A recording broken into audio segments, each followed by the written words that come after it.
Room now. Welcome. Sorry to call attention to you, but I couldn't resist, Representative. That's okay. You can tell us the story. Yeah. That's okay. Thank you. We're glad you made it. Thank you. So, yes, welcome everybody. So, Molly, should we wait to take roll or do you want to go ahead and do it? Yeah, let's do it. Since we have a quorum, why don't you go ahead and, you can take roll. Representative Humphreys, Present. Senator Dietrich, Senator Haley, Senator McGinn, Representative Mon, Representative Rajes, Representative Vaughn.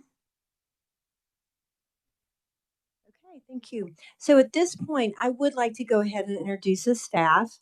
We have a change, as you can see. Welcome to Molly. We're glad you've been with us in the other seat. And so just if you all would go ahead and introduce yourself, we would appreciate it. Hi, my name is Molly Pratt. I am a fiscal analyst with the Kansas Legislative Research Department. This will be my third session coming up. Thank you.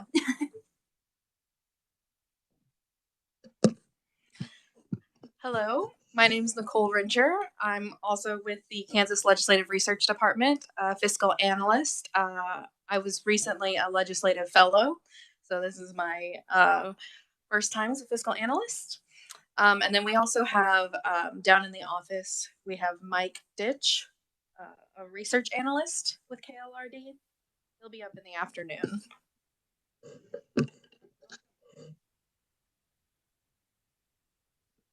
My time with the Revisor of Statutes office, I've worked with this committee probably for 10 years.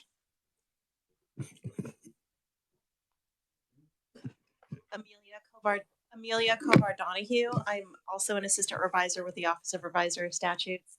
And I think this may be the first time I've attended the meeting in person, but I have been listening online for the last couple summers. And Wow. I believe Nick Myers will be attending this afternoon.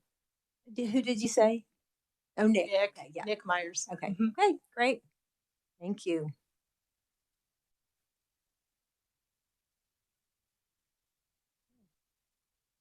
Thank you. All right, welcome to all of you. Thank you for being here and for your service. We couldn't do it without you. Okay, so now we're going to just do a little bit of the review of the committee duties and different things going on. I'll call on Molly first and then Mike.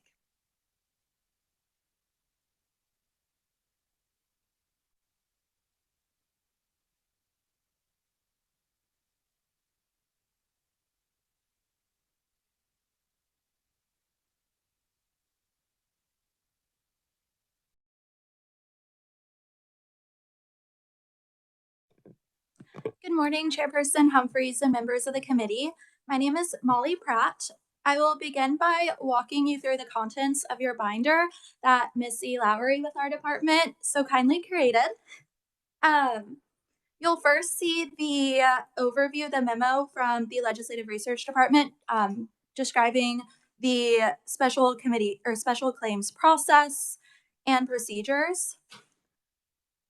In the agenda tab, you will find the agenda for today with enough space for you all to take notes on the claims if you want.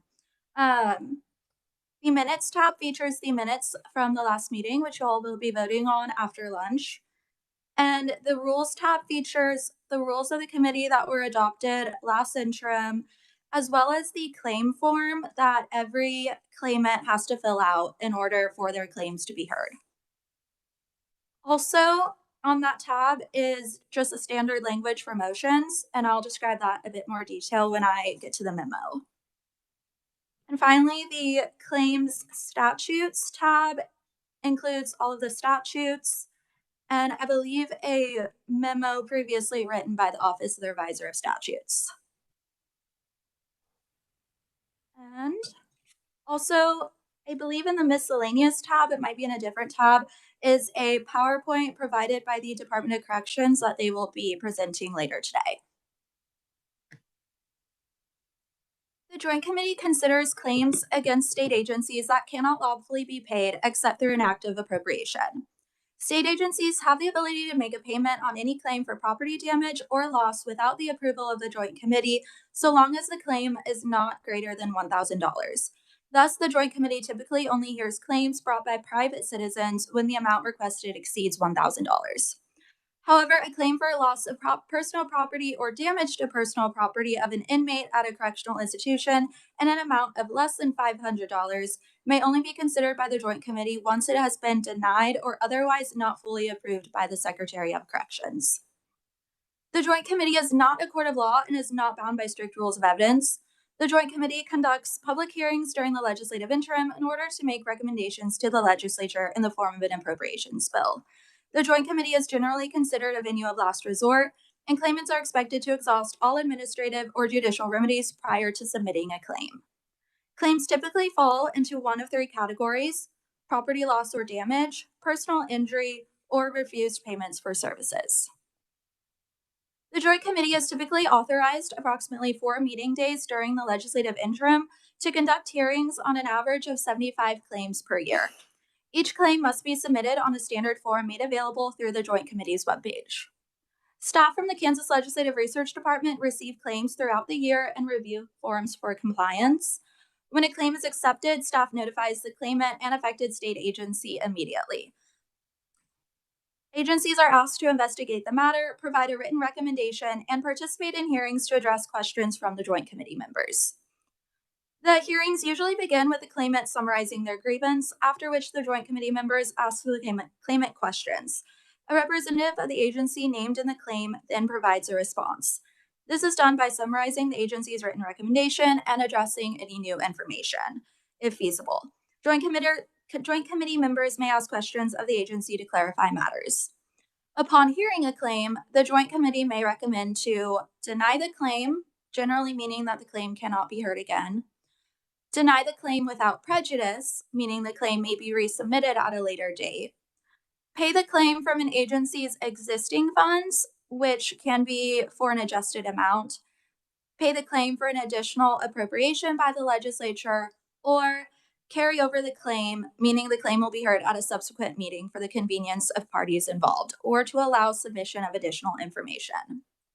Upon completion of all committee meetings, recommendations are included in an appropriations bill introduced by the Joint Committee and either the House Committee on Appropriations or the Senate Committee on Ways and Means.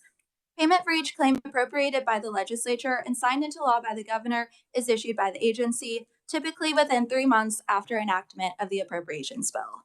Prior to payment, the Office of Accounts and Reports must secure a signed release from the claimant attesting satisfaction of the claim. Do the members of the committee have any questions? Yep. Committee, any questions? Okay, I don't think so. Thank you. That was really complete. Appreciate that. Okay, we'll call on our revisor now. Mike Hine.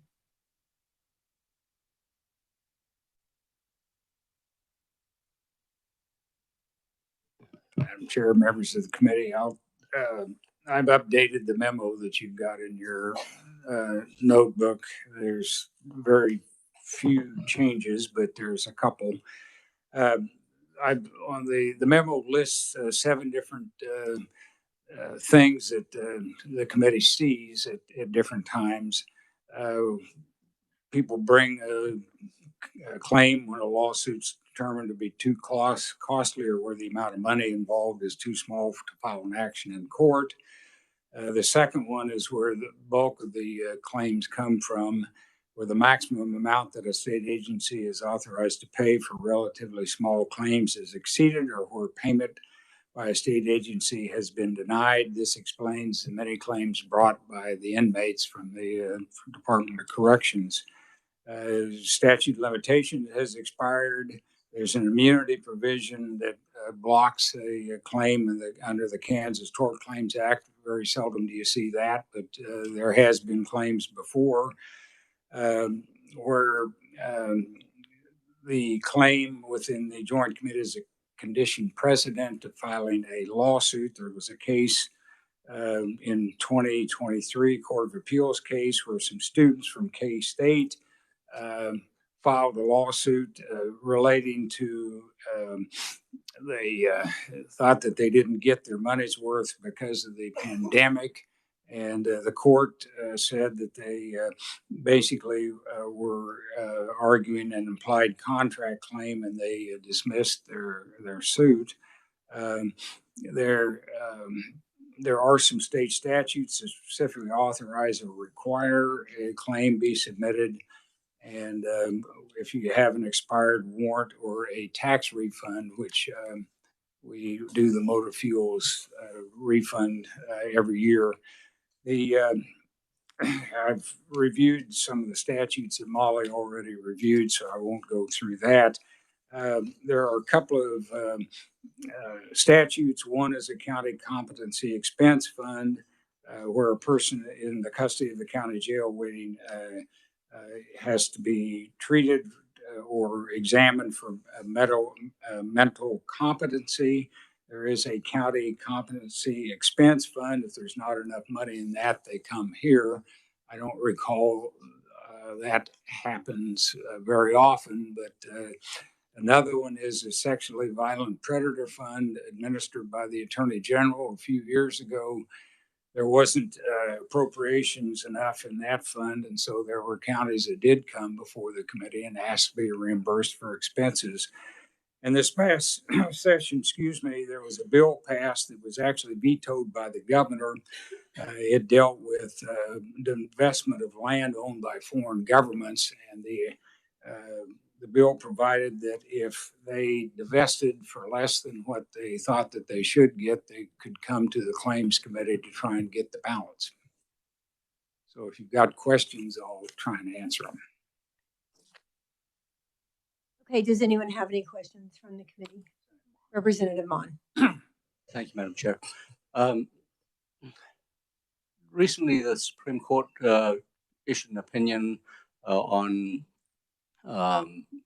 claims by inmates who are wrongfully convicted. Will that impact any of what we do today? I think there's actually a statute that provides for wrongful conviction payouts and so on. I'll get the case and review it, but I don't think that comes to this committee typically. Any other questions, committee? Okay, thank you so much. Appreciate that.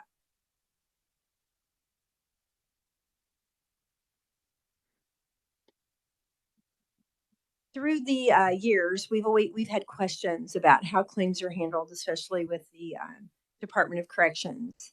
And so right now I want to welcome our Secretary of Corrections, Jeff Zamuda. Thank you. Welcome. We appreciate you being here. And so we're going to just get a little more information on, I think, how things are done and procedures. And you have a PowerPoint, if I understand, that we also have in our notebooks. So thank you. Welcome to the committee. Thank you, Madam Chair, members of the committee. It's a pleasure to be here with you this morning to talk about our processes regarding property claims for our population. I hope you have a hard copy of the handout, but I'm going to have it up on the screen. I am Jeff Zamuda. I serve as the Secretary for Kansas Department of Corrections. I have a number of staff behind me today that are going to stay with you throughout the day to help respond to the property claims that you're hearing. And some of them are here to kind of become familiar with the process, so we have more people that know what this is about. I'm gonna present this information today regarding property and property handling and claims. It's a pretty brief presentation. I'm going to move through it quickly because I want to leave time for you if you have questions or concerns. So a little bit about the resident admission process. Individuals that come to our custody come to our receiving and diagnostic units. One is at our female facility in Topeka. The other is our male facility in El Dorado. As they come in, a trust account is established, and that trust account is like a bank account for them, and funds that either they earn through a work opportunity or that their family or friends place on that can be used to purchase personal property or consumable items off the canteen. That personal property may be items such as clothing, a fan, radio, television, and then the consumable items are typically snacks, soda, maybe some other things. That property is placed on an inventory for tracking and accountability purposes. One of the issues impacting property and inventories and claims is movement of the population. We have considerable movement of our population, particularly within our male population, because we have 7 adult male facilities, and they're moving between facilities, whereas we only have 1 female facility here in Topeka. Moves occur for a number of reasons. To custody level can be a factor. So custody is their crime, the amount of time that they have, and their institutional behavior. So we have max custody, high medium, low medium, and then minimum custody. Again, depending on their behavior and their proximity to release and their crime, they may move between custody levels and facilities. Another reason a member of the population will move is programming needs. We want to place them in the right facility, in the right bed, based upon their needs at a time of their incarceration. And that might be an education opportunity, work opportunity, maybe a enrollment in a cognitive program, or if they have behavioral health needs, they may need to move. And those things are all pretty fluid over the course of someone's incarceration with us. And then finally, behavior, someone not adhering to the rules. If somebody is disruptive, they're a threat to others, they typically would be placed in a restrictive housing environment. That's in essence the jail within the prison. That requires rolling up their property and moving them there. They may end up coming out of restrictive housing and going to another unit. That disciplinary action may result in their custody level being higher. So if they were at one of our medium facilities, they may end up at one of our max facilities. In calendar year 2023, we had over 56,000 moves within our facilities. So a little bit about the process for pack out and inventories. When a resident is to be moved to another location, whether it's within the facility or between facilities, we inventory their property and pack it in a box. You have a pack out checklist in your packet that we've developed to help staff stay on track when they're doing the roll up of the property. So inventory the property, collect it, put it in a box. We prefer the resident be present for that. Sometimes they're living in a multiple person cell. They've got a cellmate. Sometimes they're in a 4-man cell. They've got multiple cellmates. Sometimes they're living in a dormitory style setting where there's all kinds of residents around them. So it's really most desirable if they can be there. One of the instances when they're not able to be there is, again, if they've been disruptive. Maybe they just were in a fight, or they assaulted someone. Maybe it was an escape attempt. They're injured. So they're typically, when they're going to restrictive housing, probably more times than not, they're not able to be there to assist. So it's up to our staff to try to identify the property, try to get it all collected and get an inventory. Once the property is inventoried and packed, it's either stored at the facility till they move somewhere else, and at such time that they do move, it's placed on the transport vehicle and travels with them. A little bit about the claims process for us. If property is damaged or missing, we do have an internal claims process. I've given you another handout in the presentation. The title on it is Property Claim Checklist. That's typically for administration of a claim that's received. The resident files the claim. Our staff investigate that.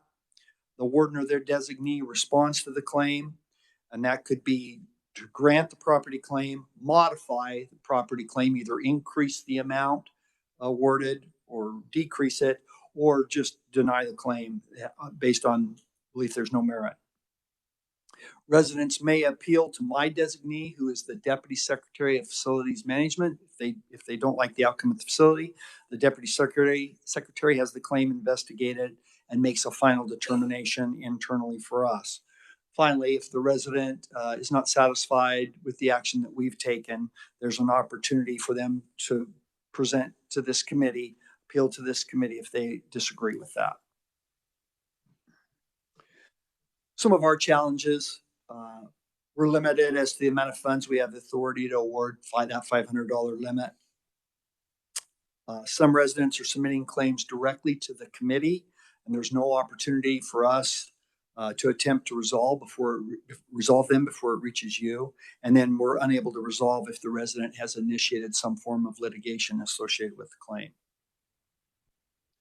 One other issue, it's a relatively small issue, but I understand it has come up in the committee previously, is laundry.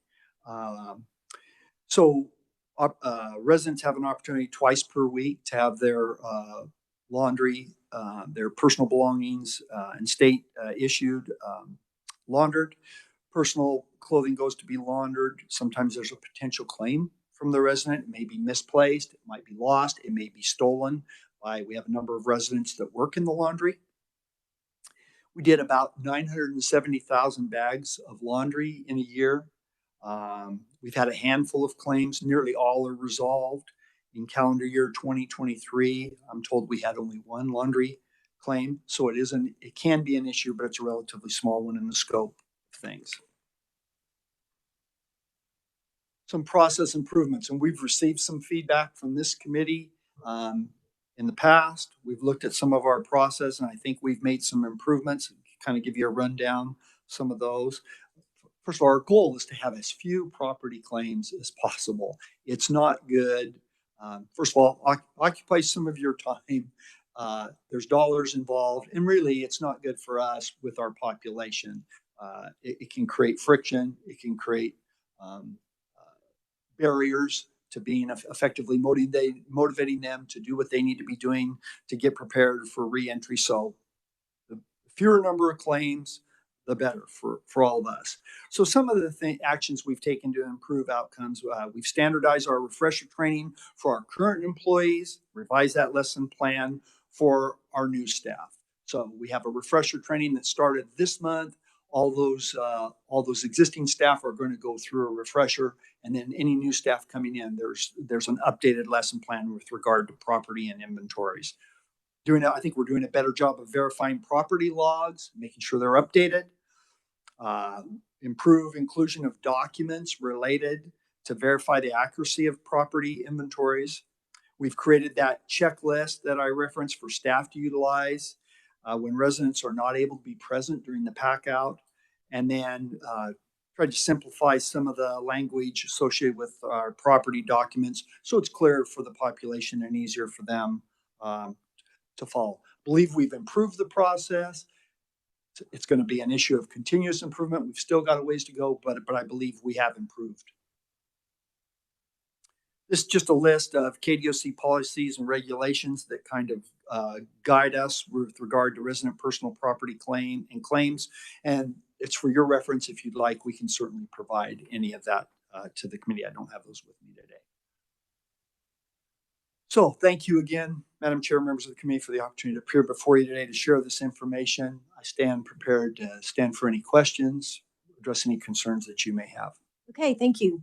I know I have a few questions, maybe other members of the committee do too. I'll just start with, so you indicated that, and I think we knew this, that if it's over 500, they can come straight to us or whatever. But do you know how many claims you actually get and how many you pay? And then I guess the ones that are not, the resident has the option of coming to us. But I just wondered if there's if you have any idea on your end before it even gets to us, what the number of claims would be or the amount or anything. Madam Chair, members of the committee, great question. I have the number of the total claims from 2023, and that was 1,100 property claims. I can't tell you how many of those our staff can get the number. I can't tell you right now how many of those were resolved through some form of a payout or whatnot, but our staff can get that number and provide it to the committee. I don't know if anybody has that. For 2023? In a year, just if there were 1,100. Okay. Yep.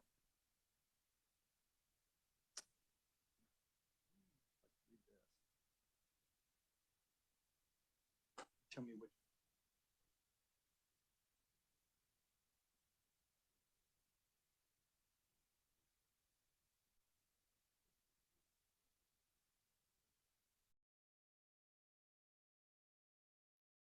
So we had over 1,100, we had 1,116 claims filed.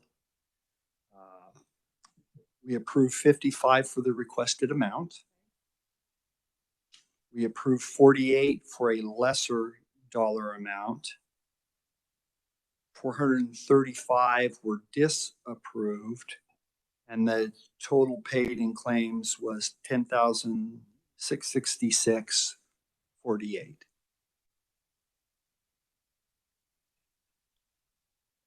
Okay, and I'm not a math whiz, but I'm just looking at just if you approve 55 plus 48 for some amount, and then 435 were disapproved, what happened to the rest of the, maybe like 600 claims, 500 to 600 claims, if there were 1,100 claims? If you would, could you come to the microphone and introduce yourself? Thank you. Just for the folks that are listening online, if there's anyone listening online, but. Sue Holdhouse. I work in facility management. I'm a corrections manager too, and I deal with property claims. Some of those, thank you. Some of those are withdrawn of some of the numbers that. Okay. Those are very few. A lot of them are $50 and below, and so those don't ever come to the secretary, and those are recorded differently. So those don't necessarily reflect accurately on our numbers. Okay. Okay. Thank you. That was a great explanation. I appreciate that. Okay. I might have a couple more questions, but committee, do you have questions? Anybody? Okay. I do have one other question, and it has to do with, sorry, let me get to my notes. It seems like when we have folks come, we listen to what they're saying. It seems like some of the time they say, I had this thing, it was mine. And then the Department of Corrections says, well, they weren't allowed to have that in the first place, or it didn't have the right name engraved on it, or there was some sort of, smudging of the number, whatever that would look like. Or there's no record that they bought this from the canteen. So my question is, when they pack out, do you note those things so that they don't ever really make it to the list? Because it seems like they make it to the list and then they get back to their regular place and all of a sudden these things aren't there. So what is the procedure as far as that goes? Yeah, Madam Chair, members of the committee, let me take a stab at answering it. If I don't hit exactly what you're asking, you tell me. So typically, let's use a TV.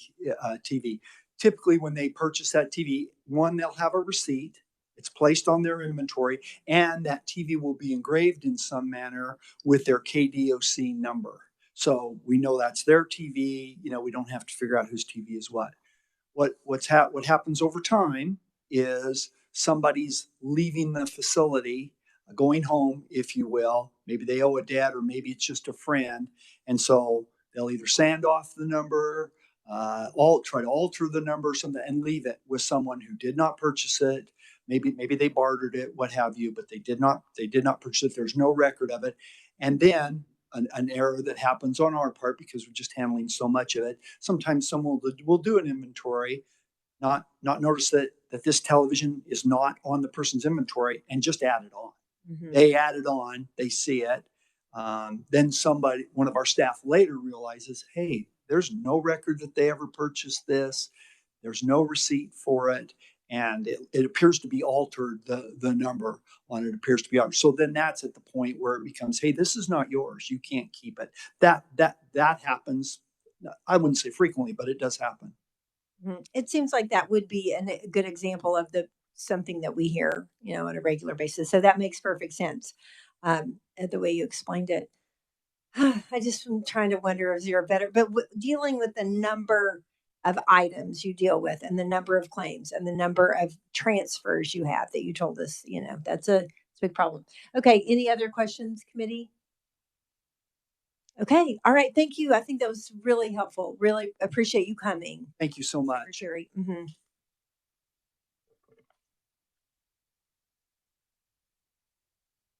Okay. We now will have Jennifer King come up. Yes, you're on the list. Do you have, no, Jennifer, okay, you took care of everything. Okay. Yeah. Okay, you were on my agenda. So, okay, thank you. Oh, all right, committee and others, we are now going to go ahead and jump into our claims. The first claim is claim number 7371, and it's with KDADS and KDHE, and so we will have an overview. No, how do are we going to call? It's a WebEx. He's on WebEx right now. Okay. All right. And is it Mike Egan? Okay. Okay. I'm here. Hi, Mike. Thank you. This is Susan Humphreys. And sorry, I need my script, whatever I did with it. Hang on. Okay. So, hi, Mike. Now we can see you. You're on our Great. screens. So I'm the chair of the Joint Committee on Special Claims against the state in the legislature. And today we're hearing your claim. So I guess it's been denied by KDADS and KDHE. Correct. And so the committee has been provided all the documents. We have it on our computers. And I guess I'm just going to ask you to go ahead and give us your version. And then when you're finished, I'm going to ask the representative of the departments to tell us their side of it. And then when all that's completed, the committee will take some time to consider the claim, and then we'll let you know of our written decision within 21 days. Great. Thank And you. that makes sense to you? Yes. Okay. All right. Please go ahead. Tell us what you would like us to know about your claim. Okay. So first of all, I'm Mike Egan. I'm the owner, or was the owner. I just recently sold the business of Hillside Village of DeSoto. It is a skilled nursing and assisted living facility in DeSoto, Kansas. We had a resident move into, or come and apply to move into our facility on June 15th of 2023. And at that time submitted the HCBS eligibility paperwork. And so for those who are not familiar with the process, HCBS is basically Medicaid for people in assisted living. On August 2nd, so about 7 weeks later, the resident moved into Hillside Village. And then on October 5th, the state approved the resident for HCBS services. So the next day, we filed a claim for what we call HCBS services. That would be the care and other associated services we're providing to the resident. We submitted the claims for the period from when she moved in on August 2nd through October 6th. That claim was denied for the reason of the state cannot backdate eligibility. So my concern was we had filed all of the paperwork on June 15th, and the state had 7 weeks to review and approve that paperwork before the resident moved in. And then we provided services for that 2-month period valued at about $3,100 per month, and then the claim was denied. So I'm not asking it to be backdated necessarily. I'm just saying that since all the paperwork was provided or was submitted in a timely manner, but not reviewed in a timely manner, I would just like to get this claim paid. That's it. Okay. Okay. Thank you. Committee, I think we'll hear from the departments and then we can ask questions to any of the participants. So I'll go ahead and call up Sherry Deal from KDADS. Are you here in person? Okay, thank you. Tell us what you'd like us to know about this claim. And committee, be thinking of your questions for anybody.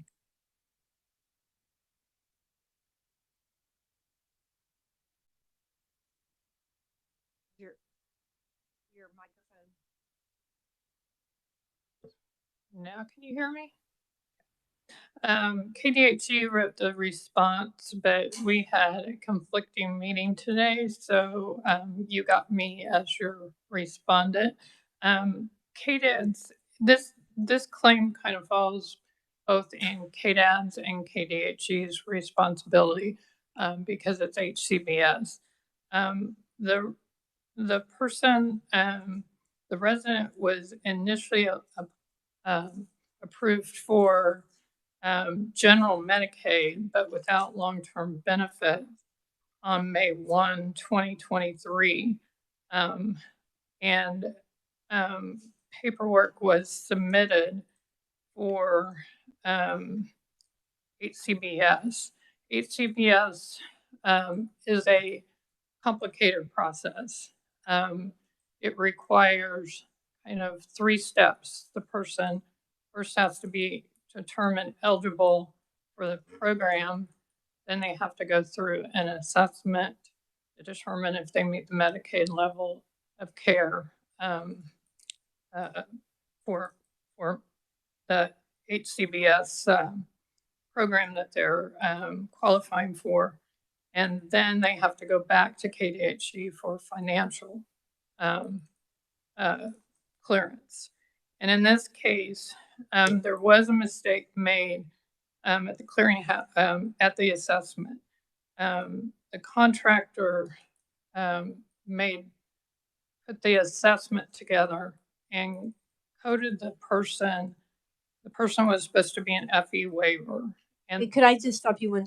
Who is the contractor? The contractor was the AAA Jayhawk Area on Aging.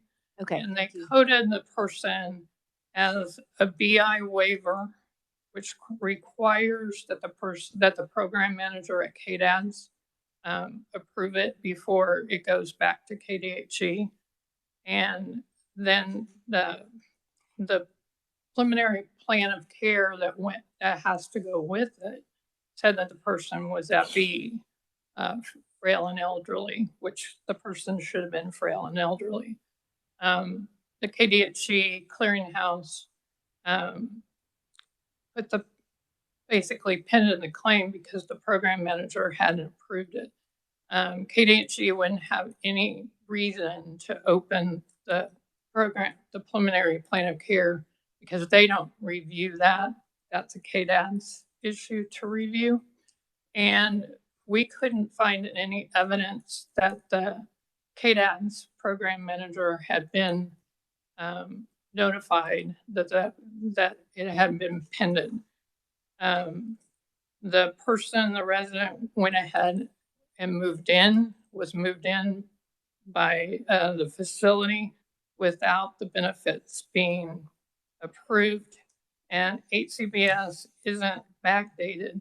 There's so many complications in the process because if the person doesn't clear any of those steps, they have rights to go to OAH and request a hearing in any of those steps. So it can be a complicated process.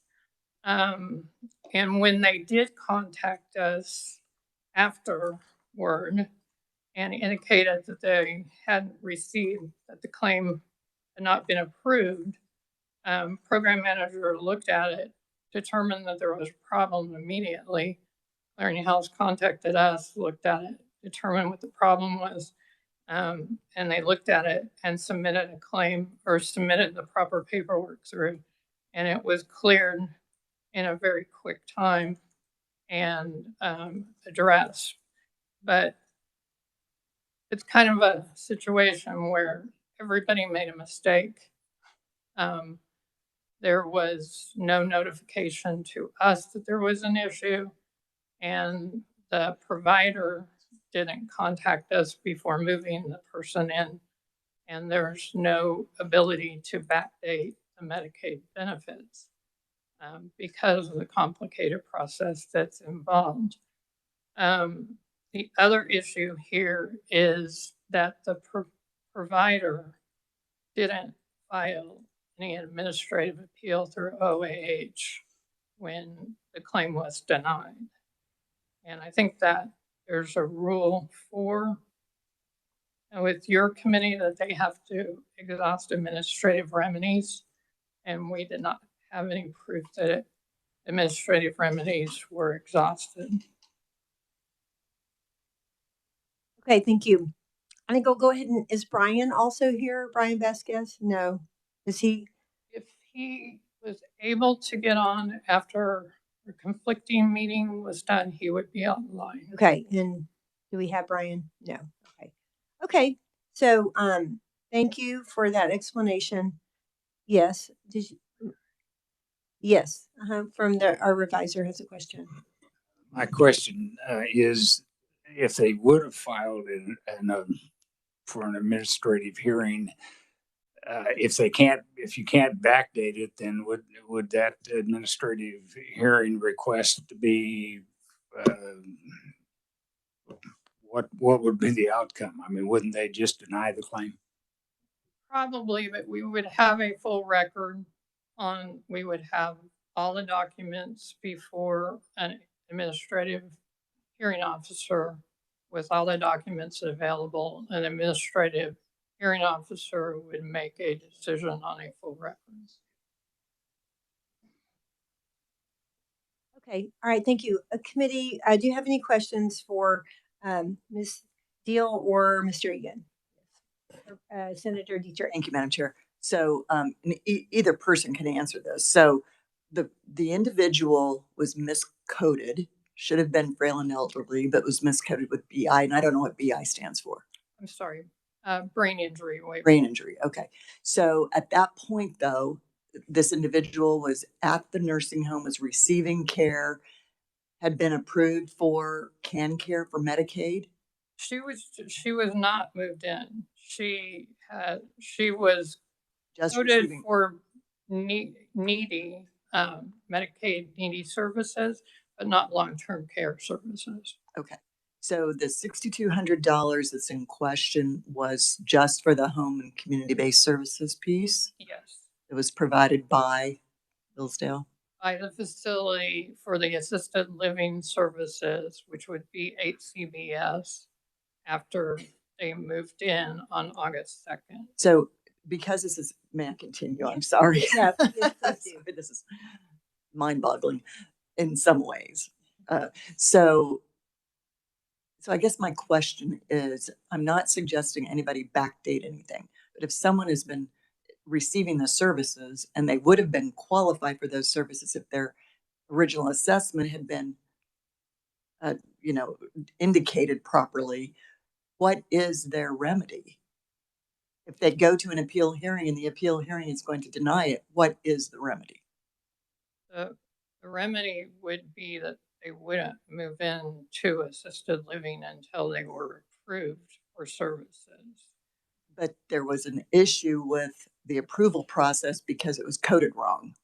Right. And that wasn't found for a while. That wasn't found, but we usually don't have somebody move into any kind of community services, HCBS services, until they're approved, and they're told not to start any services until that's what we always we can't tell them effective date for HCBS services until everything goes through the approval process. One last question, if I may. So who do you believe should take responsibility for this error that resulted in a claim? Our position would be the provider should ensure that HCBS was approved. The Jayhawk Area Council on Aging of Douglas County doesn't have a role to play in this when they miscoded something? They miscoded something, but it started the process, but the process has to be completed. Thank you, Madam Chair. Committee, do you have any other questions? Representative Mon. Madam Chair, not necessarily for this conferee, but if I could just simply ask the same question to Mr. Egan as to whom he believes, and I think I know the answer, but who he believes should be responsible for the error in coding. Mm-hmm. But just giving him a chance to respond to. Yeah, Mr. Egan, you're online still? Filed the case, I believe that the state bears responsibility for providing those services. There was a 7-week period, which is usually plenty of time to get HCBS approved. As the representative from the state, from KDOC said, Medicaid was already approved. This was a resident that had been with us before, had moved home, and now needed to move back in. And we knew the family well from her previous stay, so we decided to go ahead and let her move in because her son was basically in a panic state as to what he was going to do for her care. And so, yes, I decided to let her move in on the assumption that this would be approved quickly, not realizing at the time that there was a coding error that would hold it up for 2 more months. Thank you. So, Mr. Egan, when that resident was with you all previously, was it under the same situation? I mean, she had the same, I don't know, she should have been coded the same this time as she was last time, or was there a change in her There was a change situation? in her, there was a change in her payer status. When she was with us before, she was private pay, and then she moved out. During that time, she exhausted her funds and then applied for Medicaid when she was ready to move back in. I see. Okay, thank you. Okay, thank you. Committee, do you have any other questions about this case? Representative Rajes. Thank you, Madam Chair. Is this new territory? Has this ever happened before? Do we have any other cases like this? That I'm aware of, no, I can't say that it hasn't happened, but that I've been general counsel since June of 2019. It has not happened during that time. Okay. I'm going through the documents as far as, the communication and having I feel the family frustration. I feel the frustration of this. We can blame whatever, COVID, we can blame lack of whatever, but the blame doesn't solve the problem. So that's what I'm trying to figure out is,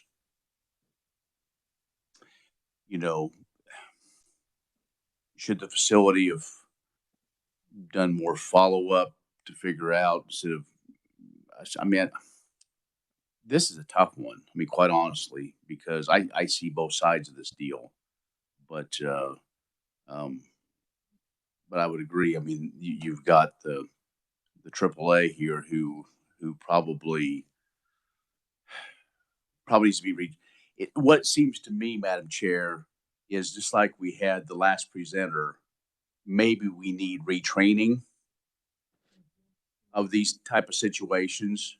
We don't want another one like this because it's not the dollar amount. It's the emotional toll of if the family's aware of this, if the facility, and so on. I mean, that's where there's a lot of blame to go around.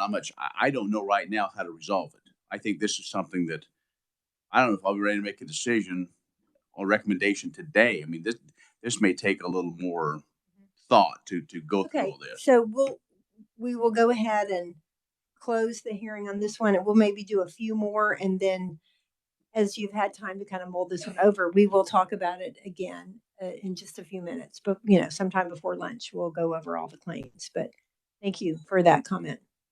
Okay, committee, any other questions for the conferees? Okay, thank you. We appreciate it. Thank you for your time.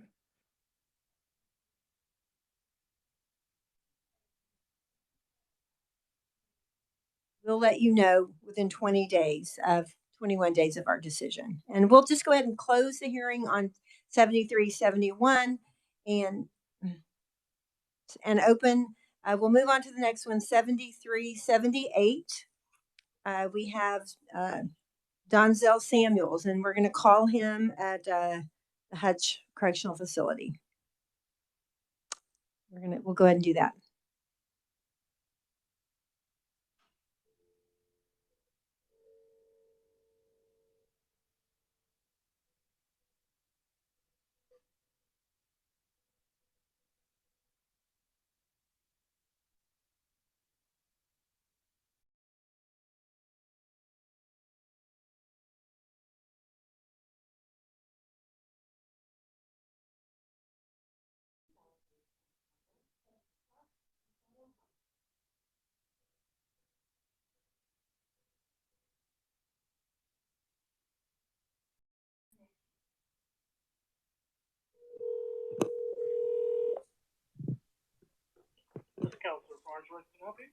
Hi, my name is Molly Pratt, and I'm calling on behalf of the Kansas Legislature's Joint Committee on Special Claims Against the State.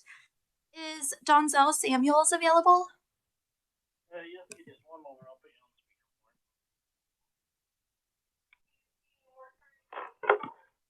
speaker. Okay. Okay, Mr. Samuels, are you there? Yes, sir. Yes, ma'am. Okay, thank you. My name is Susan Humphreys, and you are right now in front of the Joint Committee on Special Claims Against the State. You're on our speakerphone, and the committee is hearing your claim number 7378 in the amount of $43.79. And when you are finished explaining to us your claim, we will ask a representative from the agency to give us their side of the issue. And when that's complete, we'll consider the matter and provide you with a written documentation of our decision within 21 days. Does that make sense to you? Yes, ma'am. Okay, so why don't you go ahead and tell us about your claim and what's going on? Yes, I was transferred from Larner Mental Health Facility to Winfield. I received minimum custody on June 8th. I was transferred on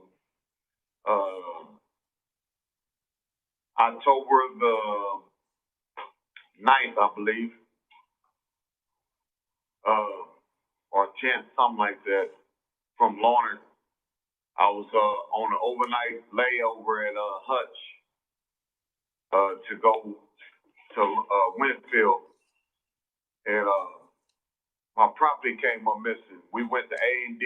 We informed the A&D officer that our property wasn't there, and he was like, "Yes, it is." And then as he got to looking around, he seen that our property was not there. Our property was sitting out in the rotunda, you know, with everybody going through there from T'Challa. I informed them when I got there. When the property finally showed up, he raised the box up and all our property fell into the cart. I informed him and I showed him my sheet that my hot pot was missing and my hygiene was missing. He verified that was the case on my two inventory sheets, from the one that was done at Hutch and the one that was done at Larner. And when I got here, I informed A&D here, and they gave me a property claim to fill out. Mrs. Shelton denied it, said that it showed the last time I purchased a hot pot was in 2006.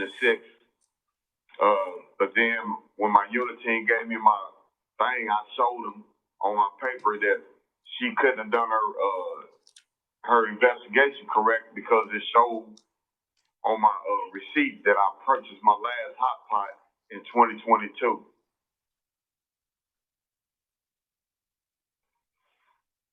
Okay. I mean, I don't know what else to say other than I purchased my hygiene the week before I was transferred here. I had all my receipts. I gave y'all my receipts, my copies of my inventory, you know, to verify all this. Okay. Yep. And we have all of the documentation here in front of us. So we will take a look at that, or we've been looking at it as you've been speaking. Okay. Thank you. Committee, do you have any questions for the claimant, first of all, at the moment? I would like to say I don't have a question. I just have a statement. I just say I appreciate y'all time, and I hope y'all consider give me my stuff, please.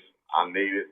I don't have no money, you know. Okay. That's all I have to say. Okay, thank you. And we will hear from the agency. And if you just stay on, you can hear what they have to say also. So, well, I'll get back to you before we hang up with you. Okay, thank you. All right. So we now have Mr. Phelps from the Kansas Department of Corrections. If you would like to tell us about claim number 7378. Thank you, ma'am. Madam Chairman and committee members. If I might just take a moment, as you probably noticed from looking through these files, that the material was prepared by Ty Bushbaum. Ty is left last month and is now with the Legislative Post Audit. So I've been asked to fill in, like the old comedy show, I'm the last man standing. Our chief legal counsel is over in Greece on a 10-day trip with her mother. So we'll see if we can get through this. I have with me Darcy Holthouse, who you met a little earlier. She's in the facility management. And then Dave McCabe, former acting warden at Topeka Correctional Facility, and Julie Roscoe here. She has helped facilitate this. So that'll give you an idea who some of the players are. And finally, not the last but not least, we've recently hired 2 new attorneys who will be taking over this task. Vicki Toothaker is here, and Christina Larry, did I pronounce that right?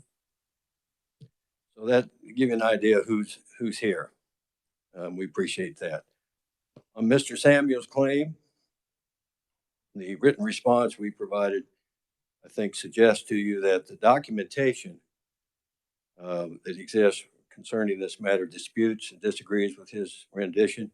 And specifically, it shows that he signed to certify that all property shown on the inventory was returned to him. All claimed items aside from the hot pot were signed for as present upon the property's return.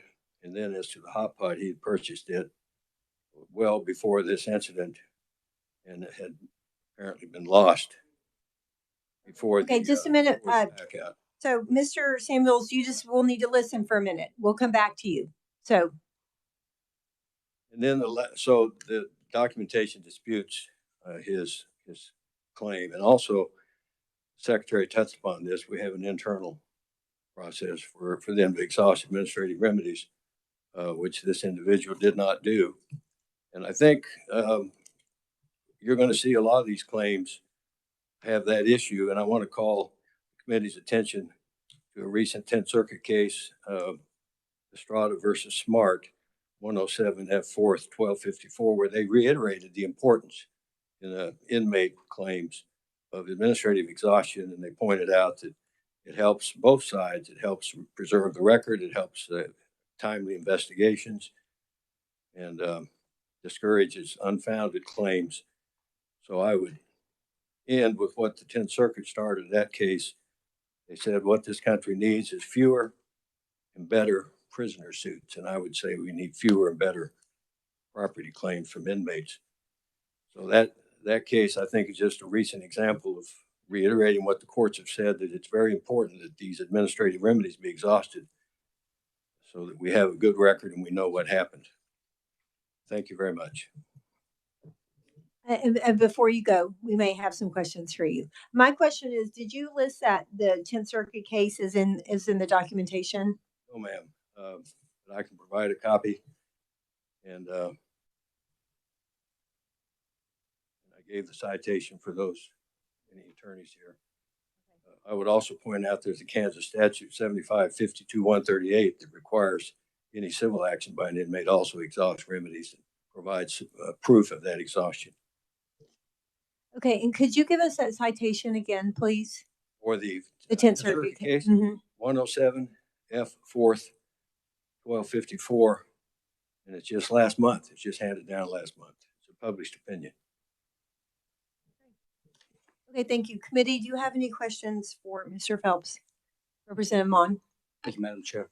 Mr. Phelps, if you wouldn't mind just outlining what the administrative remedies were available to Mr. Samuels and which step he failed to complete.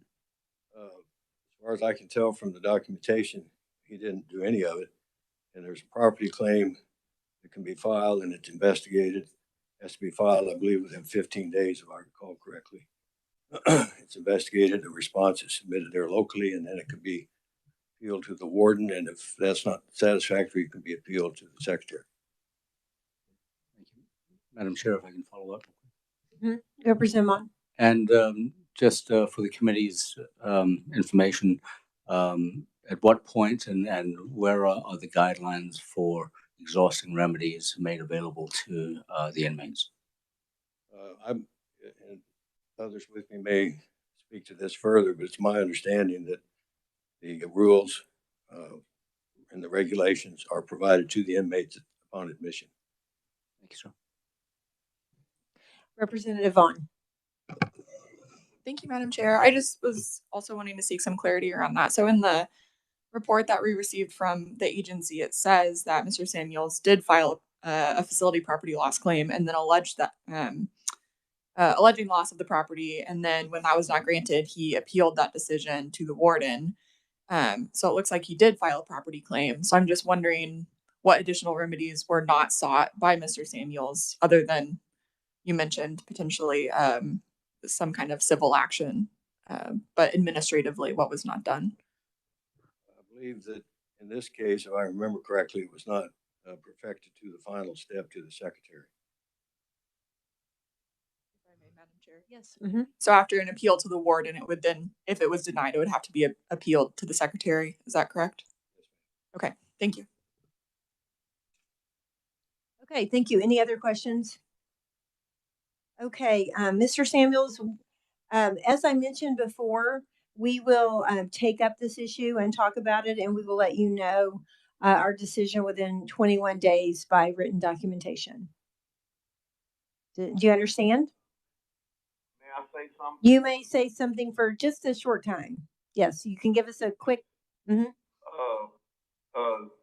I don't know who that was, but the person that was representing the state or something said that I had signed something that stated that all my property was there.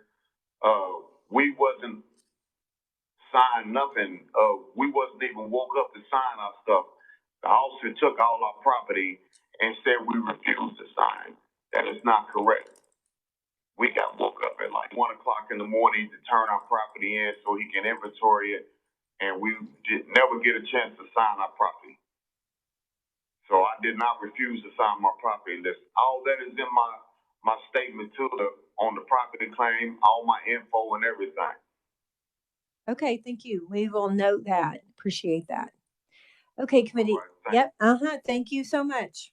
We will let you know within 21 days. Thank you.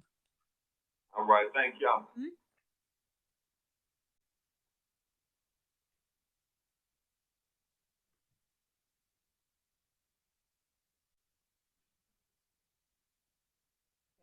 Okay, committee, we're going to move on to claim number 7389, James Wooldridge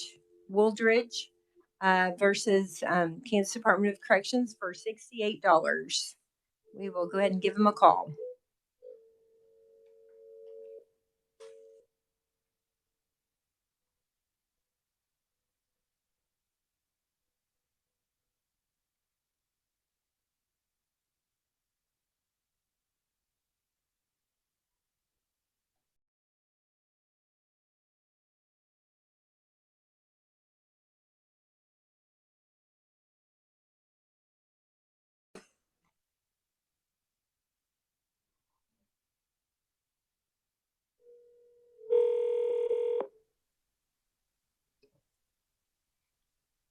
Winfield Correctional Facility, Counselor Rosenbaugh, how can I help you?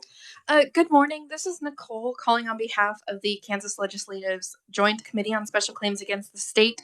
Is James Woolridge available? Yes, let me step out in the hall and grab him.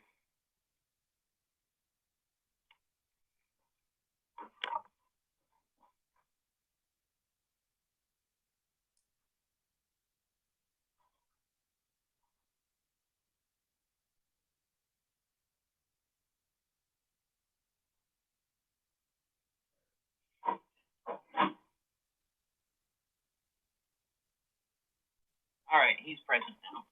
Okay, thank you. Mr. Wooldridge, are you there?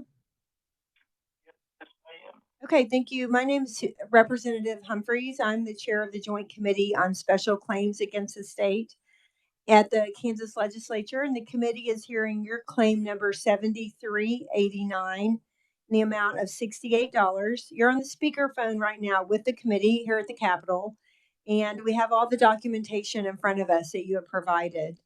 And I'm going to ask you to tell us about your claim, and then when you're finished, we'll ask a representative from the agency to tell us their side of the issue. When that's complete, we'll consider the matter and we will provide you with a written determination within 21 days. And so you can go ahead and tell us about your claim, please.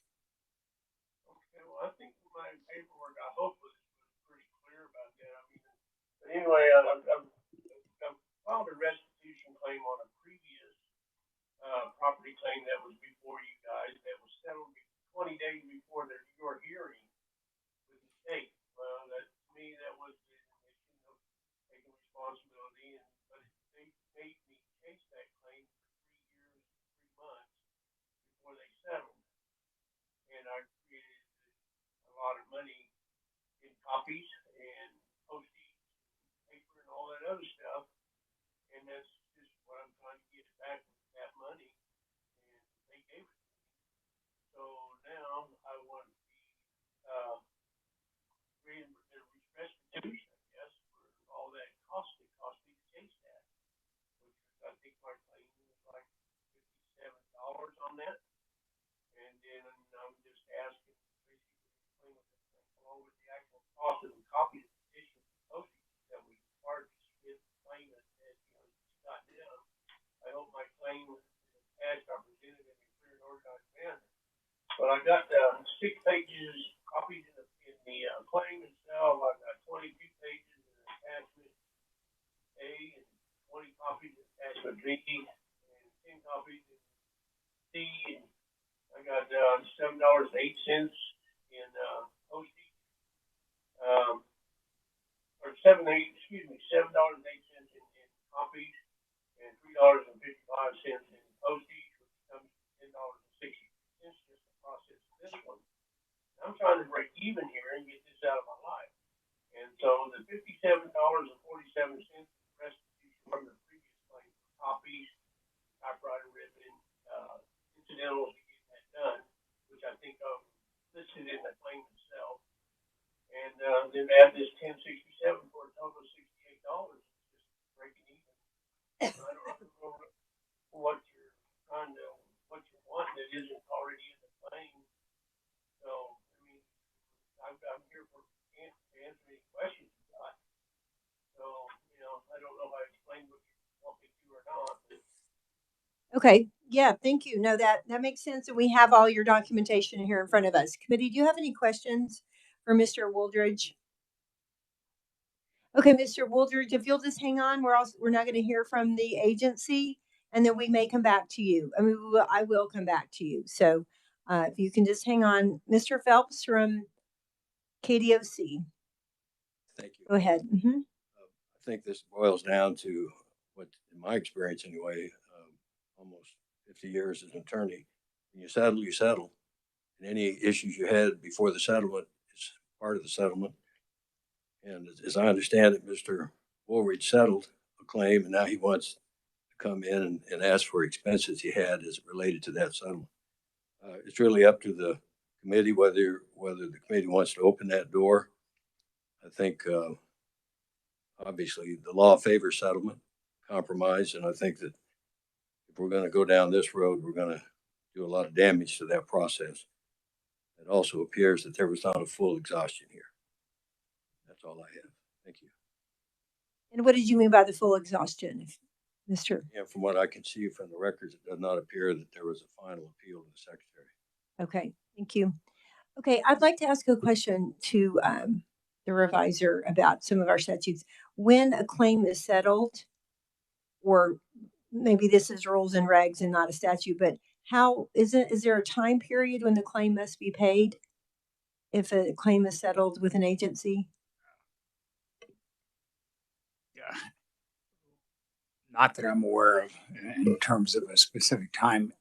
I think this is the first claim that I can ever remember where it's a claim based on an earlier claim where you're asking for expenses that you incurred for a claim that was filed earlier that was actually paid. So I think it would set a precedent for more claims, claim upon claim. But anyway, the actually settlement, there may be a rule in terms of that. I mean, typically they're paid. If they're not, then they come back and the committee requests, confirmation that the thing has been paid. So. Okay, thank you. Thank you for that. Committee, do you have any other questions for anybody?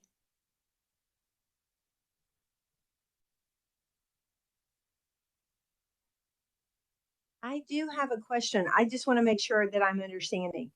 The settled amount was not paid for 3 years and 3 months, or it was, when was it paid? Mr. Wooldridge, are you saying that the amount that you settled for was not paid for 3 years and 3 months? It was, yeah, 20 days before the hearing, before you guys, the legal counsel came to me with the settlement offer Mm-hmm. of, and I accepted that. And then I, did request, that, my, restitution be given back to me. And I asked the warden just to give me copy tickets because that's what I spent. Okay, I'm sorry if I could just interrupt you, but the amount that you claimed was paid, the amount you settled for was paid promptly. Yeah, it was, first place, yeah. Okay. I didn't say it was. I have the, copy of the settlement letter. Okay. I see. Oh, that's okay. I mean, I think we just are trying to understand the situation. So, okay. All right, that makes sense. Let me see if the committee has questions for anybody. Okay, I don't see any questions for the committee. Mr. Wooldridge, we will consider the matter and provide you with our written decision within 21 days. We appreciate you coming. Okay, thank you. Bye-bye. Well, ma'am. Yes? Mm-hmm. I was hearing you guys discuss the fact of setting up precedent wasn't comfortable with it. But, I mean, to use the analogy that if I went to a court of law in a criminal case and I pled not guilty from the start and then 8 months later decided I needed to be guilty and accept responsibility of the actions I did, and I would still be required to pay the restitution of that all the way up to that point. The court costs, the costs they incurred, Mm-hmm. prosecute that. Yep. Well, that's kind of like the principle in which I'm trying to establish here. Okay. Mm-hmm. Okay, I think we understand the situation. Yeah. So thank you. All righty. Bye-bye. Bye-bye. Okay, committee, we're going to hear a few more claims before we discuss the previous ones. We're going to go ahead and hear claim number 7370, Anthony Jefferson versus El Dorado Correctional Facility for $1,500. It's a personal injury claim. If we can call them.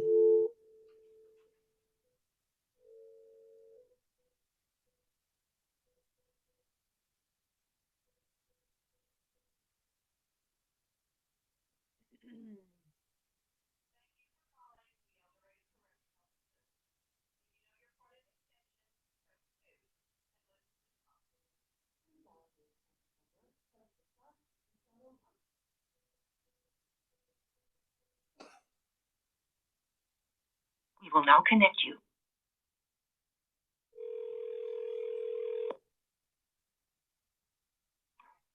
Unit Team Scolari. Good morning. This is Nicole Rincher calling on behalf of the Joint Committee on Special Claims Against the State. Is Anthony Jefferson available? Yes, he is here. Okay, thank you. Mr. Jefferson, are you there? Yes, ma'am. Okay, thank you. My name is Susan Humphreys, and I'm the chair of the Joint Committee on Special Claims Against the State at the Kansas Legislature. And the committee is hearing your claim number 7370 in the amount of $1,500. You were on the speakerphone with the committee here at the state capitol in Topeka, and we have all of your documentation that you provided in front of us. In a minute, I'm going to ask you to tell us about anything else you'd like us to know about the claim, but I want you to know that when you're finished, we're going to ask a representative from the agency to tell us their side of the story. When all that's complete, we will consider the matter and we will let you know of our decision with a written determination within 21 days. Okay, does that make sense to you? Yes, ma'am. Okay, all right, so go ahead and tell us what you would like us to know about the claim. I didn't hear that part again. Yeah, go ahead and tell us your side of this claim. We'd like to hear from you. What happened? Well, on 7/26/23, I had a medical condition. I had told the staff sergeant at the time was Finch that at the time I thought it was my kidneys something was going on with my kidneys because that's where the pain originated. Since then, through a process of elimination, they've determined that I have two herniated discs pinching a nerve in my lower back, which causes me to have a medical condition where I go down, scream, holler. I mean, that's all I can do. Well, at the time that the code was called, it was originally a medical code. It went from a medical code to officer needs assistance, that I was being combative and some more things. Well, consequently, they cuffed me behind the back, shackled my feet, and strapped me in a chair. And they were using, I call it a chokehold. They said it was called a hypoglycemic pressure point. Well, and my thought was, as they did it to the point where after I'm physically restrained, I'm not fighting anything like that. They did it to the point where I spit blood. I became semi-unconscious and I spit up blood on a couple occasions. Then they did it again. One of the staff members, SST Mertz, did it again while I was fully restrained, being assessed in the clinic. And it caused injuries. I had a sore throat for a couple months. It was raw. I went to see in the clinic, and they gave me, I don't remember all what they gave me. I got it somewhere. I know I've sent you guys a copy of it. Okay. Okay. Thank you. We appreciate that. We'll now hear from the Kansas Department of Corrections. So, Mr. Phelps. Thank you. Thank you. Mr.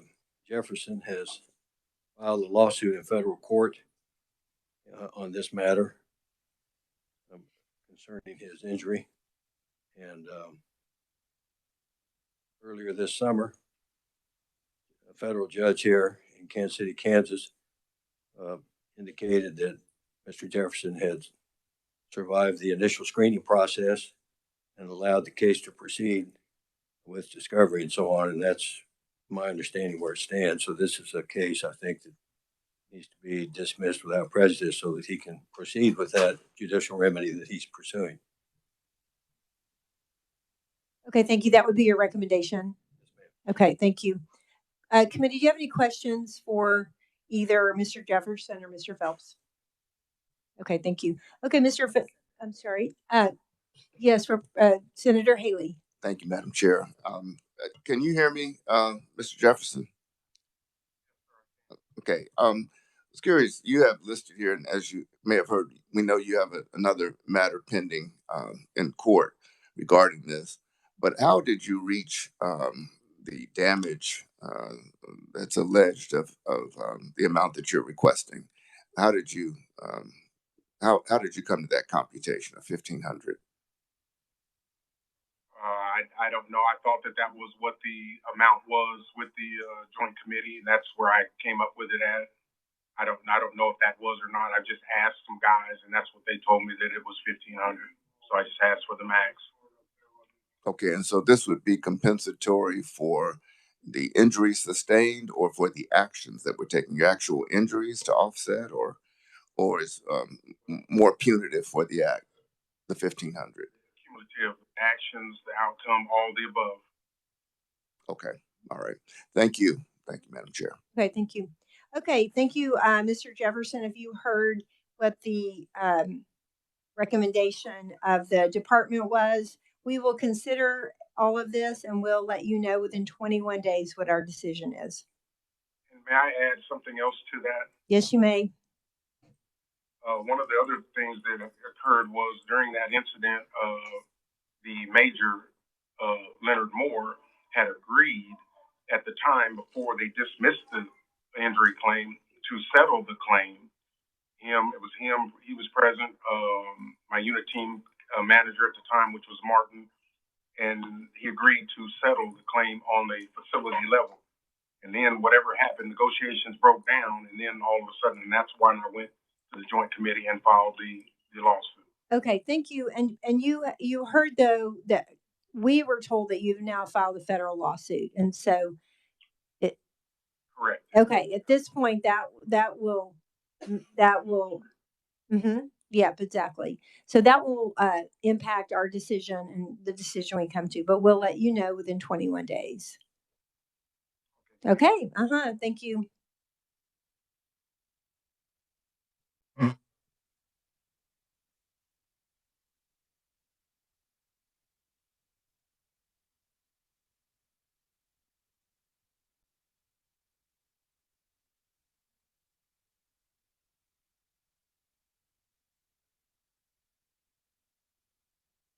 Okay, thank you, committee. We're going to press on a little bit more. I'd like to get through a good part of these that we have before lunch, and we still have quite a few. So we're going to press on. We're going to do a couple more. The next one we're going to pass over for the moment, just because we've not been able to get a hold of them.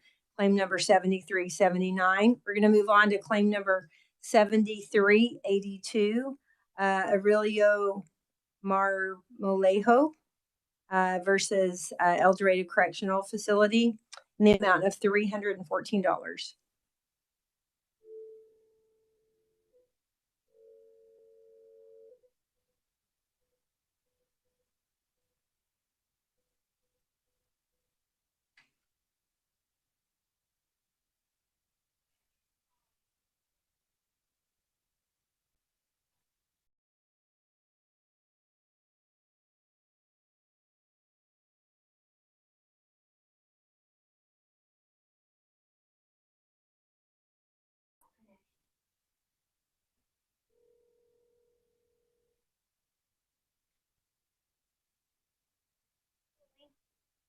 Good morning. This is Nicole Rincher calling on behalf of the Joint Committee on Special Claims Against the State. Is Aurelio Marmolejo available?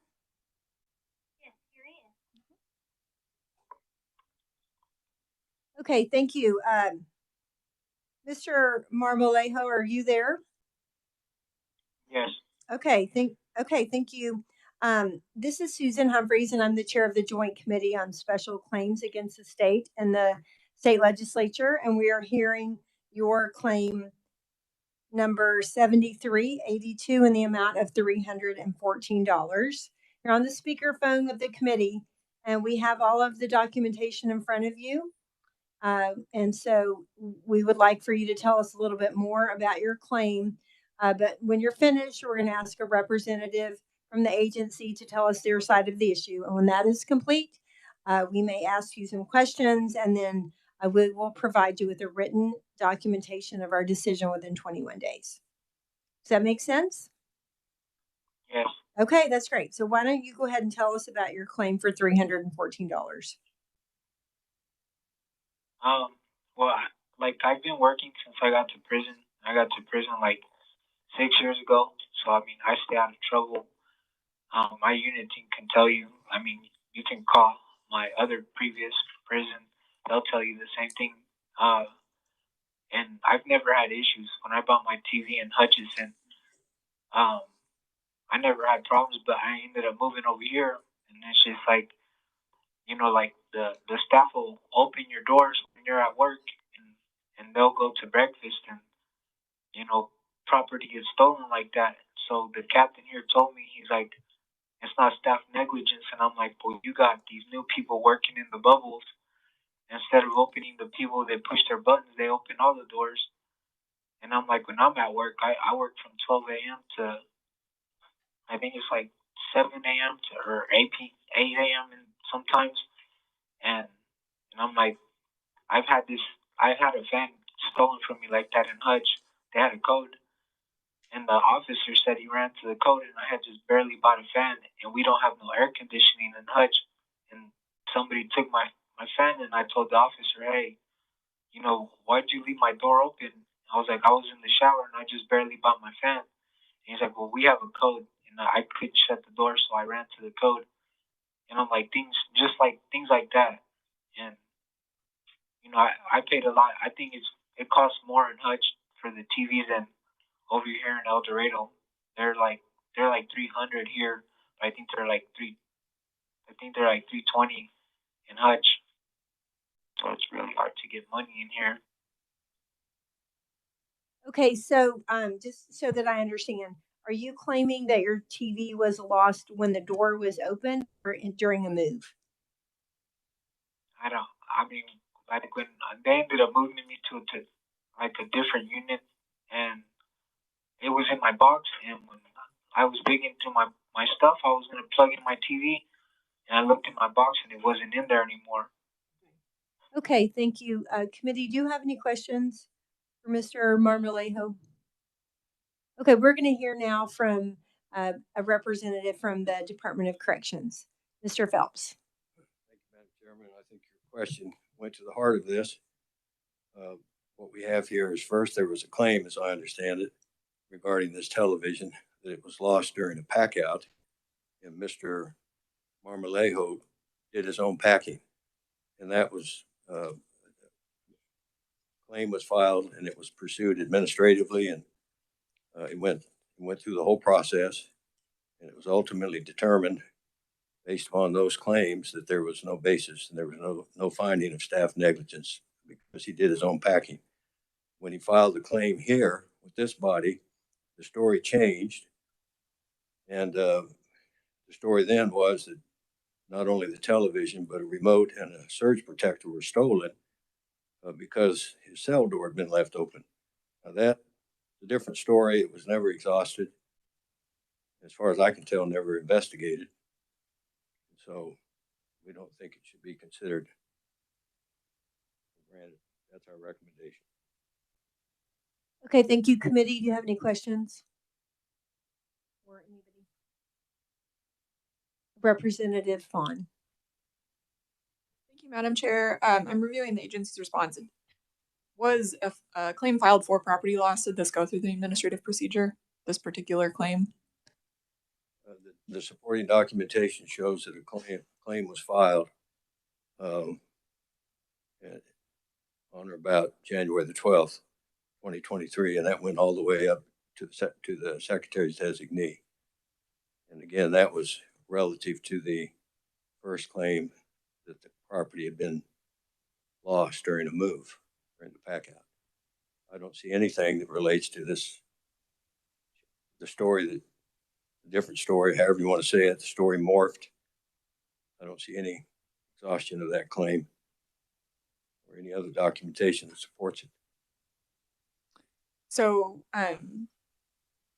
so if he had the original, so he made the original claim with the original story, and that went through the entire administrative process.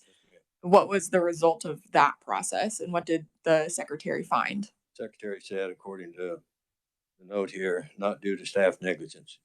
In earlier comments, it said that we don't do inventory property for moves within the living unit.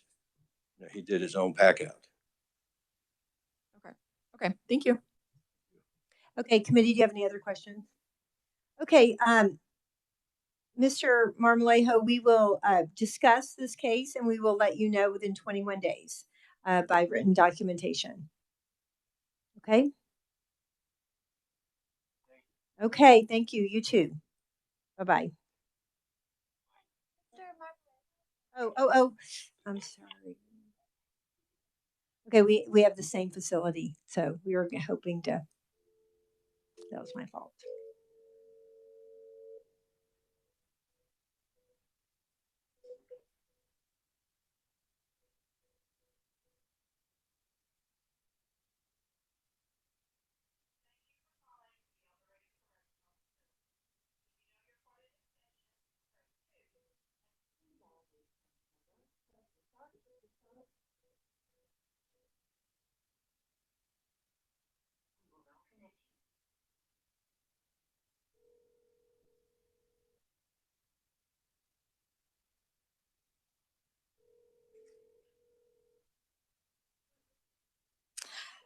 Good morning. This is Nicole Ringer again, calling on behalf of the Joint Committee on Special Claims Against the State.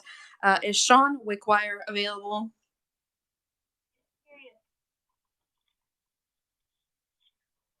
Hello.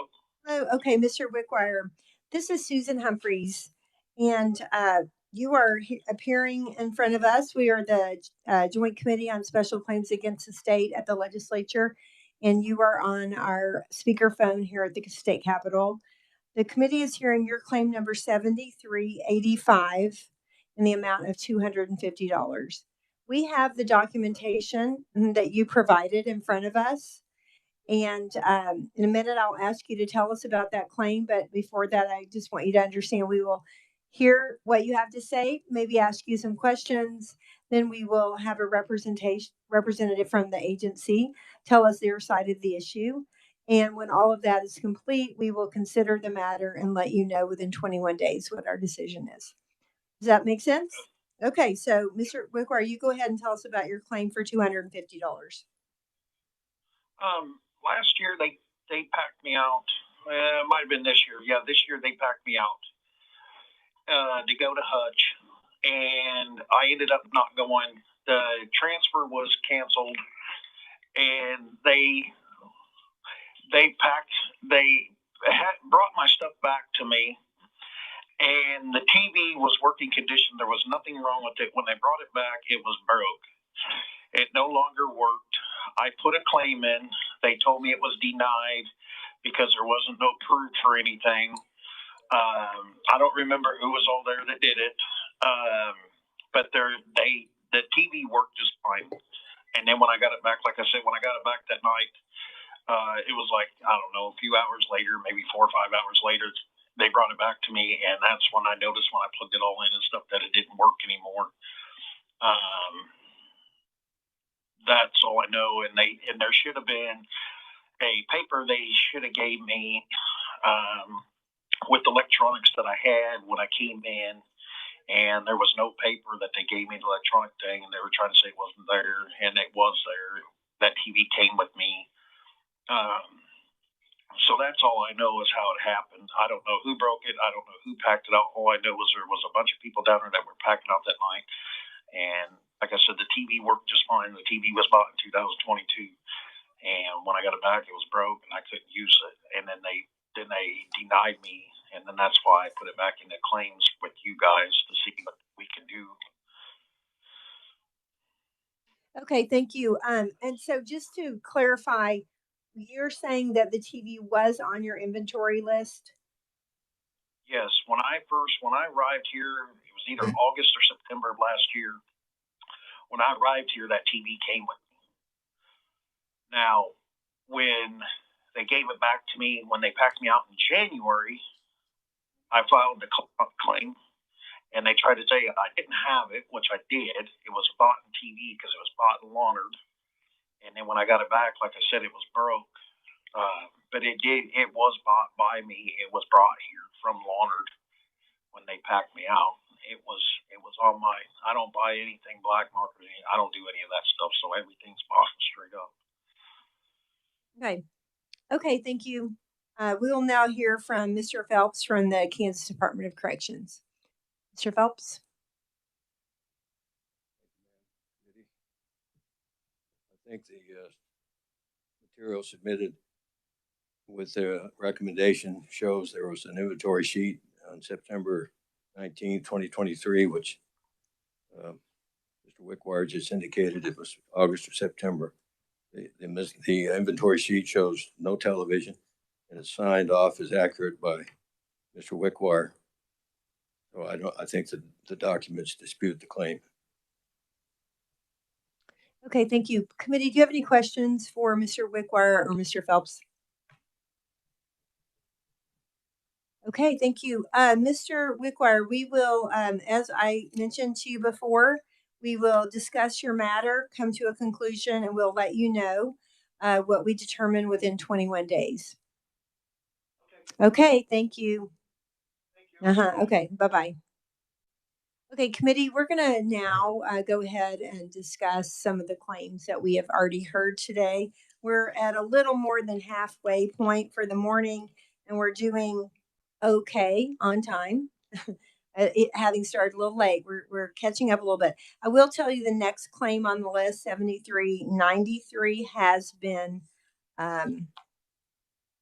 that's going to be a little bit, we're going to need to summarize that, and that's going to be a little bit different. So, but we're going to go ahead and talk about the ones that we've done so far. Okay, so the first one we heard today was the one that had to do with the Hillside Village and KDADS and KDHE claim number 7371. Committee, do you have a recommendation on that one? Representative Vaughn. Thank you, Madam Chair. I have a question. This may not be the time to have it answered, but something I wanted to bring up for discussion. So when I was reviewing the materials, it also indicated that the claimant did not request an administrative hearing, and it then suggested that because that had not been done, that all the potential remedies had not been sought before the claim was filed with the committee. So I just wanted to see if an administrative hearing can still be requested by the claimant, or if that is no longer an option and this is truly the last potential remedy for the claimant. Okay, remind me, you came in after this one, or you were here? I came in during the end of the presentation, so I was here for this. Yeah. Okay. Mike, do you have a comment on that one? Question. Madam Chair, I asked the question whether or not an administrative hearing would be pointless, and the response was yes, it would be pointless. Okay, that's helpful. Thank you. Okay. Committee, do we have a recommendation on this claim?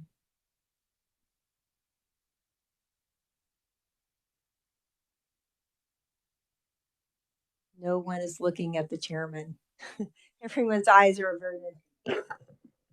Madam Chair, I'd be happy to make a recommendation just to open discussion, but it's not necessarily, I believe, Madam Chair, that there were a lot of errors in this process. So I'm going to move that we approve the claim for $6,200. Now the question is that to be paid through KDHE funds or KDAD's funds, or split between the two? So that would be my recommendation. Thank you. Do we have a second? Representative Mon, seconds. Okay, committee, what about discussion for this one? Representative Rogers, do you have anything to say? Yeah, thank you, Madam Chair.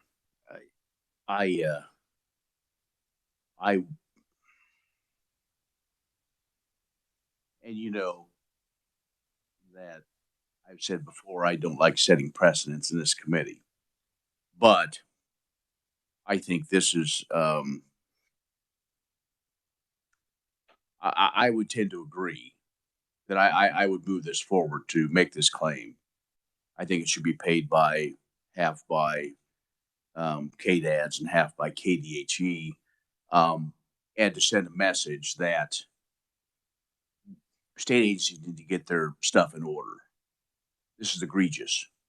I'm not gonna hear excuses. I'm not gonna hear, well, they didn't form, they put B rather than A. If they're professionals, they need to step up their game. This is not 2019, 2020, whatever anymore. I know this happened in 21, 22, doesn't matter. But, you know, we as state agencies, or we as keepers of the state, need to do a better job. And so instead of saying the onus is on the citizen or a private business, state needs to pick up the game. And that's kind of where I am on this. I could probably go either way, but I think right now, and like I say, I don't like setting precedents of saying, okay, well, you've opened up this box, how more can happen. I think this should be brought up when these agencies come before the Appropriations Committee in January, that this should be part of the discussion. I hope I remember, and hope I get reelected, two, reappointed to Appropriations. And if somebody reminds me to bring this up with both these agencies come, but this is, that's why I would be in favor of voting yes for this claim. Thank you. Thank you. Are there any other comments? So, Senator Dietrich, would you be willing to clarify your motion, half KDADs and half KDHE? Okay, thank you. We have this is a second, okay with that? Okay, committee, do we have any other discussion on that? Okay, then we will vote to, the motion is on the table to pay the claim 7371, coming out of funds by half KDADs and half KDHE. All those in favor say aye. Opposed, no. Okay, so that claim, yes. And just 1 second, I have to find out what else I need to do.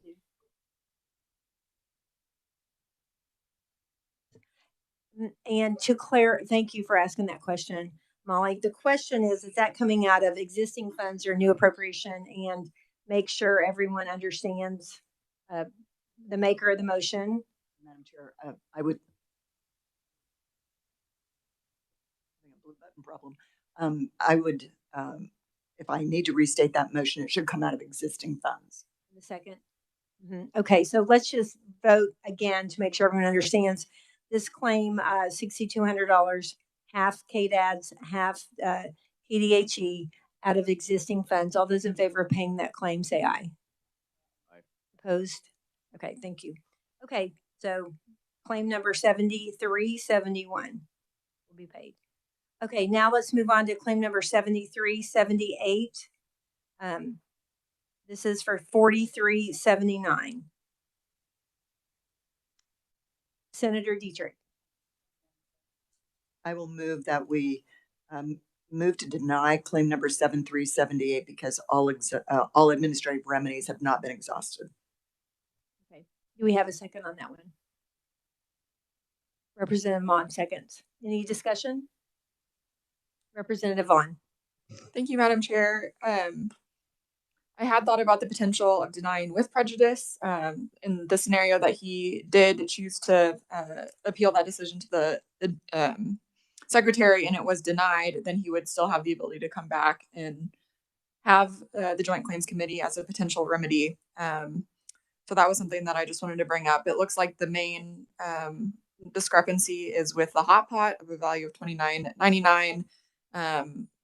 So it doesn't look like it's listed in inventory, but that is the only potential thing that is not fully clear to me, and has the potential, I think, to be compensated for in the future. I'm not opposed to the existing motion, but wanted to bring it up for conversation. So you don't want to make a substitute motion at this point? I would be, thank you, Madam Chair, I would be interested in other committee members' thoughts on that, and move forward with the will of the committee. Okay, thank you. Committee, do you have any discussion on Representative Vaughn's comments? Anybody? Okay. Okay, I think we'll just leave it at that. And so the motion is on the table. I'm assuming no other discussion. Okay, motion's on the table to deny claim number 7378. All those in favor of denying, say aye. Opposed? Okay, so claim number 7378 is denied. We'll move on to claim number 7389. If you all remember, this is the one that has to do with the previous claim and the restitution. Do we have a motion? Representative Vaughn.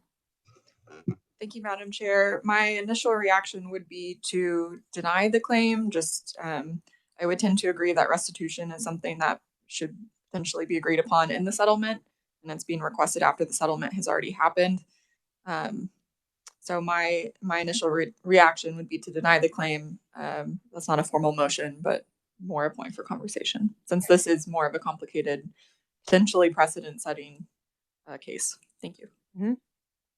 Okay, would anyone like to further discussion or make a motion? Representative Rajas. Madam Chair, I move we deny the claim. Do we have a second? Second by Senator Dietrich. Any more discussion on that one?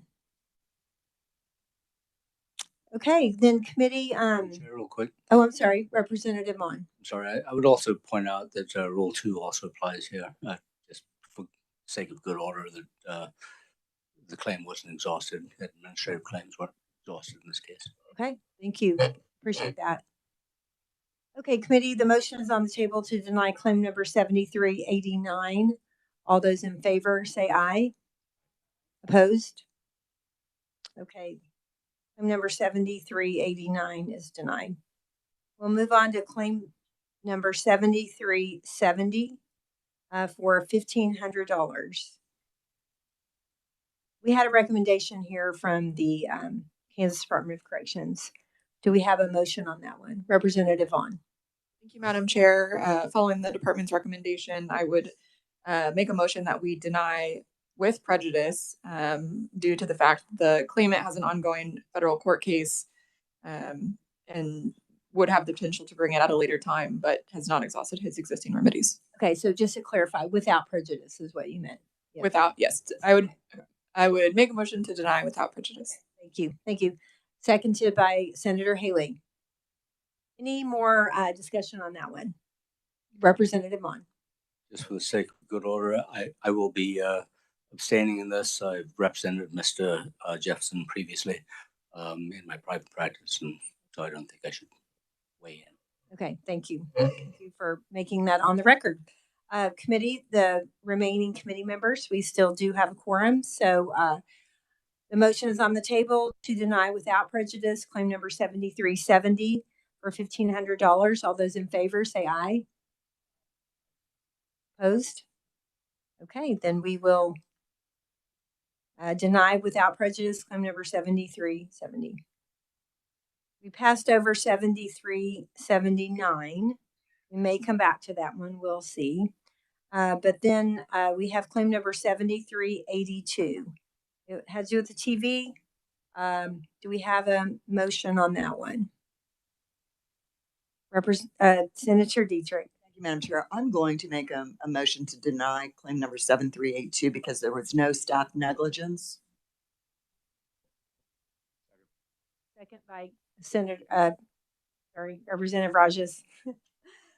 Any discussion on that one, committee?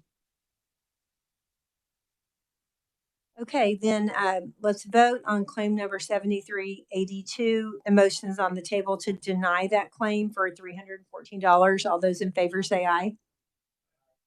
Opposed? Okay, we will deny claim number 7382. And then the last one that we have to talk about is claim number 7385 for $250. Do we have a motion on that one?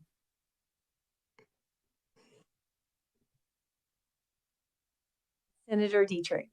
Madam Chair, I'd be happy to make a motion to start the discussion. I'm going to move that we deny claim number 7385. There was no TV on the inventory, and then there was a little mismatch between the first claim and the second claim. Okay, do we have a second on that one? Second by Representative Rajas. Any discussion on this one? It's the one we just heard most recently. Okay, then we will go ahead and vote on claim number 7385. The motion is on the table to deny that for $250. All those in favor say aye. Opposed? Okay, so claim number 7385 is denied. Okay, thank you for that good work, committee. We're going to move on now to the rest of our morning docket, and we have a few to do. One has been withdrawn, so that will help us catch up. Claim number 7393. And there was an issue with the settlement. And so Molly is going to summarize for us exactly what the situation is.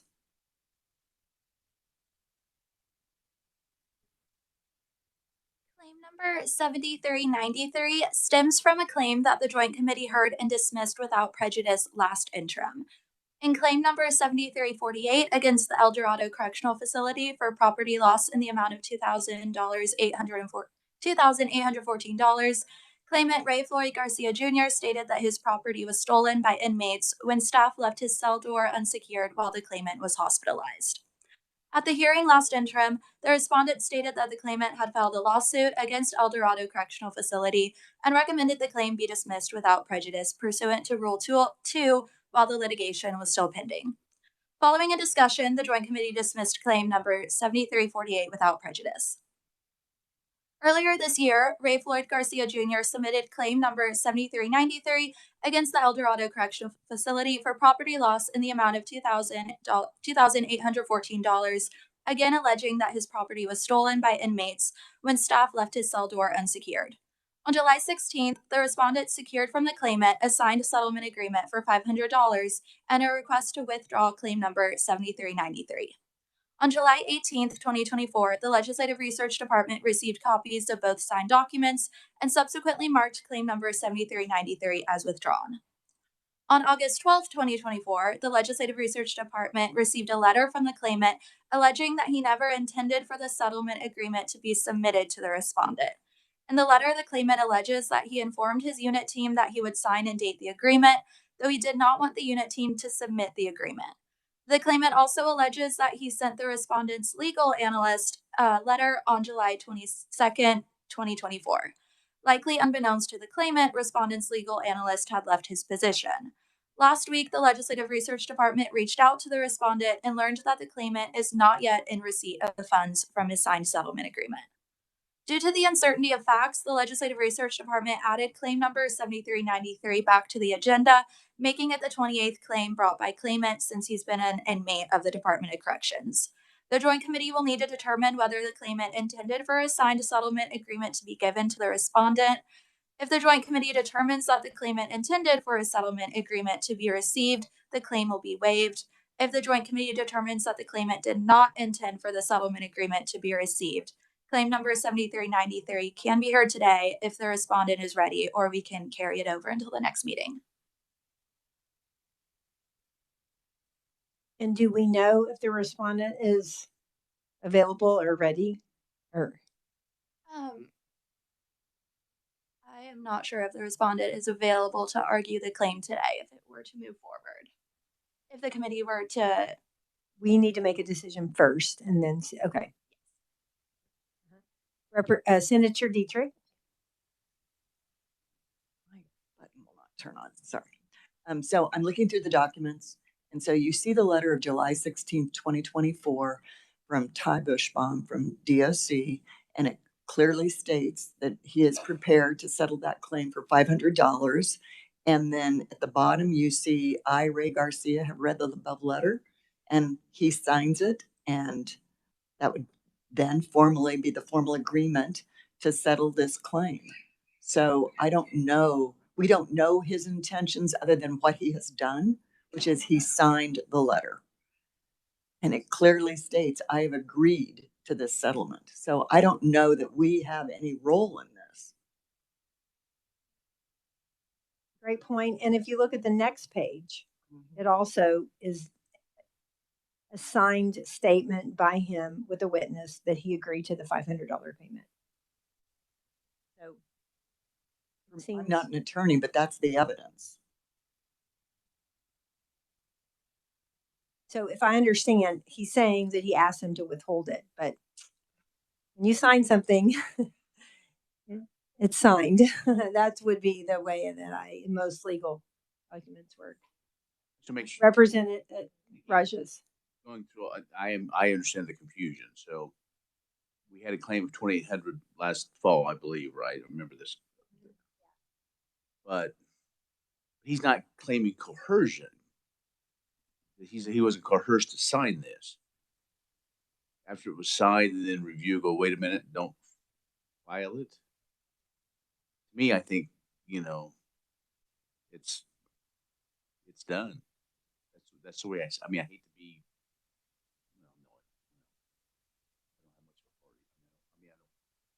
it seems like what can we do? Again, does this want to be the committee of precedent setting? Yeah, I think we all. One meeting's enough. Yeah, I think that what we're saying is we're looking at the evidence here, and it seems like he signed it. And I think our revisor does have some words of wisdom for us. I think the issue is settled, and I don't think the committee needs to take any action. You can just reflect in the minutes that the committee is of the opinion that the issue is done.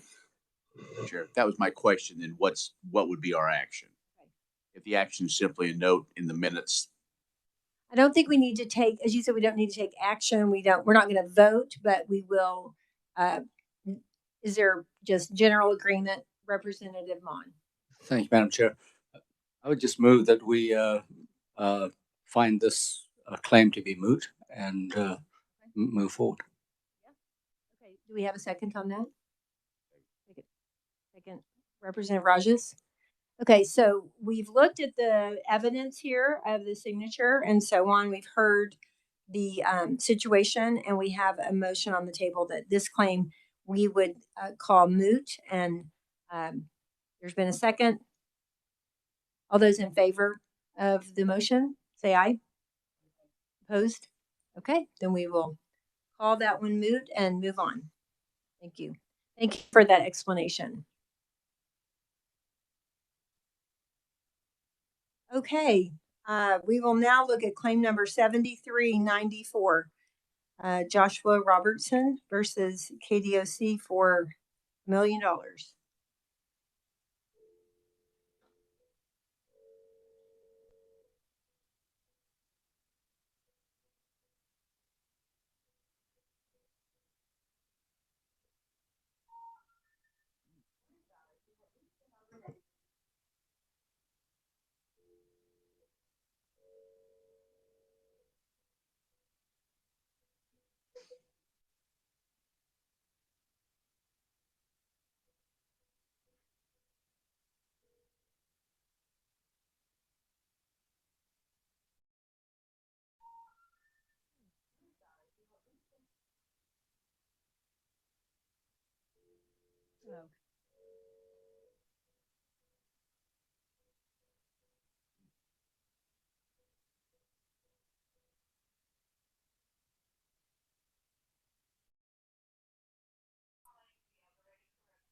Connect you.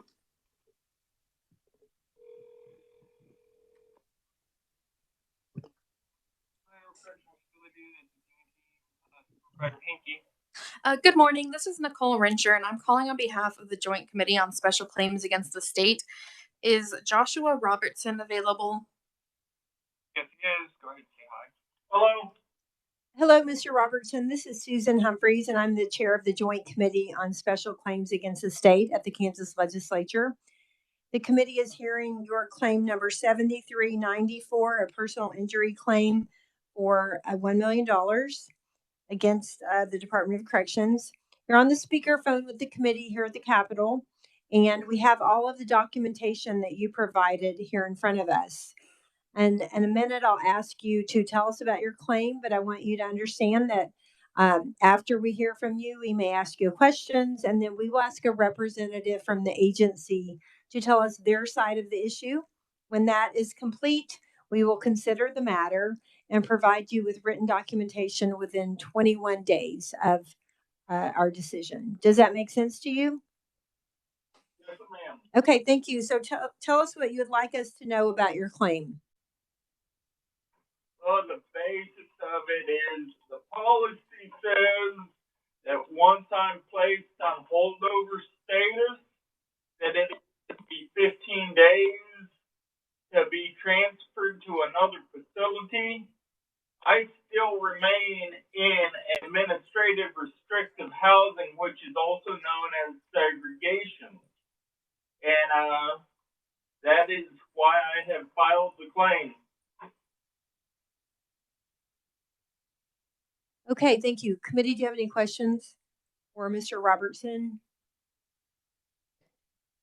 Okay, then I will ask Mr. Phelps to come forward from the Kansas Department of Corrections to tell us your side of the issue. Thank you, ma'am. Mr. Robertson has provided a lot of material here, but nothing in there shows that he is exhausted, unless I've missed something that shows that he's exhausted his administrative remedies. So on that basis, we recommend the claim be denied. But would also point out the claim for $1 million is probably not something that this committee would want to take on. And Mr. Robertson has a long history of litigation. He knows how to file lawsuits. And if he thinks he has a remedy. The courts are available for him to pursue that. So for those reasons, we recommend that the claim be denied. Okay, if I could ask you a question, just what specifically, what administrative remedy, how far has this gone or what has happened so far with this As far case? as I can tell, there hasn't been anything done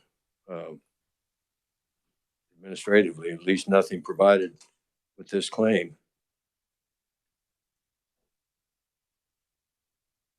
Okay, thank you. Committee, do you have any questions for Mr. Phelps? Senator Dietrich? Thank you, Madam Chair. Mr. Phelps, Yeah. what would be though the administrative appeal? Would it go to the warden first and then to the secretary? Has any of that happened? I believe it would first go to the unit team manager or the unit team and then to the warden. And I have not seen anything that indicates he's done any of that. Okay, thank you. Committee, do you have any other questions? So, Mr. Robertson, I assume that you could hear that discussion. Yes, ma'am. And so, do you have any comments on that? Because as you know, the special claims against the state committee is kind of the last resort, and we, So, Excuse me, ma'am. Yes, ma'am, I do know that, and I included a case law in the packet I sent you as part of a attachment, and it did explain that when property claims or even personal injury claims exceed the $500 that is allowed by KDOC policy, that the Special Joint Claims Committee is the appropriate administrative remedy. I have included that case law, and I did cite that in my claim also. So then, whenever whoever reviews my claim, they will have that case from the Kansas Supreme Court and to look at to see that I have now hereby exhaustive my administrative remedies with regards to that it is over the $500 limit, and therefore KDOC's personal injury claim forms would not be available administratively for me because it's over that $500 limit. okay, thank you. I will ask our advisor to give us an opinion on that. And we did hear about that this morning when we were going through our notebooks, some of the rules and regs. And so either Molly, but Mike, if you could comment on that. I'm not clear what the personal injury is. Is the personal injury being in segregation when he thinks he should be in general population? Is that what the personal injury is all about? Yes, sir. I also found a case law, I believe out of the 8th Circuit Court, that explained that holding someone unnecessarily in administrative segregation counts as a personal injury. I also included that in the packet I sent, and the appropriate remedy they found was $100 per day being in administrative segregation. You're still in segregation, is that correct? Yes, sir. And your remedy probably would be to file a lawsuit in federal court, and that would be, I think, the appropriate remedy. You still have the statute of limitations hasn't run on that, and I think that would be I think the appropriate thing for this committee to consider the fact that he apparently has a cause of action, or possibly has a cause of action is a better way to say it.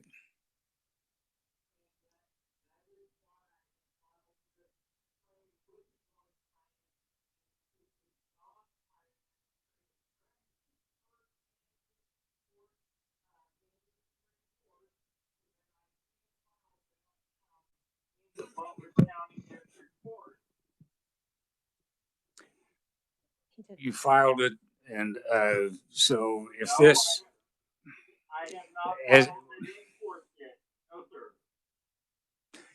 you don't need to come to this committee unless this would be considered some type of quasi-contract. You're into the personal injury is your argument, and so this stop before this committee is not a necessary stop.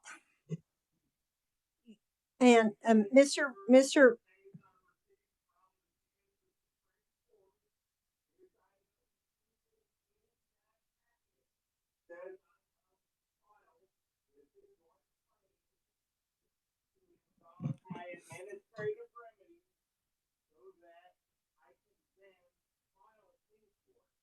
Well, if that's the case, you've accomplished that by filing your claim, and this committee has heard the claim, and so I would say you're free to go do whatever you need to do at the federal district court level. And Mr. Robertson, I'll just add that was our revisor, who's we consider an expert on this committee. But I would just add that we do dismiss claims at times because they have not filed, or they're in the middle of a filing with either federal or state court. So thank you for bringing that to our attention. We will certainly look at it. You've now made your claim, as Mr. Hines said, and then we will we'll discuss it, and we will let you know our decision within 21 days. Does that make sense? All right, thank you. Okay, thank you. Bye-bye. Okay, committee. That was an interesting one. Okay, claim number 7380 has been withdrawn because there was a settlement reached between the claimant and the Department of Corrections on July the 16th. So we do not have claim number 7380. We will move on to claim number 7396, Dennis Shaw versus the Office of the Treasurer. Yes, sorry. I'm sorry, could I interrupt? Oh, yes. Just sorry, on, Representative Ma, I didn't know where that was coming from. just on claim 7394, claimant Joshua Robertson, I just like our record to reflect that I recused and did not involve myself in any discussions. I previously represented Mr. Robertson. Okay. So this was the one that we just, okay, thank you. Thank you. Okay, again, we'll move on to 7396, Dennis Shaw versus State Treasurer. And we will go ahead and get them on the phone.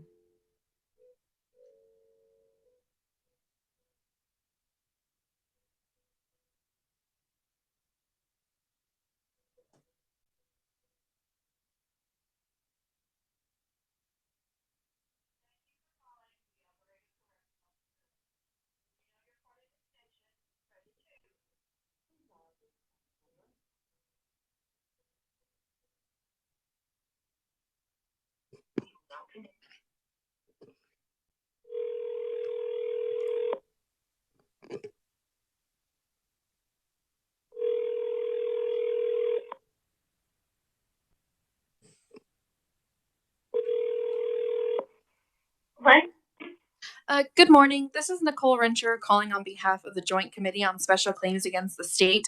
Is Dennis Shaw available? We had to change offices because he's in a wheelchair. You can call extension 22364, and they are waiting for you. Okay, thank you. Thank You're you very welcome. much. 364.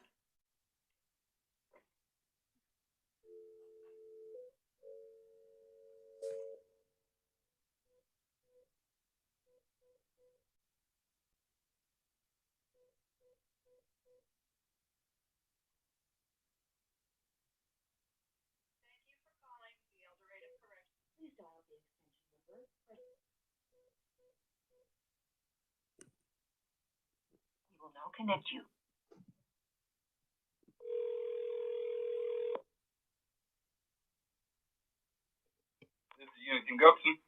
Good morning. This is Nicole Rencher calling on behalf of the Joint Committee on Special Claims Against the State. Is Dennis Shaw available? Mr. Shaw, are you there? You're there. Okay, hi, this is Susan Humphreys, and I'm the chair of the Joint Committee on Special Claims Against the State at the Kansas Legislature. The committee is hearing your claim number 7396 in the amount of $405 against the Office of the State Treasurer. You're on the speakerphone with the committee here at the State Capitol, and we all have the documentation that you provided in front of us. We're going to have you explain that to us. And when you're finished, we'll ask a representative from the agency to tell us their side of the issue. We will ask questions. And when that is complete, we will consider the matter and provide you with written documentation within 21 days. Does that make sense to you? Okay, thank you. So, Mr. Shaw, go ahead and tell us about your claim. I was trying to pay my debt off to the United States District Court for a couple of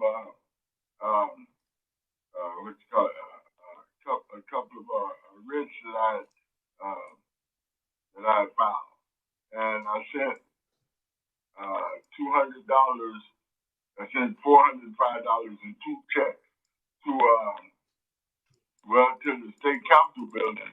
But I intended them to go to the U.S. District Court for the District of Kansas, you know, and I almost put the Joint Committee's address on the payable part, on the check part, you know, and but I put to the clerk of the court, you know, because I knew the clerk of the court, you're supposed to make the checks out to the clerk of the court so he or she can cash them. And anyway, I sent it to the wrong place, you know, to the wrong building. I was supposed to send it to 444 Southeast Quincy, but I sent it to 300 Southwest 10th Avenue, you know. And for some reason, that second man, because I dealt with the Joint Committee before, and I thought that would be in the same building that the U.S. District Court was in. And somebody there got the check and cashed it for me, you know, but it didn't go to the U.S. District Court or to the 10th Circuit Court either, you know. And so somebody there at the state council building cashed the check, and I don't know where they went to. I never did get the money back or anything. They wouldn't give me the name of the person, so I could, you know, the CIP wouldn't give me the name of the person, so I could write them and ask them about the money, you know. And so I was out of $405 and two checks. And, the numbers of the checks are all I had. Check number 186691 and check number 186693 was the number of the two checks. One was for $200 and the other was for $205. Okay. Okay, thank you. I do understand from the documentation that those checks were cashed. Yes, ma'am. Okay, thank you. Okay, I'll now call on John Hedges from the State Treasurer's Office. You're here in person. Now, is Sean awake and Jeffrey Shanae also? Are they on WebEx, or are we going to hear from you? What's the plan? Well, I can speak to most of the questions. Jeff Cheney is logged into WebEx. Shauna had some trouble with the link. She has called in, I believe. Okay, that sounds great. So, Mr. Hedges, go ahead. Tell us. Thank you, Madam Chair. I'm John Hedges, the Deputy General Counsel for the State Treasurer's Office. Shauna is available to answer some technical questions if you have those. But I think this case is very simple from our perspective, if rather unfortunate for Mr. Shaw. First, and sort of as a procedural matter, Mr. Phelps has talked a lot about exhaustion of remedies. The way I understand the Department of Corrections procedure to apply from the relevant statute is that it would apply to any state agency. Complaints against any state agency, inmates have to start with the remedy through the Department of Corrections. I have a number of questions about whether that has happened in this case. The information that Mr. Shaw has presented just isn't clear on that point.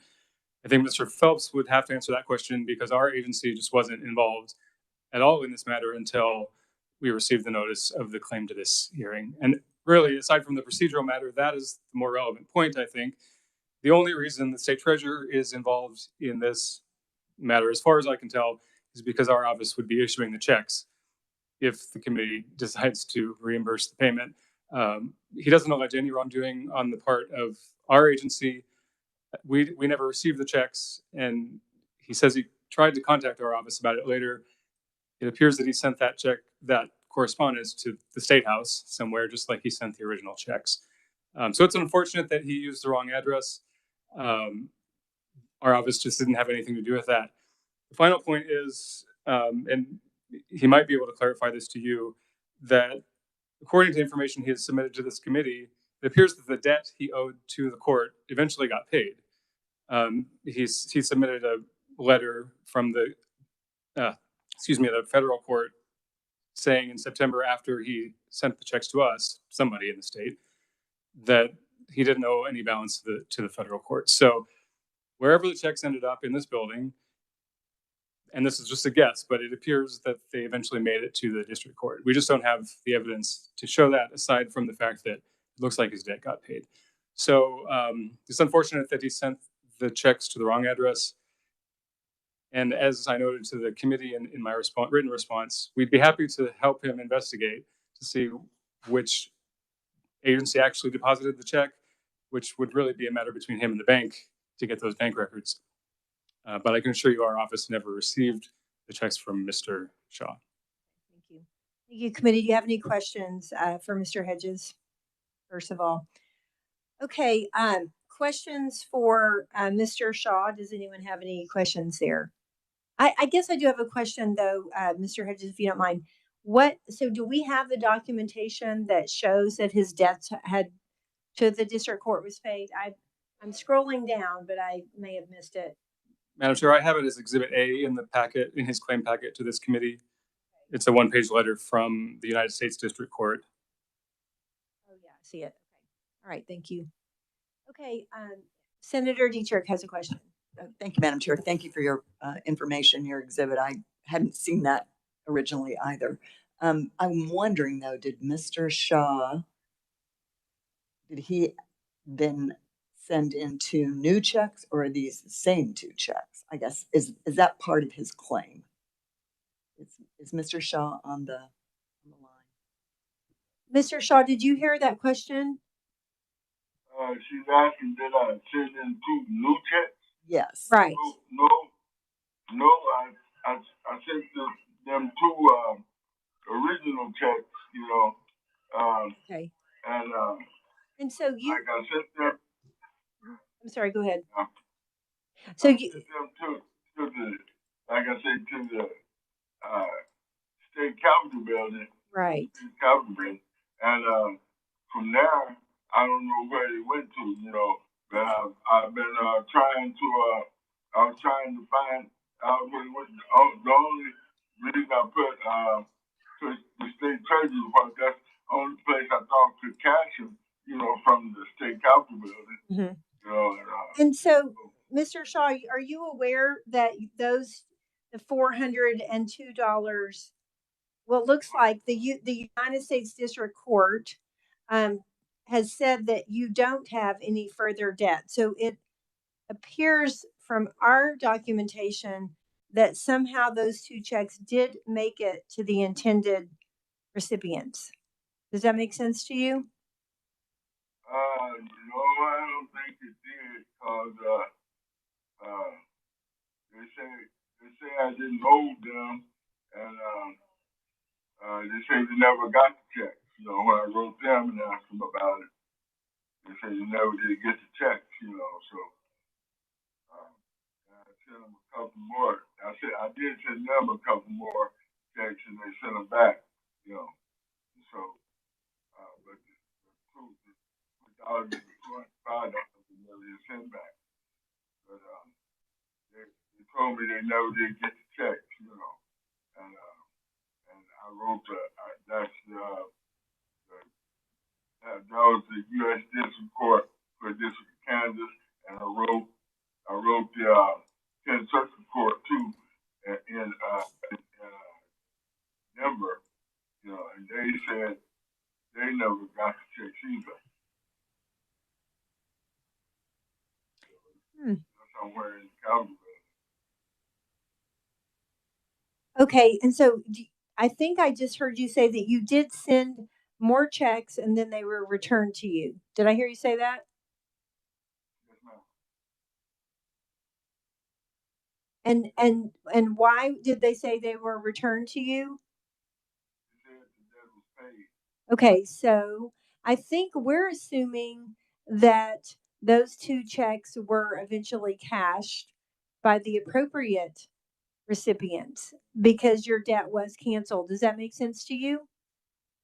No, ma'am. Did you say no or yes? I said no. Because if they were paid by the original recipient, they would have sent me some kind of documentation telling me, a receipt or something like that, telling me they were paid. Well, would you say when you sent them 2 checks and they sent them back saying you didn't owe a debt, would that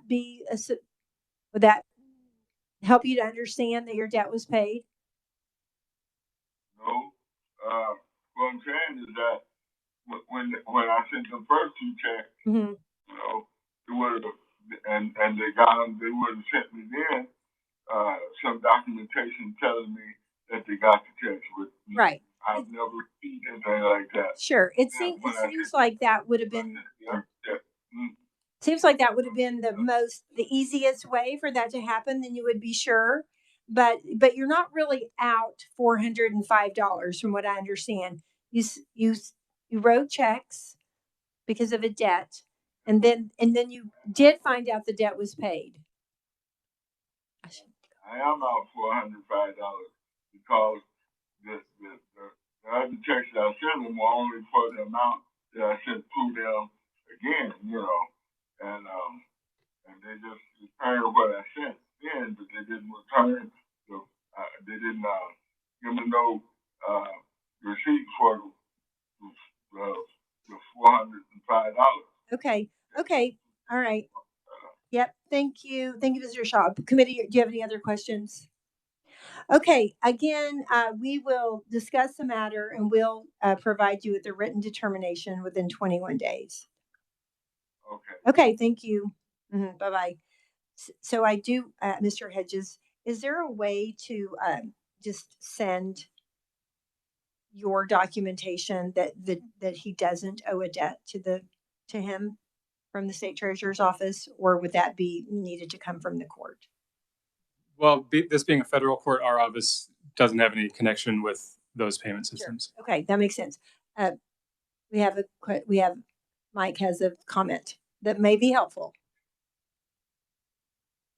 In the material the committee has, Exhibit A, it was to Dennis Shaw, Lansing Correctional Facility, and so on. It basically says, with regard to the checks you sent, that would be, you would have to contact them. But the bottom line is they say that you do not have a balance, so he doesn't owe them any money. That should be the receipt. That's good. Okay, now that is to Lansing, and we called El Dorado. Are we assuming that he was transferred from the time that this came? This was mailed September 2022. We don't know if he could have been in Lansing at that point, but okay, if you could check, that would be great. All right, committee, thank you. We've had some interesting claims today, I would say for sure. Okay, we have 2 more claims before lunch, so we'll get to those and then we'll discuss these. Thank you. Appreciate Mr. Hedges you coming. Yeah. Mm-hmm. Okay, we'll now move on to claim number 7398, Caden Meyer versus Fort Hays State, property damage for $1,609.47. He's on WebEx. Okay. Mr. Mayor, are you there? Yes. Okay, thank you. We can't see you yet, but I'm assuming you're coming. We'll see you in Okay, there you are. Okay. So my name's Susan Humphreys. I'm the chair of the Joint Committee on Special Claims Against the State, and the committee is hearing your claim number $73.98 for 1609 and 47 cents against Fort Hays State. We have all the documentation that you have provided from us, and we'll let you tell us your side of the story, and then we will hear from Fort Hays State, also on WebEx.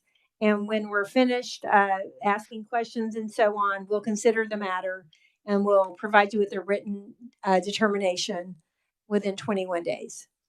Does that make sense? Okay. Yeah. All right. Go ahead and tell us about your claim, what you'd like us to know. All right. Hello, committee. I am a sophomore at Fort Hays State University, and during my freshman year, I parked behind Victory Village, and when I pulled into the parking stall, and there should be on my claim, it shows where that parking stall was, but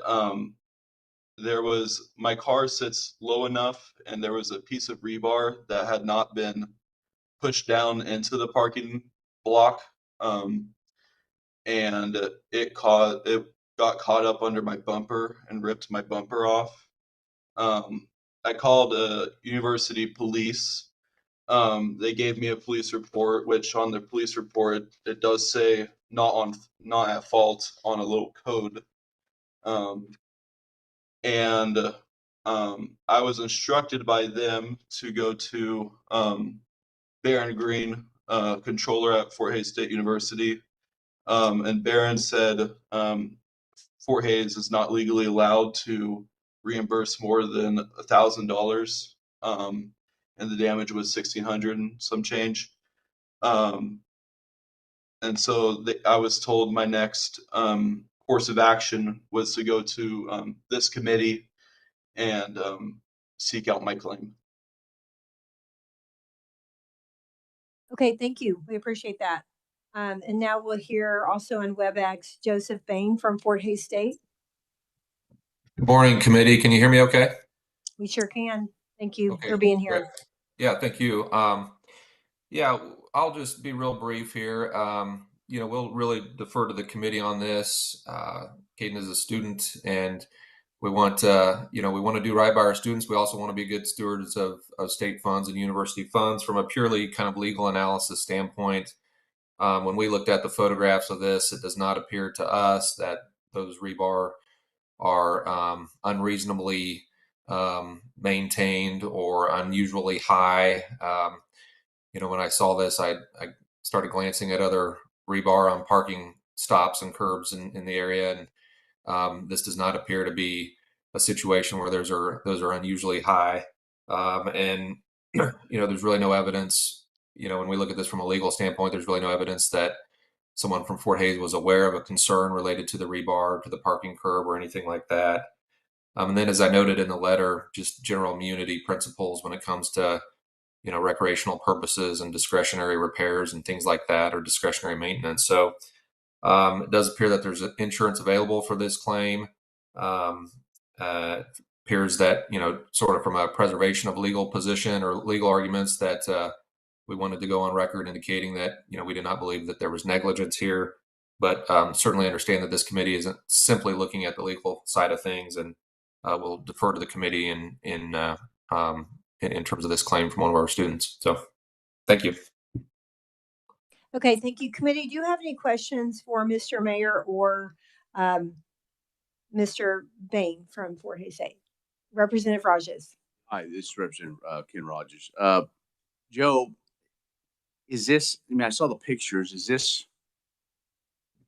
this all over campus where that's what keeps these things in place? And are they just little nubs or what? I had a hard time looking at the pictures of where that is, because it looks like that Mr. Meyer, parked like. Are there others like that in that parking facility area? Do you know? I haven't gone, and inspected all those curbs. These are the ones that, these are parking stops that have the rebar in them. You'll see them across town at different shops and things. And I'm not sure how prevalent those specifically are at the university. The photographs that really were compelling to me when I looked at it was the ones that I sent with my response. Those seem to suggest. I mean, it was a little hard to tell, but maybe a half inch or a little bit more sticking up there. And these things, can settle over time and that sort of thing. And so it just didn't appear to be unusually high. But I don't know how prevalent those types of stops are across the university without asking some questions of our facilities folks. So appreciate the question, though. Madam Chair. Yes, go ahead. Mr. Meyer, is your vehicle been fixed, or did you? It looks like did rip part of that plastic undercover. I mean, the picture didn't show it took your bumper completely off? I mean, I guess explain that to me, because in the picture I'm having a hard time seeing. If it pulled the plastic underneath, or if as you pulled back, did it pull your bumper off, or and has it been fixed? Okay. Thank you for the question. No, it has not been fixed. It broke all the retaining clips on my bumper, pretty much all around. I went to several different body workshops around Hayes, and they said that they need to order a whole new bumper because there's also spidering on the bottom of my bumper from where the piece of rebar, which Mr. Bain, he couldn't see, but over there behind Victory on those specific sets of rebar, that rebar was sticking out about an inch to an inch and a half. And the campus officer did note that. There also around there was several others at the end of that parking lot that had several others that were sticking quite high up from freeze thaw over just working itself up over the years. But I have not been able to get it fixed, and it requires replacement of the whole bumper and several retaining clips and some under panels too for the car. Go ahead. Okay.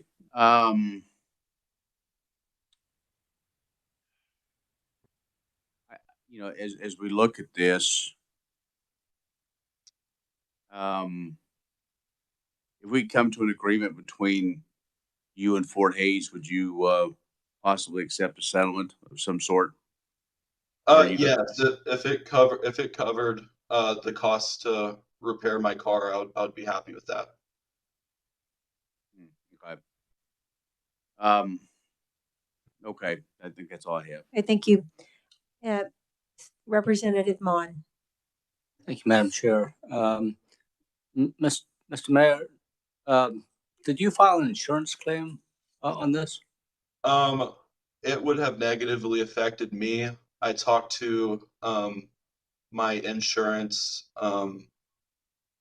representative, and it would raise my rates by $150 every 6 months. And my rates are already, it would have cost more financial hardship on me than try to get it through the college. Okay. Thank you. Where I have the where I have the not at fault, not at fault report. Can I follow up? Yes. And this question is not for Mr. Mayor, but the representative from Fort Hayes. Mr. Bain. Yes, sorry about that. Yep, trying to get off mute. Could you just educate me on, is the university self-insured, or do you have insurance policies that cover damages to property for folks who come on the property? Yeah, we do not maintain a general liability policy. It's been our long-standing practice not to do so, based on some of the Kansas Tort Claim Act provisions and being a state agency and such, that we don't maintain, general liability. We do have insurance on our buildings and things, from a property insurance standpoint, and there are some specialty policies that get taken out for student clinicians and that sort of thing, but we don't maintain a general liability policy. We take the position that we're covered under the Kansas Tort Claims Act. Right, thank you. That kind of answers my question. Thank you. Okay, thank you. Committee, do you have any other questions? Okay, Mr. Mayor, we will discuss this and we will let you know within 21 days our written determination. Okay. Okay, all right, thank you. Have a good day. Yes, thank you for your time. Okay, bye-bye. Okay, committee, we have one more claim that we will hear, claim number 7381 for $231.06. And this is against Larned State Hospital property loss. We'll hear that claim and then we will go through the ones that we haven't been able to do yet, and then we will take lunch after that. So let's go ahead and so is Mr. How would we say that last name? Palacios. Palacios? Is he on WebEx? We're going to call him. Okay, thank you.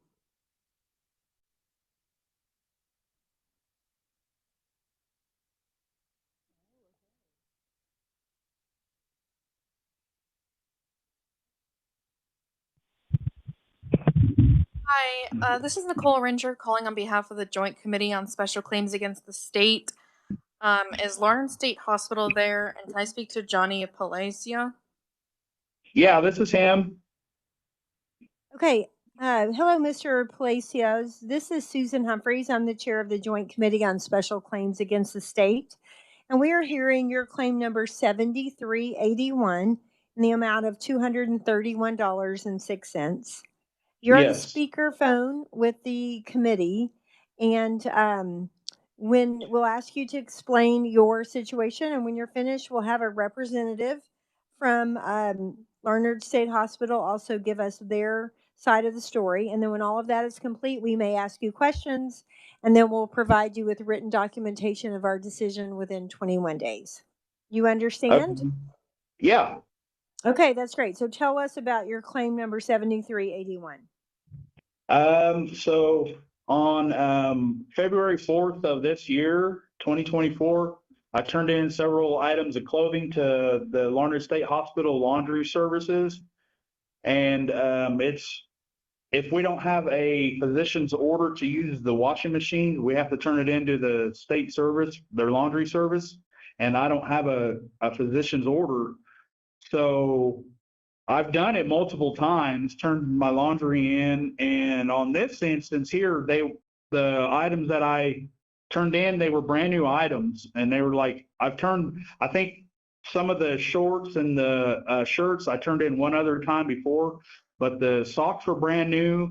My hoodie, it was actually a polo hoodie my mom sent me, and it was brand new, and I wore it like 3 or 4 times.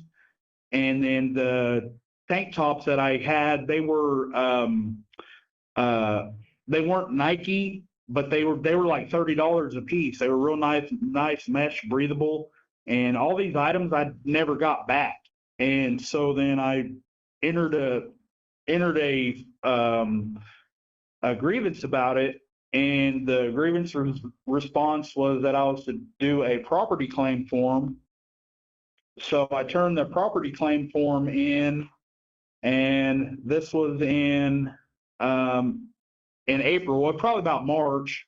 It was like the last week of March, and I have never received any definition back from the property claim form. And the only thing that I know about the property claim form was Mr. Moore, the due process officer, he stated on my response from the grievance that he talked to the CFO of LSH, and what's her name, Stephanie? Stacy Parr, and that claim had been denied. So then that's when I went to fill the form out for the Joint Committee on Special Claims Against the State. Because those items, they never returned and they were never found, and there wasn't anything on them. And they were all, I mean, like I said, they cost my mom. It was like double of what I claimed. I just found what was comparable in the Walking Horse book that we can order out of, one of the vendors that's approved to order. And then the amount, how many of each item Okay. Okay, thank you. And committee, do you have any questions for Mr. Palacios? Questions? Okay, thank you. If you'll just stay on, we're going to hear from Jared Langford from Larned State Hospital now. I believe he's on WebEx. Okay. Yes. Can everyone hear me? Yes. Yeah. We can. All right. Good morning, everyone. My name is Jared Langford. I'm an attorney with the Kansas Department for Aging and Disability Services. KDOC would just like to make 2 points about Mr. Palacios' claim. First, the claim itself is pretty minimal in the extent of the evidence that Mr. Palacios has provided in written form and by his testimony today. There is no proof in the record that Mr. Palacios owned these specific items, how much they were worth. There's no receipts. There's no proof of ownership whatsoever.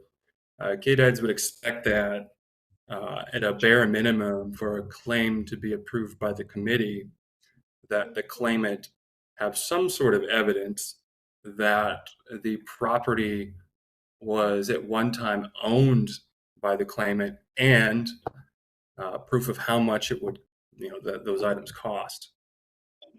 Second, and I think perhaps more importantly, is that on a procedural level, as far as I understand, the committee is there as sort of a last resort when there is no other legal means for reimbursement for damage. And here, as Mr. Palacios mentioned, KDOC and Larned State Hospital has a policy by which a resident can turn in a claim to be reimbursed in the event that their property was damaged by LSH's negligence. And if that claim is denied, you can get a hearing before the Office of Administrative Hearings, and you can get an order from the KDOC secretary, and then you can even take that and appeal it through district court and the appellate courts. There are tons of ways that Mr. Palacios could have proceeded here besides this committee. Mr. Palacios mentioned that he did file a claim. I'm unaware of any such claim, and I will note that the claim under the LSH policy that he included with his documentation was for a peace pipe and not clothing. And so I'm available if the committee has any questions, but that is KDOC's position. Okay, thank you. Committee, do you have any questions for Mr. Langford? Okay, that's. You see a peace pipe? Okay. All right. You did say peace pipe. Any other questions for either Mr. Langford or Mr. Palacios? I do, I don't see any from the committee, but Mr. Palacios, did you make a claim for $19.75 for a peace pipe? Yeah, that was a few months before. That's a completely separate issue. Okay. I didn't. And so, yeah, do you have the documentation that you did file a claim for these items through the proper channels? Yeah, and I also have the property forms that were filled out by property staff when I received my clothing from home, and it has itemized each piece of clothing that was received. And then I don't believe it has the price. I have those. I don't have them right here on me. I can get them. And I mean, I have those forms though. I have all of my property claim forms that shows that I have received those items, and it's documented by the property staff here. Okay, so we have a committee. You tell me if I'm mistaken, but we do have the claim for the peace pipe. I don't see a claim for the other property items or the list. So, okay. The case number is GO 32024-057. Okay, I'm sorry. Could you repeat that? GO 32024-057.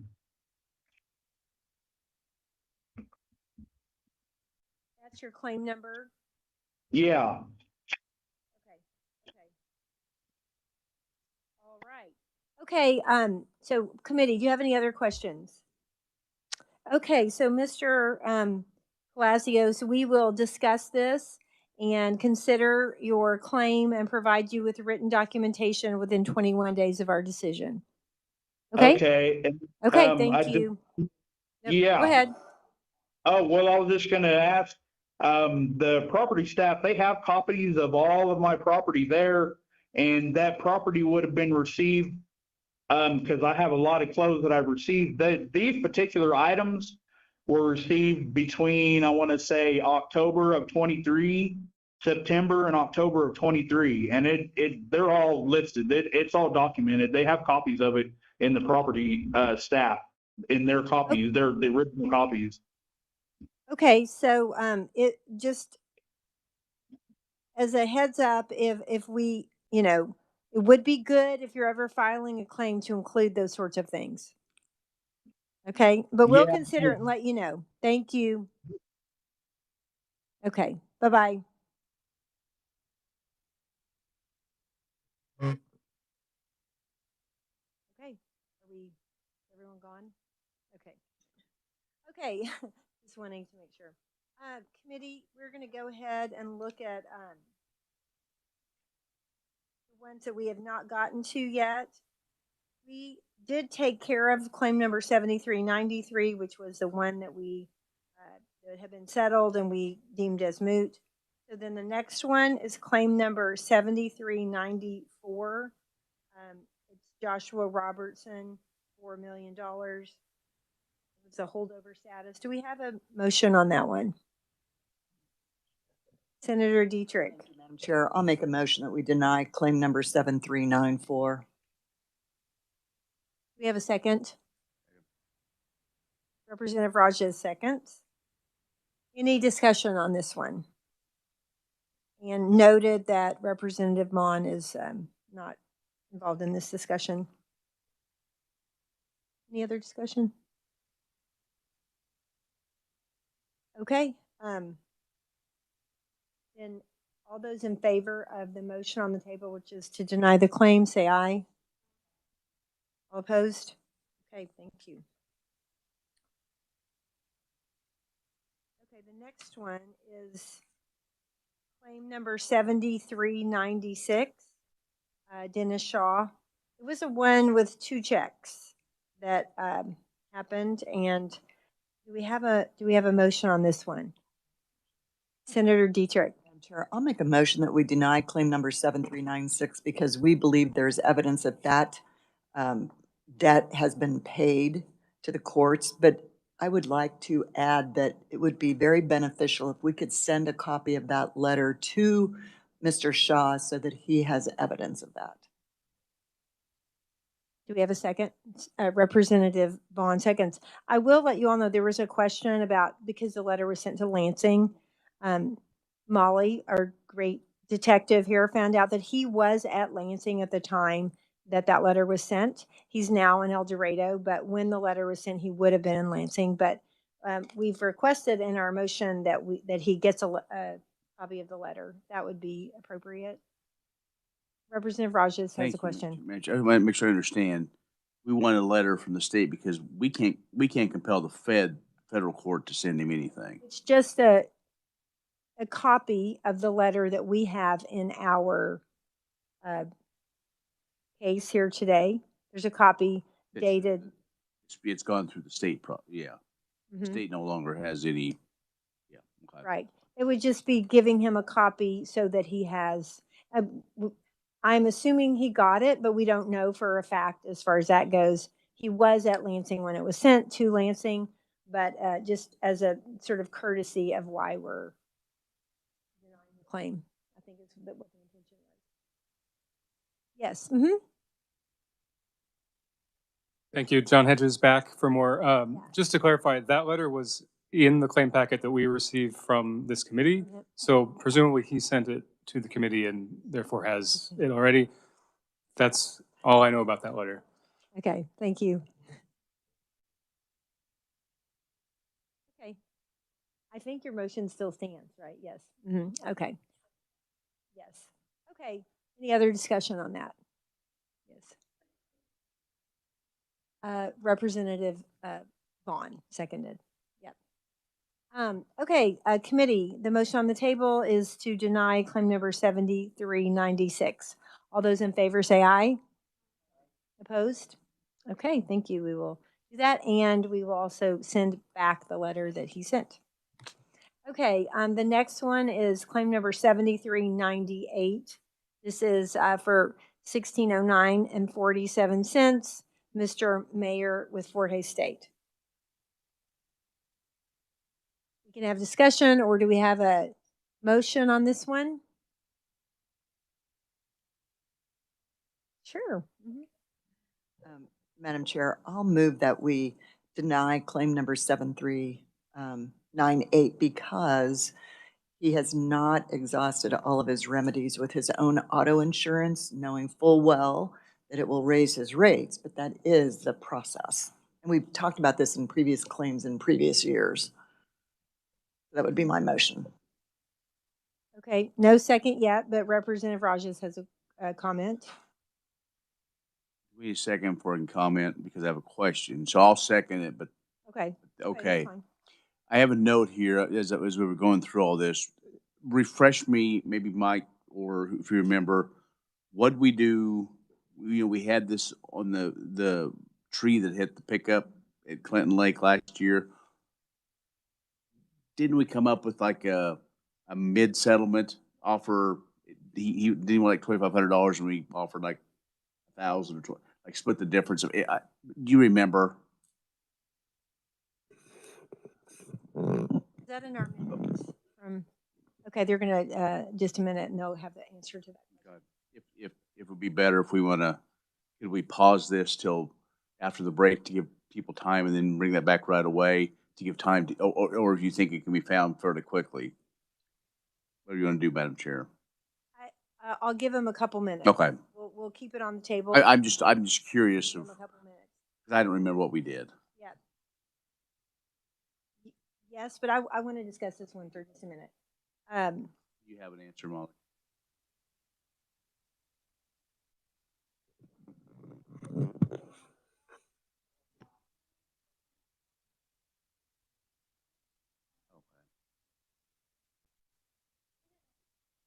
Yeah, because had he filed an insurance claim? Was the question. Yeah. Okay. Okay. So I'm curious if filing an insurance claim is a necessity. I mean, we understand when we're talking about the Department of Corrections, they have to go through those steps to file to them. But is filing a claim with your insurance company one of the steps that has to happen before this committee? It's not. Sorry, go ahead, Mr. It depends, I guess, on how you interpret what's necessary in terms of exhaustion, and I don't think anything in the committee rules covers this specific situation. So.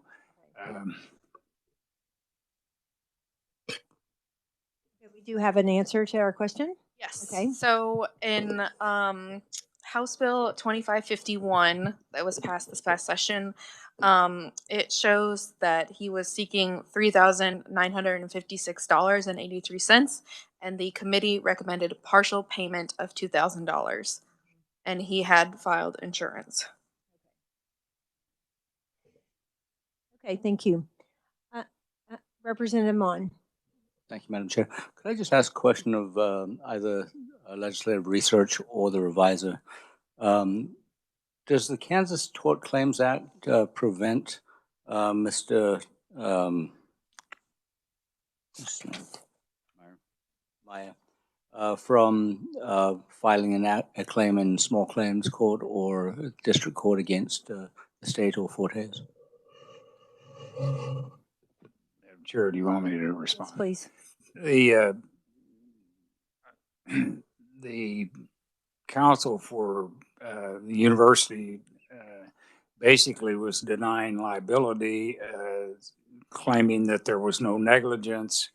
He was also making the point that the parking lot had been used for recreational purposes, which he was trying to get into the immunity provision that requires gross negligence if it's a facility that's used for recreational purposes. The bottom line is that if it wouldn't, I mean, it'd cost more for attorney's fees to file a claim under the Tort Claims Act. So it would be a type of claim that would be appropriate, I think, for this committee to hear, because it's just not feasible for someone to go hire a lawyer to try and bring a claim for a little less than, I don't even know what the amount would be, but if it's less than 10 grand, I don't think anybody is going to bother with a lawyer, because a lawyer would. If I could follow up. Yes. Yeah, I understand that in district court, but perhaps in small claims court, this could proceed. You cannot bring a claim under the Tort Claims Act in small claims court. Thank you. That's what I was trying to get to. Thank you. Okay, so I think Representative Rogers, we did have your question answered about that. Okay, so committee, and the motion on the table is to deny it. I will tell you, my inclination would be to pay this claim, because I do feel like the student called the police. There was a police report. He was found to not be, it wasn't his fault. And it was something that, I mean, that's my feeling, is that the university was responsible for the damage. So I'm throwing that out for conversation's sake.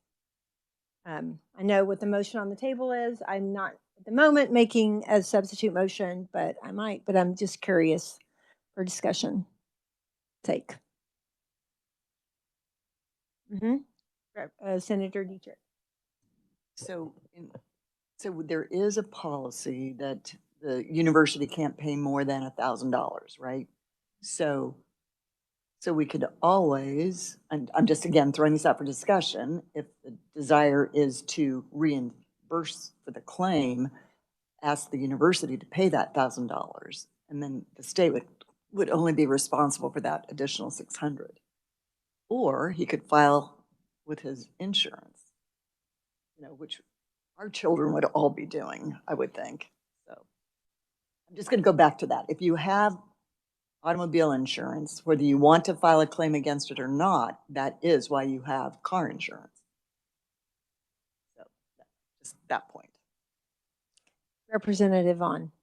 Thank you, Madam Chair. I guess that would be a point of clarification for me as well, because the claimant had indicated that he was told his car insurance rate the premium would go up $150 every 6 months, even though he wasn't technically found at fault. So I'm kind of confused by that, because if he wasn't found at fault, I'm not sure why there'd be so much of a premium increase. And then, if we ask him to file through insurance, I wonder if that's fair, because then he takes on that additional cost on a recurring basis. So that's part of my dilemma right now. So I'm also, but I am very interested in this idea of having the university pay the $1,000 and then deciding how we might cover that additional $600. And could someone refresh my memory on the 1,000 level? What was that? It's by statute, which we reviewed. It's got it in my memo, which I'll look at.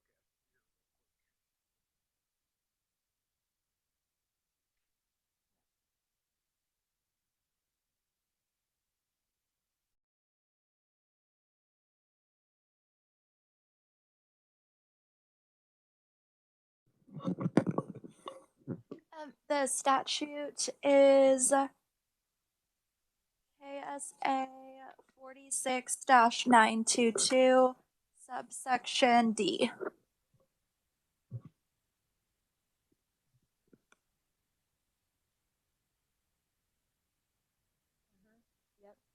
Right, but that seems like a different statute, the one that that I'm looking at on page 4 of your memo, Mike, the top of page 4.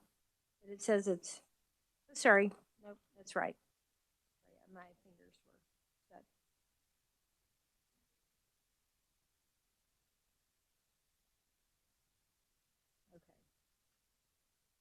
Okay. Yes, Senator. So Dietrich. thank you, Madam Chair. I'm going to go along with the precedent setting piece we've talked about in the past, which this makes me a little nervous. We have so many universities, so many students getting into accidents or having rebar on a parking stall who will come to us for a claim. That's my concern, that this individual, we feel badly for him because it appears he hit one of those parking lot bumper stops and the piece of rebar touched his bumper and some of the underlying pieces of metal on his car, plastic on his car. And so the university is saying, we're not responsible. So do we as a state then say, well, gosh darn, we feel sorry for you, we'll be responsible. And then this just opens that door. Kind of reminds me of the laundry question we had a couple years ago. Are we creating a new area that we'll then be seeing lots of claims for? That's all. And then I'll stop talking. Thank you. Okay, thank you. Any other comments? Any other thoughts? We have a motion on the table.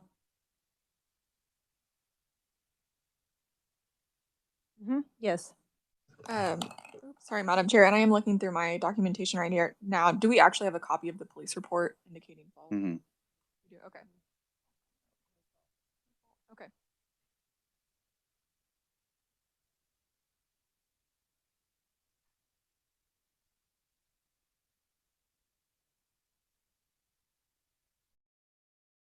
Okay, sorry, just looking through some of the materials.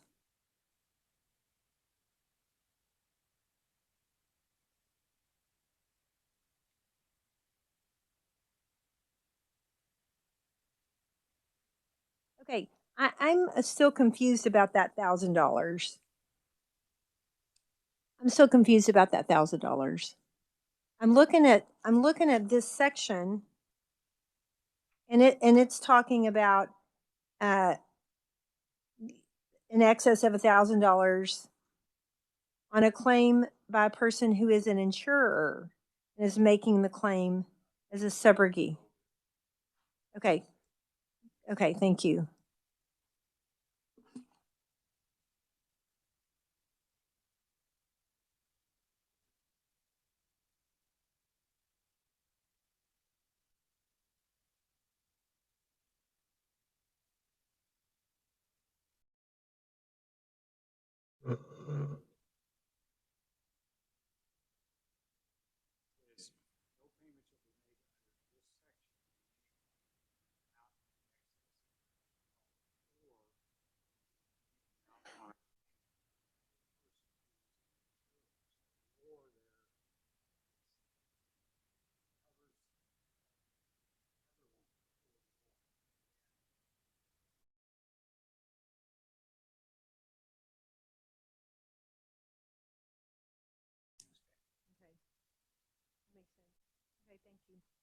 Okay, thank you.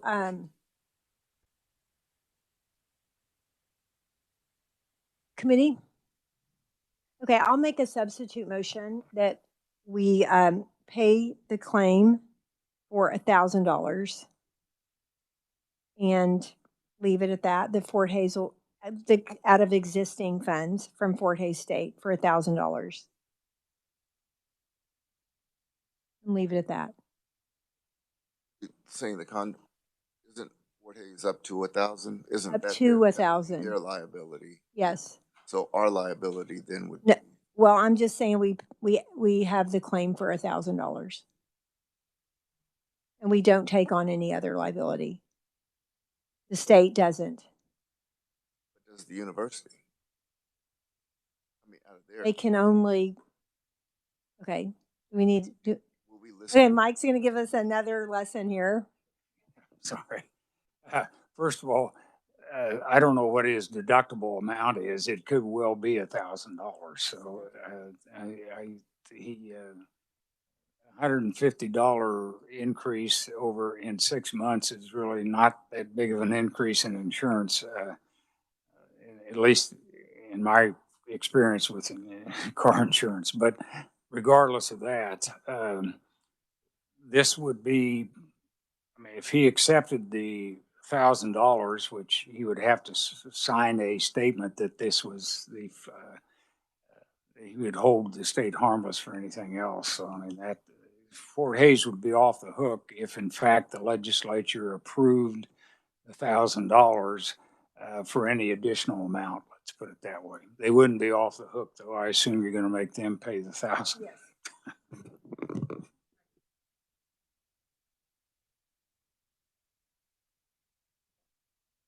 Do we have a second, my substitute motion? Or no? I wasn't sure. Question, let's keep talking. Just a point of order. Yes. So there was a motion on for the committee that was seconded. Would that need to be a friendly amendment, or it's just? It's a substitute motion, so it overrides that one. We would vote on that one. If it fails, we go back to the first one, right? Original motion. Representative Vaughn. Thank you, Madam Chair. As a point of discussion after the reviser's comment, I guess, would it be possible, I mean, to get a copy of the claimant's insurance policy? I mean, that seems overly invasive, but I guess I have the same question where, you know, if we're going to require that $1,000 of the claim is paid, there's still $609 unpaid, and that's more expensive than if he were to just accept the $300 annual increase to his insurance. So if his deductible did in fact pay, or his insurance paid up to $1,000, I mean, it just, like, in making this decision, are we inadvertently making him pay more out of pocket than if he were just to file a claim through insurance and accept the $300 increase in his premium on an annual basis? Is kind of what this has me thinking about. Representative Mon. Yeah, just following up on that. I guess, you know, it's about amortizing the cost over 5 years, right? 5 years and something, if he made the claim on insurance. And it is fair to say, to look at the deductible on the insurance, if we're going that way. And we could just carry over the claim to another time and have him provide additional information about his policy. But I don't know, that's just as a point of discussion. Representative Vaughn.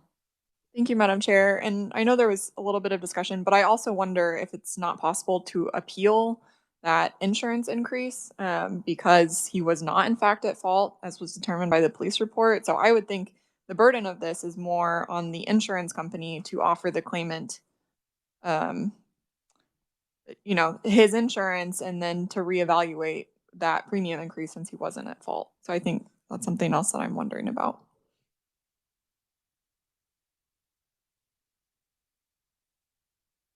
I'll just say, dealing with insurance companies, that I don't think appeals go very far, and they can drop you at any point. I mean, it's just, you know, it's kind of an a will sort of thing. Did you want to say something, Mike? You're acting like you're going to say something. The committee has gotten claims from people that wanted the deductible because they had a $1,500 deductible or whatever. So the committee has gotten claims from people that have filed an insurance claim but are looking for a deductible so they'll be made whole. And the committee is sometimes agreed and sometimes not. Okay, that's helpful. Okay, well, I made a motion to pay $1,000 of the claim out of existing funds from Fort Hays State. I don't know if I had a second or not. The second from Representative Vaughn. Discussion on that? My discussion, I'll just say, it does seem to me that Fort Hays State is required to keep their parking lots in order so that there's not accidents. And yes, sometimes it's the fault of the students because of what they may do, but in this case, there's documentation that he was not at fault. And so that is my basis for feeling that Fort Hays State is, it's not gross negligence by any means, but, being aware that those rebars can injure cars, that's their responsibility of upkeeping their parking lots. So that's my basis for that. Any other discussion? Senator Haley. My concern only, Madam Chair, is that, it does, we do open up, I think, a potentially slippery slope for similar matters to be brought up for what the maintenance should be of any public space. And there will be copycats should this prevail. There will be others, as we've seen with the Department of Corrections, that will follow suit. And that's why that's the only reason I don't support it. Okay, any other discussion? Okay, we'll go ahead and vote on the substitute motion to pay partial claim of $1,000 out of existing funds of Fort Hays State. All those in favor say aye. Aye. All those opposed? No. Okay, motion fails. So we are back on the original motion, which is to deny the claim. It was flat out deny, right? And that was seconded by Representative Rajas. Okay. Representative Vaughn. Thank you, Madam Chair. And I'm sorry if this has been said, but just one additional point of clarification, because I'm wondering if I want to make a substitute motion to deny without prejudice. So the $1,000 limit that the university is responsible for, just to confirm, if it is in any amount in excess of that $1,000, the claim cannot be brought at all, versus the claim being brought and the university only being able to pay up to $1,000. Because I'm wondering, if we deny without prejudice, then the claimant could try and recuperate that $1,000 again directly through the university, and then for whatever reason, if he needed to bring the case back, he could. So I just wanted to confirm if that is how that works.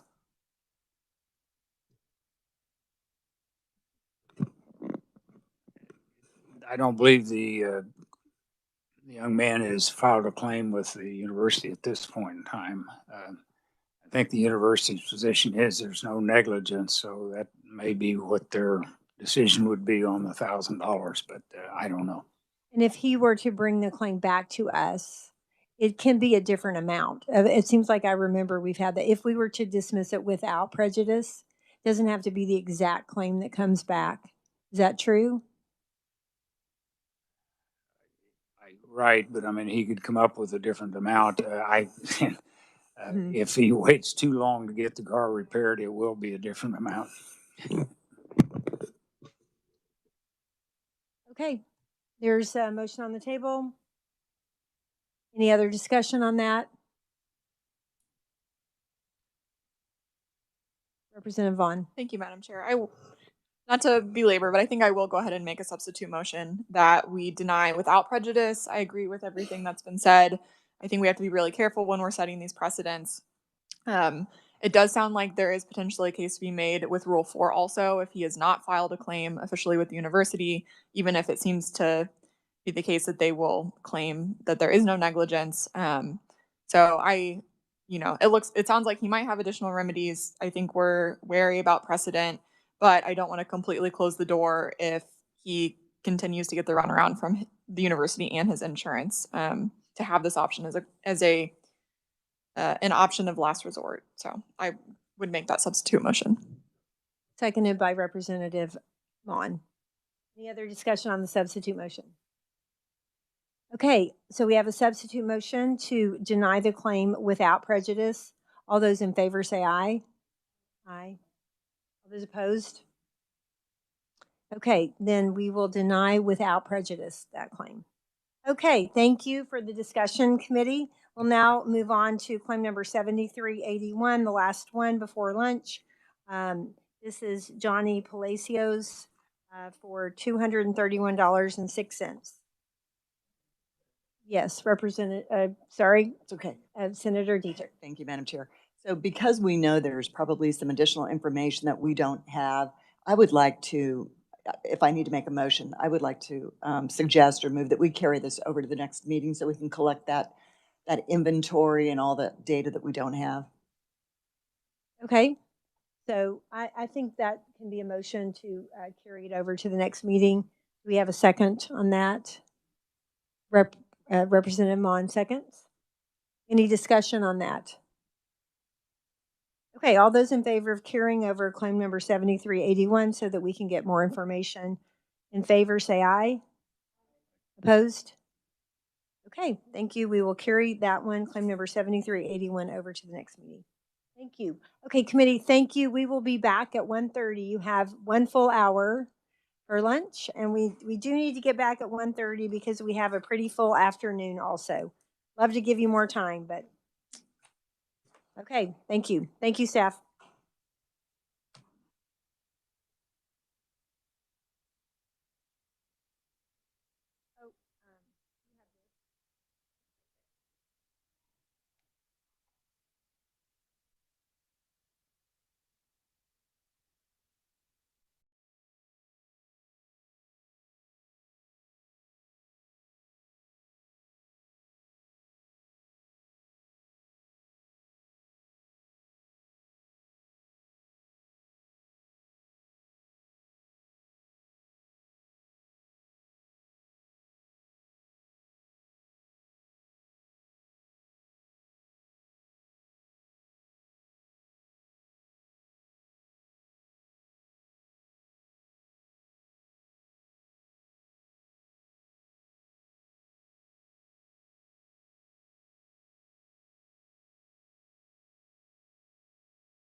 afternoon session of the special claims against the state. Hope everyone was able to have a little bit of time to have some lunch. The first item on the agenda is to approve the meetings from December 13th, 2023. Do I have a motion to approve the minutes? Thank you. Madam Chair, I would move that we approve the minutes as presented. Okay, and do we have a second?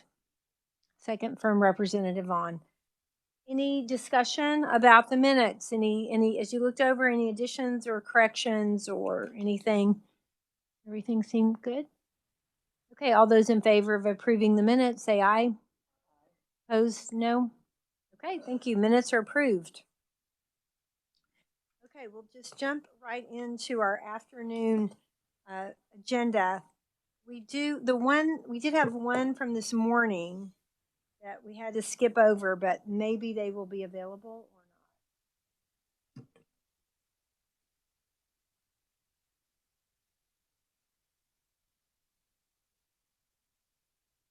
Okay, we'll try to do them at the same time. Okay, just remind me. Yep, okay. Okay, thank you. Okay, so committee, I think you had your afternoon sessions been loaded onto your computer. We will go ahead and open the hearing, or I don't know if it's a hearing. Open our discussion on claim number 7400, Ronald Hicks versus KDOC. And it should be noted that Ronald Hicks is not an inmate. He applied for employment at the correctional facility, but was not able to complete the pre-employment screening due to a medical issue. So we'll just go ahead and call him. And is he going to be on the phone or WebEx? Okay. Okay, he's on. Okay, Mr. Hicks, are you there? Yeah, I'm here. Okay, great. Thank you. So, Mr. Hicks, my name's Susan Humphreys, and I'm the chair of the Joint Committee on Special Claims Against the State. The committee right now is hearing your claim, $7,400 for $1,700 personal injury. And you're here with us in the State House, and we'll ask you to explain your claim. And when you're finished, we'll ask a representative from the agency to tell us their side of the issue. And then when all of that is complete, we'll consider your this matter and then let you know within 21 days what our decision is. That make sense? Okay. Yeah. Okay, that's great. So why don't you tell us what you would like us to know about your claim? All right. So, I was applying to work at the prison, and I was getting the intro of the place, and we had to get our TB shots. And I got my TB shot. I got the injection. Then I went back to the wall, and then I started feeling like I was about to pass out, and like my eyes were fading. And then after that, all I know is that I'm waking up on the ground, and my face felt weird, and it turned out I cracked my tooth. But after that, the nurses and staff all gathered around and helped me out with the thing. So they did help me out. And ever since then, my tooth has been in a bit of pain, and I don't have insurance. So, which is why I'm asking to get the money so I can pay for my tooth, really, because it's hard to eat sometimes, and it's a little bit hard of speaking to with it.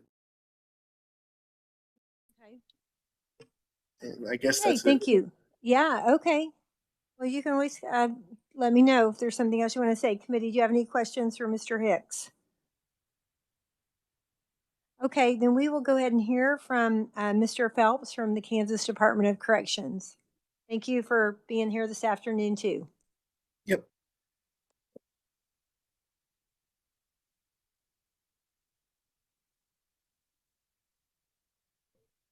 I know I personally don't want to see anybody hurt or hurting. But from a legal standpoint, there are several reasons that we think this claim should not be approved. One is that there was no exhaustion of remedies, and even though he was not a employee, the policy still requires submission of a personal injury claim for processing. And the value and the benefits of that have been discussed earlier today. Also, there would be this is the type of thing that would be more suited for a judicial remedy, which apparently has not been pursued. And finally, from the story told and from the records relating thereto, I don't see any indication of any negligence or wrongdoing on the part of anybody connected with the state. That's all I have. Thank you. Okay, committee, do you have any questions for Mr. Phelps or anything for Mr. Hicks? Okay, so Senator Dietrich has a question. Yes, Madam Chair, thank you. Mr. Hicks, did you finish the employment process or did you then decide not to do that? I did finish the employment projects. I just wasn't able to get the job because I failed my medical exam. Got it. Okay, thank you. Yep.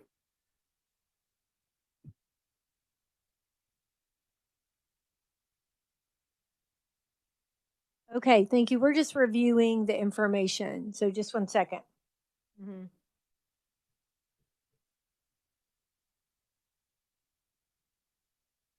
Okay, and so Mr. Hicks, did you just come straight to this committee or did you let the Department of Corrections know that you were going to be, that you filed a claim with them, or did you just come straight to the committee? It was like right after the incident, I was talking to the lady. I'm not sure what her name was, but I know her last name is Jensen. But I asked her if there was anything I could like do to help get my teeth fixed, and she said you could file these papers, and I'll look this up for you to see if there's something I can do for you. And then when I came back to hear that I didn't get the job, she gave me the papers. I filled them out, and now I'm here. Okay, thank you. Okay, committee, do you have any questions either for Mr. Hicks or for Mr. Phelps? Representative Rajes. I mean, it's unfortunate this happened, but I mean, what happens if something like that, if they're on state property and that happens regardless whether it's a shot or just say they're in the Landon building and they trip on a rug that didn't get put down and they bust a tooth. I mean, I don't, do we have any, kind of reference to go, again, here we use that precedent word again, but that might help in our discussion. That's a good Like, question. do we know? Yep. So Mike, if you could go ahead. Thank you. There was a Kansas Supreme Court case 20 years ago or so where somebody threw up on the floor of an SRS facility. The mess was cleaned up, but they didn't clean it up thorough enough, so the floor was still slick. And they suffered injuries, and the state defended it as a discretionary function to clean up the mess, the vomit. And the court rejected that and said that it was a ministerial and that there was, in fact, liability for that. The facts of this case, that's as close as I could get. I mean, I don't know. It looks to me like this young gentleman had a reaction to the TB test, but I'm not sure. Mm-hmm. And I don't know. I can't see negligence in any way, shape, or form at this point anyway. But again, I'm not his lawyer and I'm not a judge. I didn't know if we had any sort of, if KDOC has any sort of paperwork that says, what the possibilities are, this could happen. Does that help with liability? Or I guess it's I don't know. We can discuss it further, but I'm not sure if we're at this point yet for us, you know what I mean? This committee. Okay, thank you. Okay, any other questions, committee? Okay, so Mr. Hicks, thank you for coming. We will talk about this and we will let you know what we decided on your matter within 21 days. All right, thank you. Okay, yeah, thank you. Yep, have a good day. You too, bye-bye. Bye-bye. Okay, thank you, committee.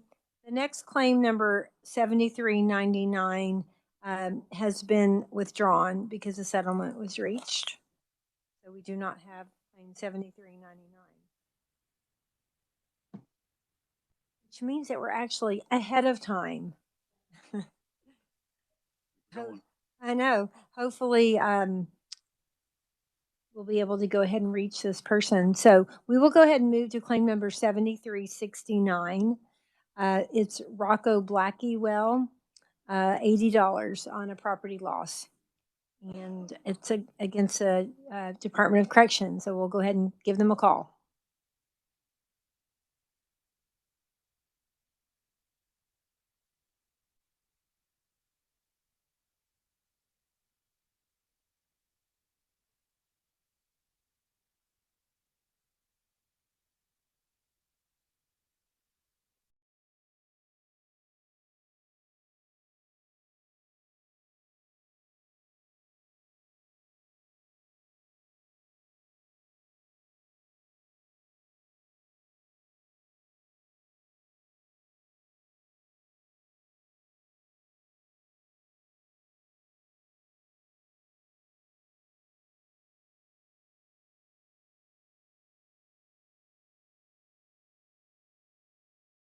Okay. Okay. Very good.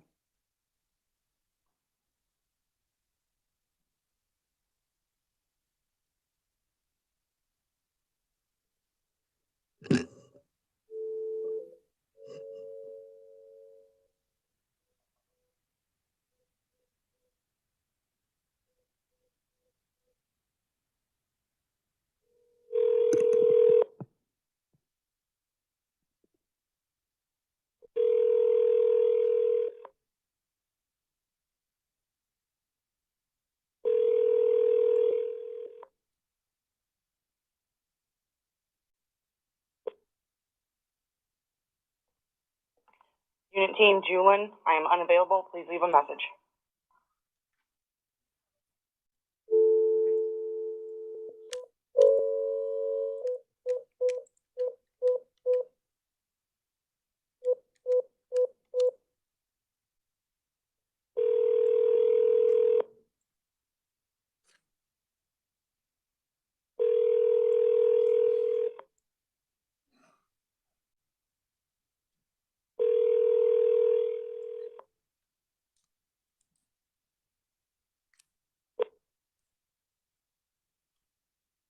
You have reached the desk of Unit Manager Jim.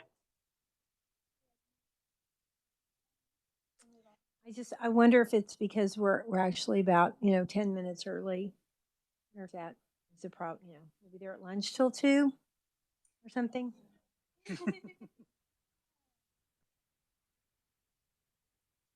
mean, we could try the other one. We're really early for that one, but let's try the next one and just see what happens and then we. So we're going to look now, committee, at claim number 7372, Kendall Golston. Assuming we're early on this one, but we'll see what happens if we call Hutch and see what happens. Okay.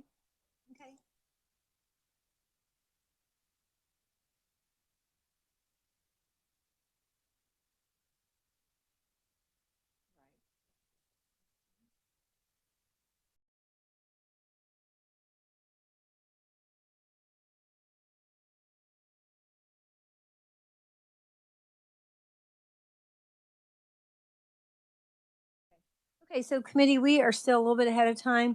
So what we're going to do is we're going to go back to the claim we just heard, 7,400, and see if we have a motion on that one. Ronald Hicks, personal injury for $1,700 with a broken tooth. Do we have a motion on that one?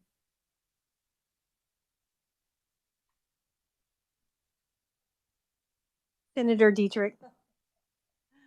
Okay, thank you, Madam Chair. Just for purposes of discussion, since it doesn't appear that there was any negligence on the part of the staff or the facility, he didn't trip and slip on anything. It was just a reaction to the TB test. I think I would move to dismiss or deny without prejudice, which means he could always bring it back to us after he'd gone through the administrative hearing piece with Department of Corrections. We have a second on that one? Representative Vaughn, I think I heard you first. Okay. Any discussion on this? Representative Mon. Thank you, Madam Chair. Just clarifying, the motion is to dismiss without prejudice, right? Okay. Mm-hmm. Yeah. Okay. Okay. Any other discussion? Okay. There's a motion on the table to dismiss claim number 7400 without prejudice. All those in favor say aye. Opposed? Okay. So we will dismiss that one without prejudice, so it could be brought back. All right. And why don't we try claim number 7369 again for $80 with Rocco Black Willie.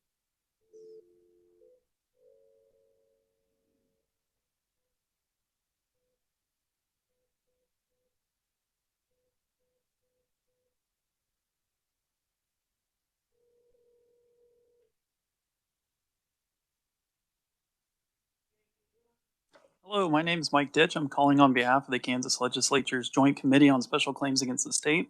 Is Rocco Blackwell available?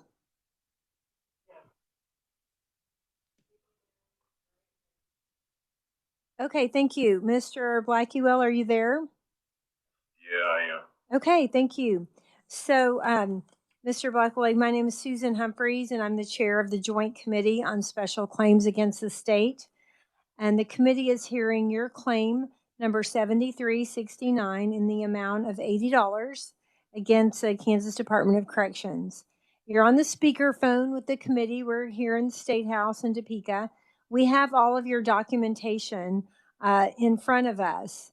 And I will ask you to explain your claim to us. And when you're finished, we'll ask a representative from the agency to tell us their side of the issue. We will see if there's any questions from the committee. When all of that is complete, we'll consider your matter and we'll provide you with written documentation of our answer within 21 days. Does that all make sense to you? Yeah, it makes sense. Okay, that's great. So tell us about your claim, what you'd like us to know. Basically, I had got rolled from minimum to max. And when they was packing my stuff, stuff came up missing. Stuff that I paid for on the exempt property list. And then when I did my property claim, they didn't look back far enough to get a receipt. Because I bought the stuff in like 2022.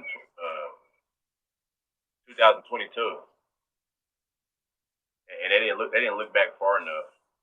You know what I'm saying? But I got the receipts.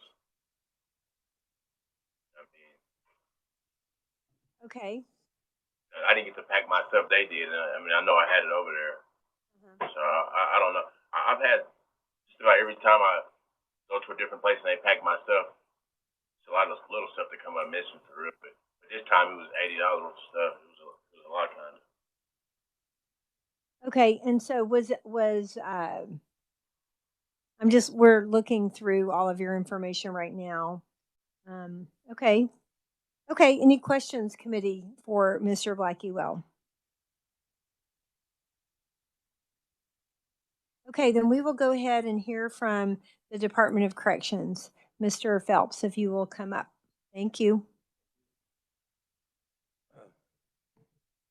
To summarize this, as the response indicates, there were two prior moves where Mr. Blackwell did his own packing.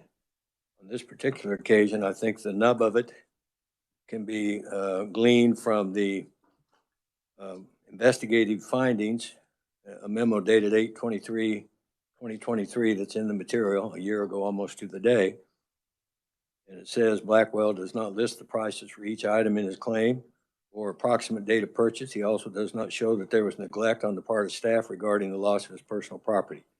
So there's really two reasons we suggest to deny this claim. One is no documented proof, and the other is no indication of any negligence on the part of any staff.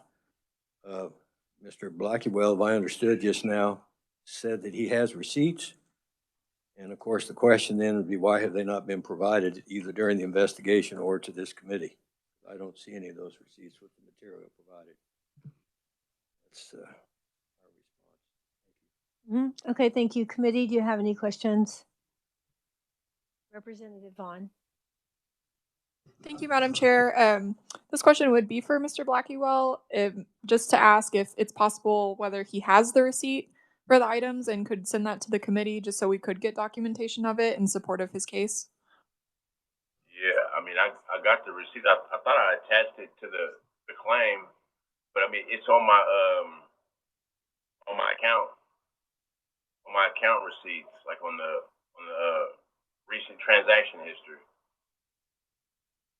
And I had like the canteen orders and the stuff I ordered, and on the exempt property, I had those receipts. I mean, I could probably get them printed again for real. Okay, thank you for that clarification. So Mr. Phelps, did you see these receipts? No, Okay. He said that when he was just They talking, only look back to 2023. They didn't look at 2022. I was making reference to what the Mr. Blackwell said during his earlier comments, that he had the receipts. And I'm saying I haven't seen them. They're not with this material unless I'm missing something. And that was one of the reasons that the investigation found against him. Okay, we're just going to take a look. Just 1 second.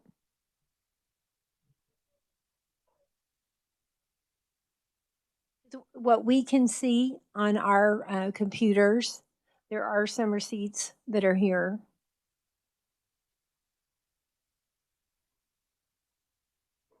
So, Mr. Blackwell, while we're looking for some things, let me just ask you a question. Did you have you looked at the sheet that has everything that was packed out, probably that you signed? Were these items listed on that sheet? We don't have that I see.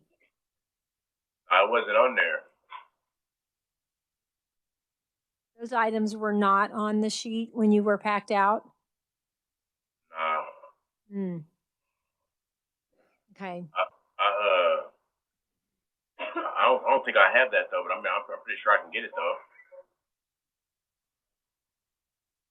Okay, just 1 second. We're kind of looking over some things right now. Just a minute, please. All right.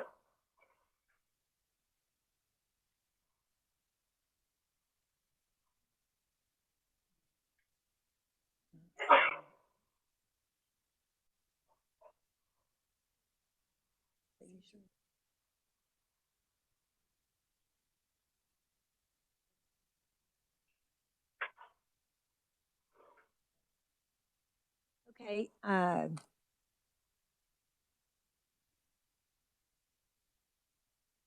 So, Mr. Phelps, when you were doing research, and I understand it's kind of a group effort, but did you happen to find the sheets that are the pack out sheets or anything? No, those don't seem to be with this particular claim. Okay. Okay, committee, do you have any other questions for Mr. Blackwell or Mr. Phelps? Yes, so from the department. Go ahead, and if you'll introduce yourself, please. Again, I'm Darcy Holdhouse with Facility Management. There would not be a pack out sheet because he packed himself. And so he packed up his own items to move. And so we don't do the pack out sheet. He just goes with the inventory sheet that existed. I'm sorry, he does, what did you say? He would move to the new unit or cell wherever he moved to with the inventory sheet that already existed. Okay. Let's see. Yes, Representative Mon. My understanding is he was being moved to isolation. And at least, so there would have been security concerns. Would that be true? And he had still packed himself out? If he wasn't actively resisting, we would have. Okay. I just on his KDOC form, he says, when they packed out my property, and I'm not necessarily disputing what you said. I just wanted to clarify. So he would have packed out his own property? We have been trying to enforce that if they are compliant enough to pack their own, let them pack their own. Do you know whether Mr. Blackwell was being compliant? Staff stated that he packed out his own property, the staff that were involved, so yes, I would believe that. All right. And if I could follow up and just ask Mr. Blackwell for his response to what he just heard, just in the interest of fairness from both sides. Mr. Blackwell, did you hear that question? He said that I packed out my own stuff. Yeah, well, that's a question that we had. Mm-hmm. They put me in the hole. They put me in segregation, so I couldn't pack it out. Okay. And I remember I had a lock on my locker, so I know that nobody steal it. But I think I was missing the lock too. When I never got that back either. Okay. But I remember locking my locker. Okay. Because I had put my TV in my locker so nobody steal it. I locked it. I remember. So I know I didn't pack it out. I mean, because they put me in the hole. It was like June 22nd. Okay. June 26th, I think, of last year. Okay. Okay, thank you. Committee, do you have any questions for either party? Did you have a question or? Oh, I'm sorry, Representative Vaughn. Thank you, Madam Chair. I do have a question. So reading the response, it looks like in the facility claim that the receipts were not provided in the original, the original property claim filed through DOC. If you were to provide those receipts to DOC with a new claim, is there the potential that he would be reimbursed for them, or because there's also the claim that this was not due to staff negligence, is it unlikely that would move forward? Until I saw the paperwork. If he did, he's already got a claim in. I would review it, even though it would be out of time. I'd still review because he attempted to make the claim in time. So. Okay, that's good to know. Thank you. Okay, thank you. Committee, any other questions? Okay, Mr. Blackwell, thank you.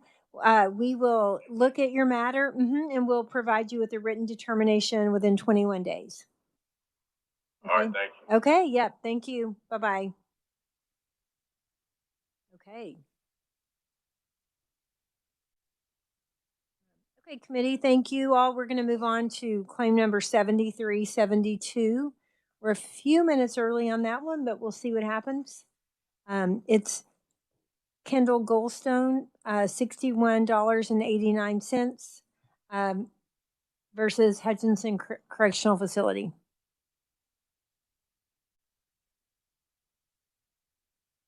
Oh, we don't get to hear the dial tone and everything when you do it on WebEx.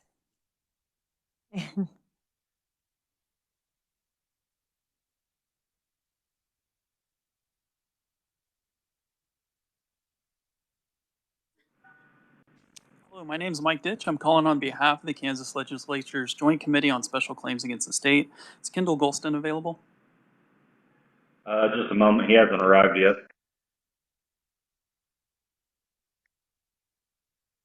Okay, thanks. Do you think he's on the way? Or should we call back? What do you think?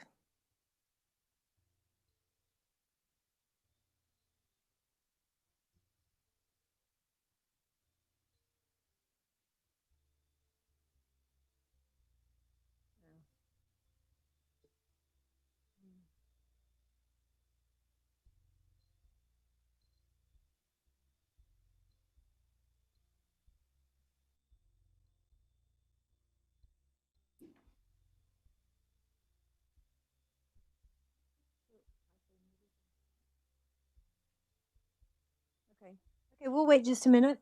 We'll wait just a minute, everyone. Pause.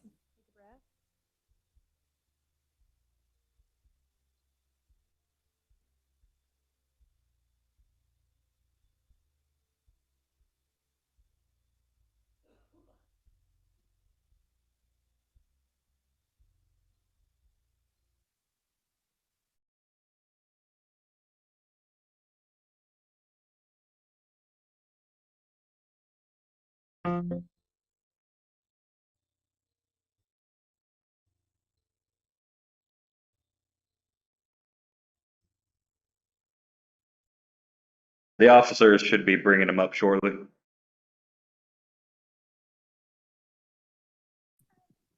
it be better if we move on to a different claimant and then come back to Mr. Golston?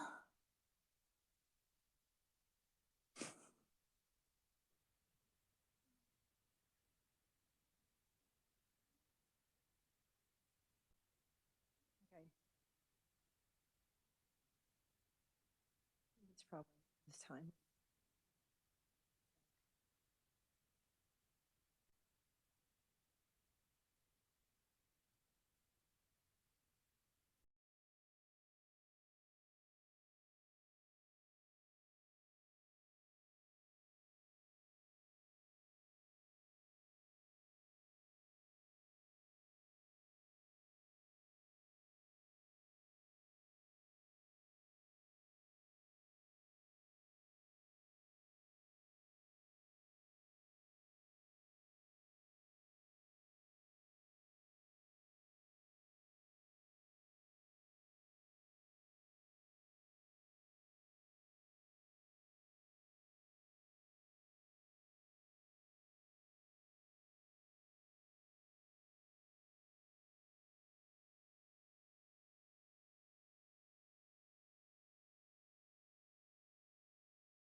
Okay, I think we'll wait. I mean, it's supposed to be at 2:15, so we'll wait till 2:15. So just we'll give them that.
It's Jonathan, 104039.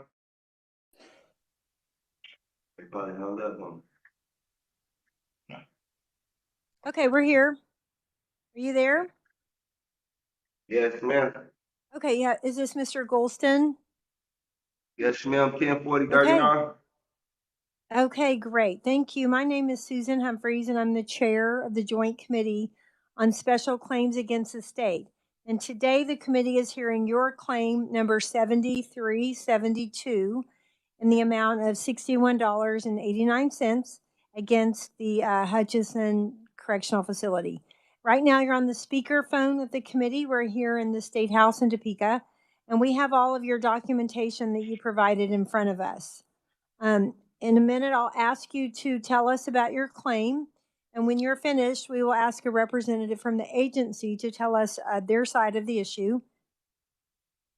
And when that is complete, we'll consider the matter and provide you with a written documentation within 21 days. Does all that make sense? Yes, ma'am. Okay, so could you please tell us about your claim? I was sent to RHU, and when I went to RHU, my shoes were destroyed by the officer, and I mean, he just threw them away, and that was it. Okay, I'm sorry. What did you say? I missed one thing that you said. You were sent I out. went to RHU, Mhm. and when I went to RHU, I was down there to stay. The officer had destroyed my shoes. He cut my shoes in half and destroyed them. Oh, okay. I see. Okay, and you do have a receipt for your purchase. Did you turn that in? Yes, ma'am. Okay, thank you. Okay, so now we will hear from the Department of Corrections. Mr. Phelps. Chairperson, if we look at Exhibit 1 to our response, it indicates Reebok mid-top shoes, $61.89, which is the amount for this claim. And then that was in April of 2021. A year later, April of 2022, shoes were shipped out by Mr. Golston to his auntie. And then that's Exhibit 2. Exhibit 3 is a inventory done after that, and there's no indication of any shoes. So, Excuse me, is you able to start over? Like, you're going in and out on our side. We can barely hear you. Okay, thank you. Yeah, if you could just repeat in general and just speak up into the microphone, that would be great. Thank you. I'll summarize what I just said. That from the records, it appears there's only been one pair of shoes that Mr. Golston had. He shipped it out to his aunt, and there's nothing else indicating that he had another pair of shoes. So we recommended that the claim be denied. And also, there's no indication. Just a minute, hang on. We'll let you speak in just a minute, but right now we're hearing from Mr. Phelps. So in addition to the documents disputing this claim, there's no indication of any negligence. Thank you. Okay, do we have any questions for Mr. Phelps? Is Mr. Golston able to speak now? Yeah, hang on. We're going to let the committee ask a few questions. I'll let you know when we can ask you questions. Right now, Senator Dietrich has a question. Mr. Phelps, I'm looking through this documentation and maybe I've missed it. Where does it show that he mailed those shoes to his aunt? It's a document, at least in my order of things. It's the second attachment to the letter, and it says Exhibit 2 up at the top right. It's called a request and authorization to remove personal property.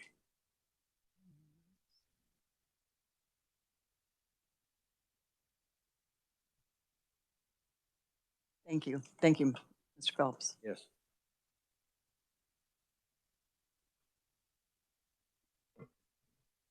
Okay, it says shoes, but it doesn't describe the shoes. Okay. And And as indicated, after that, there's a full inventory and there's no indication of shoes there, except for black tennis shoes.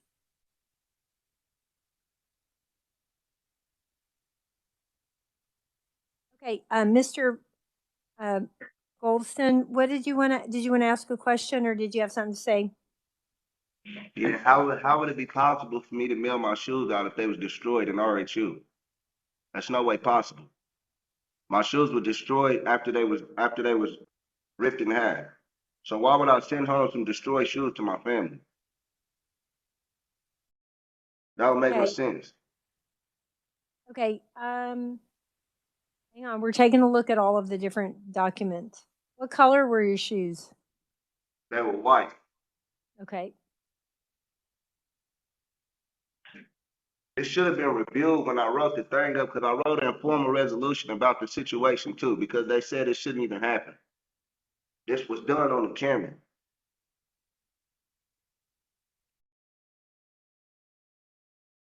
Are you saying that there's a video that shows someone destroying your shoes? Yeah, I had wrote a formal resolution. I wrote a grievance about the situation. So the grievance should have went in with this too. This is how I even had to step to file the property claim, because the informal resolution was written about the situation. So they told me to file the property claim because they couldn't reissue me my shoes or give them back to me because they was already destroyed and thrown in the trash. Okay, thank you. Okay, committee, do you have any questions for Mr. Goldston or for Mr. Phelps? Representative Mon has a question. Madam Chair, this is for Mr. Phelps. In the property damage claim, in the Secretary's response, it appears that the claim was disapproved because it was untimely. That there seems to be two conflicting descriptions of why it was denied. One is untimely, and one is that there was no evidence that the shoes were destroyed or that they were shipped out. And I was just curious, are those both accurate? Or I did see that, and my only explanation would be that your second option, the first round of the grievance process, saw one reason to deny it, and at the Secretary's level, another reason. They're not mutually inconsistent, but there could have been, the untimely could have been noted earlier on in the process.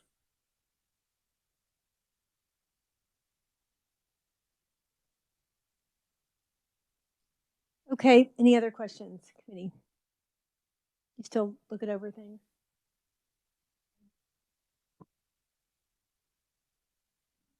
Okay, I don't think I see any more questions. So, Mr. Golson, we will discuss the matter and provide you with a written determination within 21 days. Okay, thank you. Okay. All right, thank you so much. Okay, bye.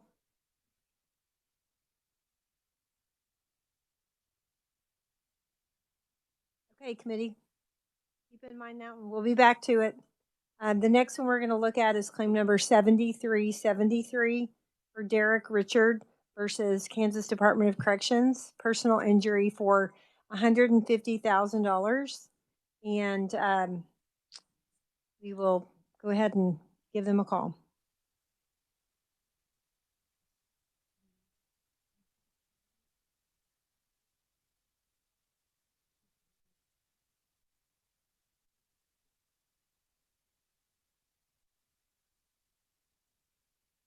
Hello, my name is Mike Ditch. I'm calling on behalf of the Kansas Legislature's Joint Committee on Special Claims Against the State. Is Derek Richard available? Yes, this is him. Okay, great. Yes, Thank this is you. him. Hi, okay. Hi, Mr. Richard. This is Susan Humphreys, and I'm the chair of the Joint Committee on Special Claims Against the State in the Kansas Legislature. And the committee is hearing your claim number 7373 in the amount of $150,000. You're on the speakerphone with the committee right now, and we have all of your documentation that you provided right here in front of us. And I will ask you to explain yourself, and then when you're finished, we'll ask a representative from the agency to tell us their side of the issue. When all of that is complete, we may have a few questions. We will consider the matter and provide you with a written determination within 21 days. Does that make sense? Oh, yes. Okay, that's right. So why don't you go ahead and tell us about your claim number 7373. Okay, I made my claim because I went to the chow hall and I was served contaminated food and I got salmonella poisoning and I almost died. Uh, I was upset about the whole thing because when I passed out and fell on the floor, they called a medical code and they left me laying there on the floor instead of getting me up and getting me to the clinic. They left me on the floor and went and searched my cube for drugs. And the nurse was there, but they wouldn't let her get me up and take me to the clinic because they weren't through searching my cube out at the East Unit. I got over here, went to the hospital. They asked me how did I think it was their fault. I said, well, if the officer was doing his job, sitting there on his cell phone paying attention to what he was supposed to be doing, they would have never got to serve that contaminated food in the first place. I wasn't the only person that got it. It was over 85 people, but I'm the only person that filed paperwork on it.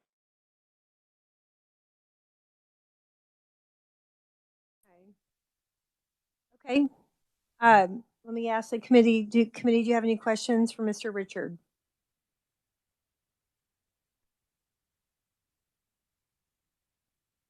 Mr. Richard, is your lawsuit active right now? I was told that I had to wait till this was over before I filed the lawsuit against Airmark. Okay. Okay, thank you. All right, any other questions, committee, for Mr. Richard? Okay, Mr. Richard, now we're going to hear from the department. So, Mr. Phelps, if you would come up and tell us your side of this issue. Well, this is a hard one. And I'm glad there's, 6 of you to make this decision, not me.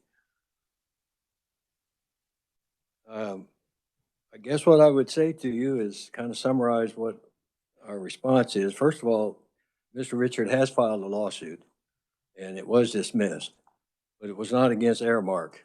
Airmark is the contractor that provides the food. So he still has that judicial remedy available. As far as I know, I haven't gone into the statute of limitations or those kinds of issues, but when you have a claim for this kind of money, I think all judicial remedies should be exhausted before the committee gets involved. One of the reasons the lawsuit was dismissed was it was untimely and also that he had not exhausted his administrative remedies. So you have that. And there's really, notwithstanding the sickness, for which I think we all have great sympathy, I haven't seen anything that shows any negligence on the part of the state. There's an assumption, contaminated food, that hasn't even been shown. Until Mr. Richard indicated that 85 people had been sick, there's nothing in the record showing that. That's the first I've heard of that. In fact, our response indicates that you kind of have to wonder, or at least I would say this, you kind of have to wonder where this came from if others did not get sick. So I can't really speak whether or not there were others that got sick. Again, there's no indication of that in these records. The good news is, as far as I can tell, there was a full recovery. So I guess I'll leave it at that. I hope that helps. Okay, thank you. Committee, any other questions? Senator Haley, of Mr. Richard. Mr. Mr. Rich? I hope you're asking the question I think you're going to ask. So let's see. How did they affirm? I mean, how was it affirmed that there was, Mr. Richard, can you hear me? Yes. How was it affirmed that you, or how has it been affirmed that indeed there was salmonella or food sickness, first of all? Because I was rushed to the hospital and placed in ICU, and they came while I was in there, hooked up to IVs, and they said start treating him for salmonella poisoning right now. And you have the I was copy in of that. Hutchinson Regional. All right. You have a I don't get copy of. copies of none of this stuff. I don't get copies of anything, but it's all in my medical records here at the facility. Right.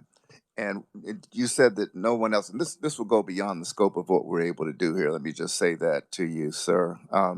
But for your case that you've already filed, I would think that you have provided that information, for the basis of your case, that hospital record that you may not have a copy of.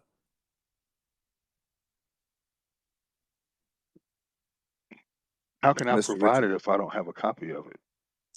I mean, as a part of your case, I guess your counsel or whomever has filed the other case, somebody has a copy of it.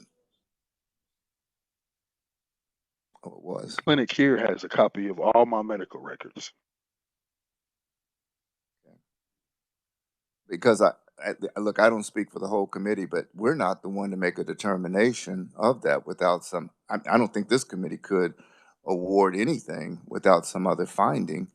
We're here to go with some hard claim evidence, and I appreciate your assertion, but there's also no one else that has no secondary or third or however many you said. We don't have any other evidence at all. We don't have the copy of your hospital record. We can't make. I'm speaking for myself. The rest of the committee may feel differently, but I don't feel like we could make that determination without some more, tangible evidence. If you see what I mean, sir. But anyway, Well, I that's my. understand what you mean.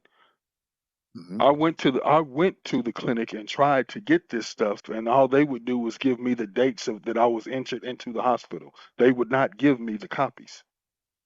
They will not give us the copies of this stuff.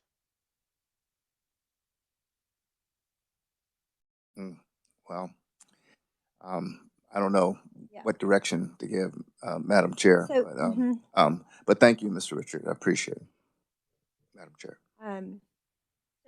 Mr. Richard, I'm looking here at the dismissal by the court, and it indicates that you were outside the statute of limitations. Do we know, Mike, is it 2 years? Is the statute of limitations 2 years to file a claim? It is 2 years for negligence. It doesn't indicate when the lawsuit was filed, but whenever it was filed, apparently it was after the 2 years expired. It seems like it happened on August 22nd, 2021. Okay. Right, and it was filed way before 2023.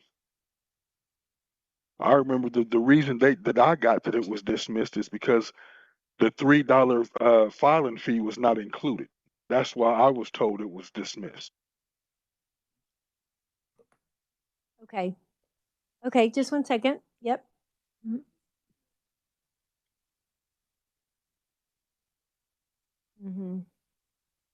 Yeah, thank you. Okay, thank you. It's a little, yeah, we're looking through our documentation and figuring it out. Does anyone, I do have one last question, is your amount, 150,000, how'd you come to that amount that you're asking for? Because that's what I feel my life is worth, at least 150,000. I almost died.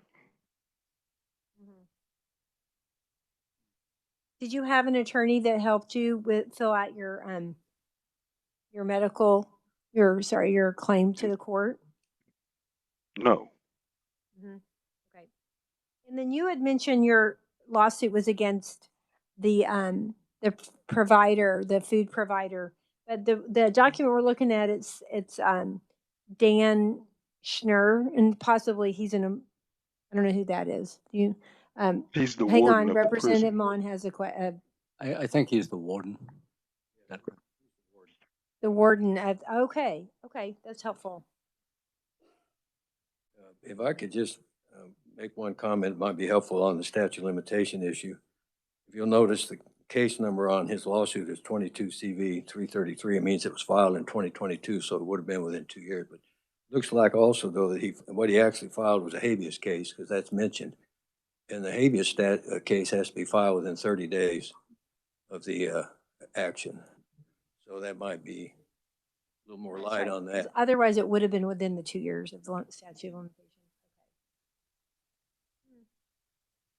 Okay. Yeah. Okay.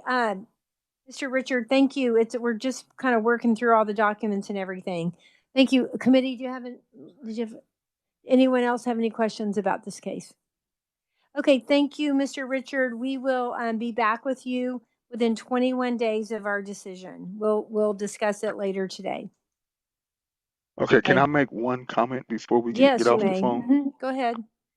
At the last committee hearing that I had on the phone, someone had mentioned that Airmark said that their vendor sent them bad product. So my thing is this: if they knew they had bad product, why did they prepare it and serve it? Yep.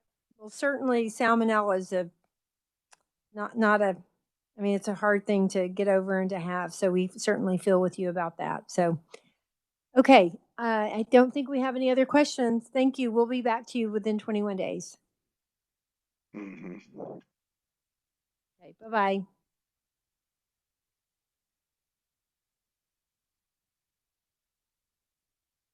Okay. We're going to move on. Let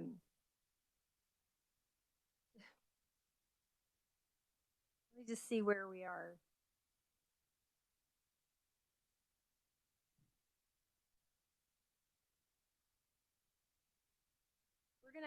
We're going to go ahead and do a couple more before we move on. Just I'd like to get halfway finished with the afternoon. So before we start discussing. So we are going to move on to claim number 7375. The claimant is Michael Kerr versus Hutchinson Correctional Facility, property damage for $157.13. So we're calling them. Okay, great.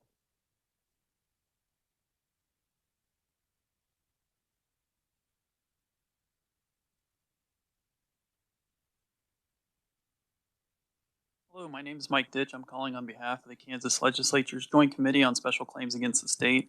Is Michael Kerr available? Yes, he is. Hold on 1 second, please. Hello? Hello, Mr. Kerr. Is that you? Are you with us? Yes, ma'am. Yes, I Okay, am. thank you. My name is Representative Susan Humphreys, and I'm the chair of the Joint Committee on Special Claims Against the State at the Kansas Legislature. The committee is hearing your claim number 7375 in the amount of $157.13. And you're on the speakerphone right now with the committee. We're here in the State House. We have all of your documentation that you provided in front of us. And I will ask you about your what you'd like us to know about the claim, and then we will have a representative from the agency tell us their side of the issue. And then once that's complete, we will consider the matter and let you know our decision within 21 days. That's our procedure. Sure. Does that make sense? Yes, ma'am. Okay, so if you would go ahead and please tell us about your claim for property damage. Go ahead. I'm currently taking college courses through Adams State University or Colorado, and my mother purchases my textbooks for me outside because I don't have internet access. So the course I took required understanding human behavior and social environment, which was $144.95 and $12.18 with tax. When I received the book, and I've received many books from the bookstore too, hardbound books. I've never had an issue before this.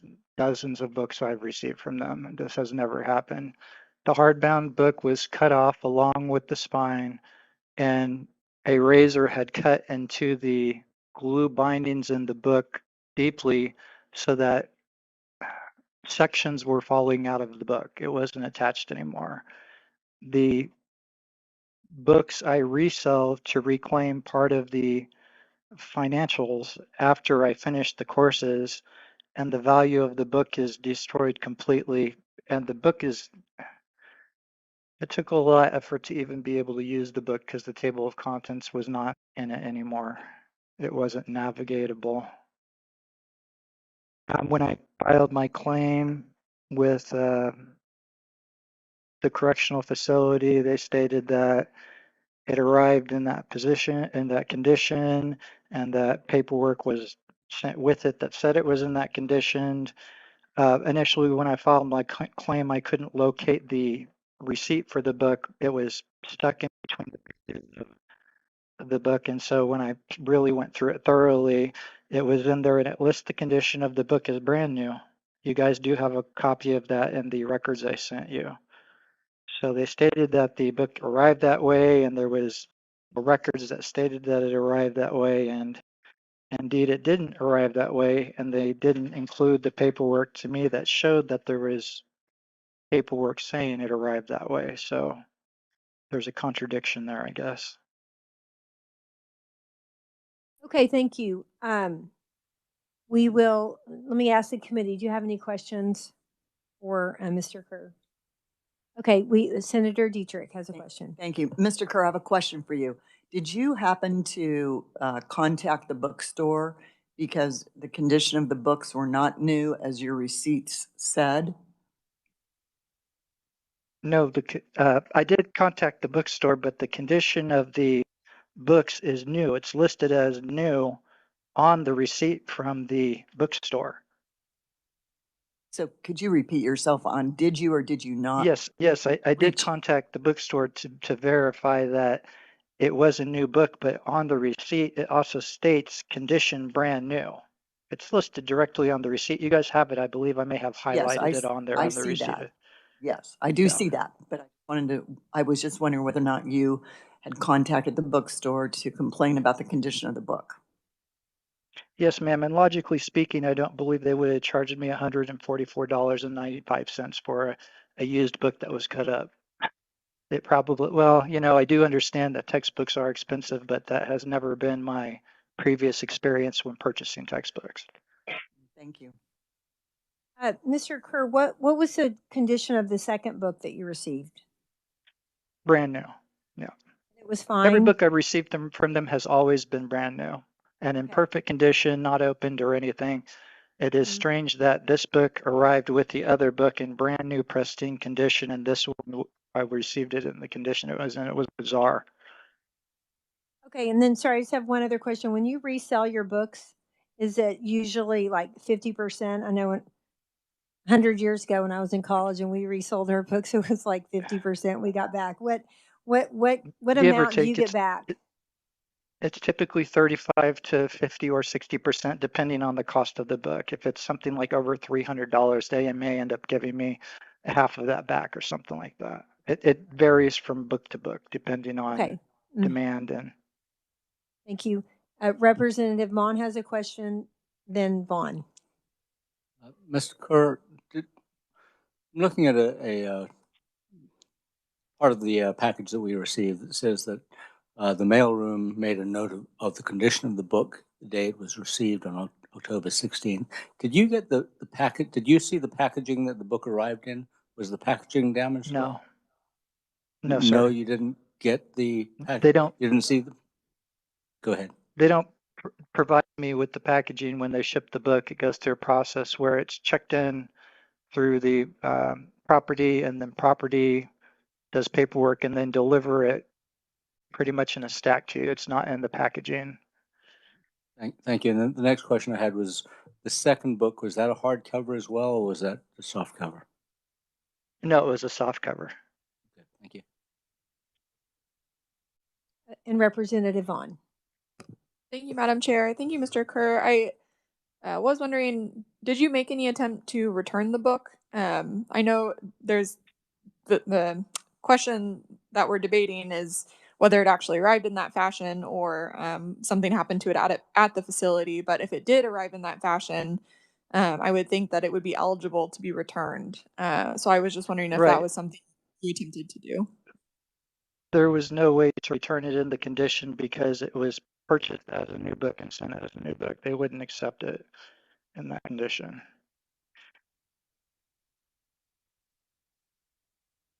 Okay. Thank you. Okay, thank you. Committee, if there's no other questions for Mr. Kerr, we'll move on to Mr. Phelps. If you can give us your side of the issue. Thank you very much. First of all, I'd like to compliment Mr. Kerr for improving himself through education. We like to see that. I think really not much to say here. The exhibit 1 to our response is an email prepared by staff at the time that said the book was received with the cover torn off. You know, it is what it is. I don't really, you know, none of us were there, so we have to rely on contemporaneous records. And then the other thing is, in any event, there hasn't been any allegation or showing of negligence on the part of staff. That's all I have. Thank you. Okay, thank you. Committee, do you have any questions for Mr. Phelps? Okay, all right. Mr. Kerr. Madam Chair, I'm sorry. Oh, I'm sorry. Representative Mon. And this is for Mr. Phelps or anyone else from the Department of Corrections. Hardcover books, are those considered a security risk in any way, shape, or form that the hardcover might be removed? I would defer. They're not? I'm told they're not. Thank you. As a general rule. Okay. All right. Thank you. Okay, Mr. Kerr, we will discuss the matter. I think we have all the information that we need, and we will provide you with written documentation of our decision within 21 days. Thank you so much for hearing me. I appreciate it, guys. Yep. Keep going. Keep studying. Thank you. 2 more classes. I'm done. Thanks. Good. Good for you. Way to go. Okay. Bye-bye. Okay, committee, we're going to go on and we're going to do claim number 7376. This is Jonathan Miller versus El Dorado Correctional Facility, property loss for $800. We will call him on WebEx.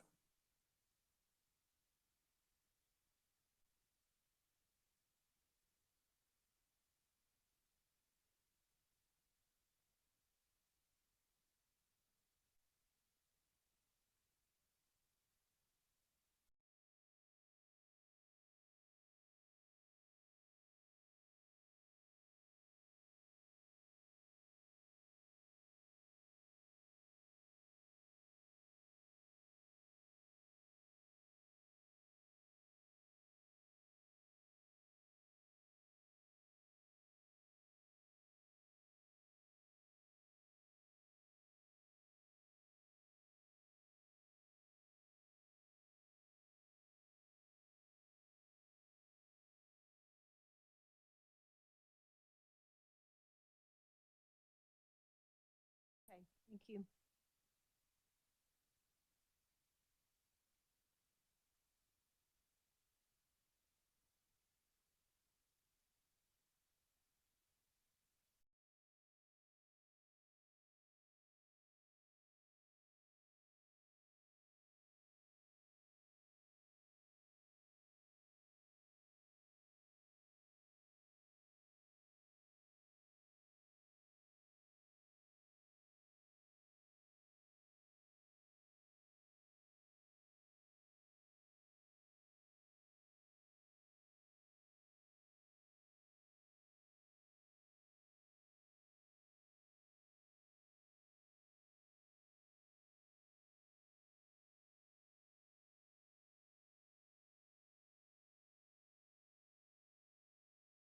Okay. Okay, do you have the same number for the next claim? It's also El Dorado. Okay, why don't we go ahead and skip down to 7383 Terrence Knoll. Property loss for $401.56.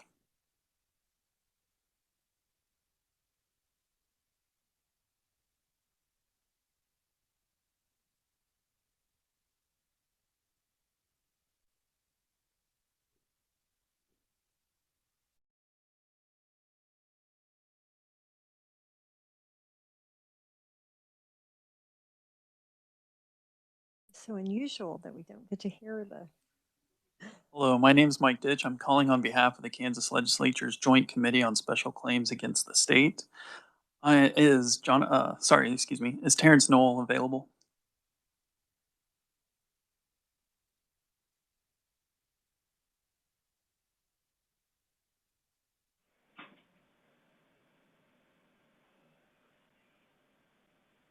This is Terrence. Hi, Terrence. This is Susan Humphreys, and I am the chair of the Joint Committee on Special Claims Against the State at the Kansas Legislature. The committee is hearing your claim number 7383 in the amount of $401.56. You're on the speakerphone right now with the committee here in the State House in Topeka. We have all of your documentation that you provided for us. First, I'm going to ask you to explain your situation, and then when you're finished, we will ask a representative from the agency to tell their side of the issue. When that is complete, the committee will discuss the matter and provide you with a written documentation of our decision within 21 days. Does all that make sense to you? Yes, ma'am. Okay, that's great. So why don't you tell us about your claim number 7383? On August 1st of 2023, I went to segregation and I had packed up all of my belongings before I went to segregation because I've had this problem with property becoming missing and stuff. So I told them I was packing my stuff before I cuffed up to go to segregation. And for some reason, they did not kick my property box out of my cell when they took me out of the cell. So that is the reason why I'm saying it's their fault that my stuff came up missing. And then I sent all the receipts and all the property inventory papers that I had, and some of them I received back and some of them I did not. So I don't know what they did with the property receipts that I filed. Okay, thank you. And so did you get, after you packed yourself out, did you ever get any of your property back? I got some paperwork stuff back, but I never got any of my electronics, my shoes, and all that stuff is on that paper. Okay, thank you. Committee, do you have any questions for Mr. Knoll? Okay, then we'll ask Mr. Phelps to come up from the Kansas Department of Corrections, and he will tell us their side of the issue. Thank you, Madam Chairman. Very simply, if you look at Exhibits 1 and Exhibits and 2 to the response prepared by Ty Bushbaum, those inventories reflected in those exhibits do not indicate that any of these items were in his possession or part of his property. So again, we think the documents dispute and disprove his claim. In addition, there's not any showing of any negligence on the part of any staff. Thank you. So, Mr. Phelps, looking at this Exhibit 1, the day before he supposedly packed himself out, this is everything that you would have found in his possession at the time? You know, again, none of us were there. That does strike me as a relatively short list of property, but it's not necessarily out of the ordinary. And there is an obligation, though, that if the offender believes there's something missing, to so indicate on that document. can only unfortunately work with what we have. And what's the purpose of the inventory? Well, it's my understanding that it's, so there's a record of what property the offender has on the date indicated on the inventory. Okay, thank you. So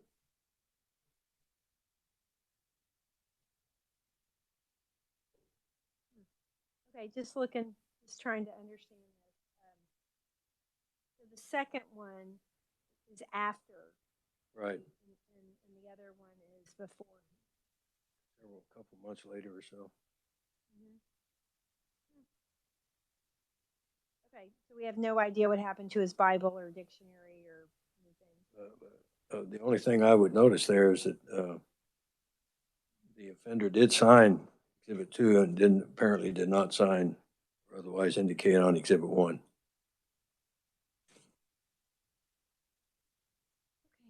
Okay, committee, do you have any questions? For Mr. Phelps or for Mr. Knoll? I do have a question. Mr. Knoll, are you there? Yes. When you do an inventory and you sign it, well, actually, you didn't sign this one the day before you packed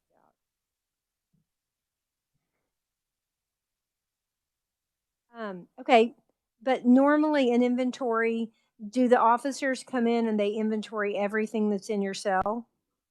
Is that what The that's only for? time they come, the only time they come and do that is if they bring our stuff to segregation while we're already down there. They don't have a sign for our property that gets inventory before we go down to seg because we're already cuffed up. They have to do inventory afterwards. So I could not sign that first inventory because I was already in seg. That's why I would say refusal on there. We don't actually refuse. It's just we're getting taken to segregation, so we're not allowed to touch our property. Okay, thank you for that answer. Any other questions, committee, for Mr. Knoll or for Mr. Phelps? Okay, thank you. So Mr. Knoll, we will discuss the matter and provide you with a written determination within 21 days of our decision. Okay. Okay, thank you. Thank you. Wow.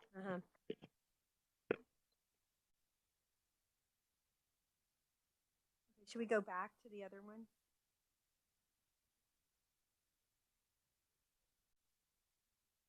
Okay, it's number 7376. Okay, so we'll do that one, and then we will go ahead and talk about some of the claims.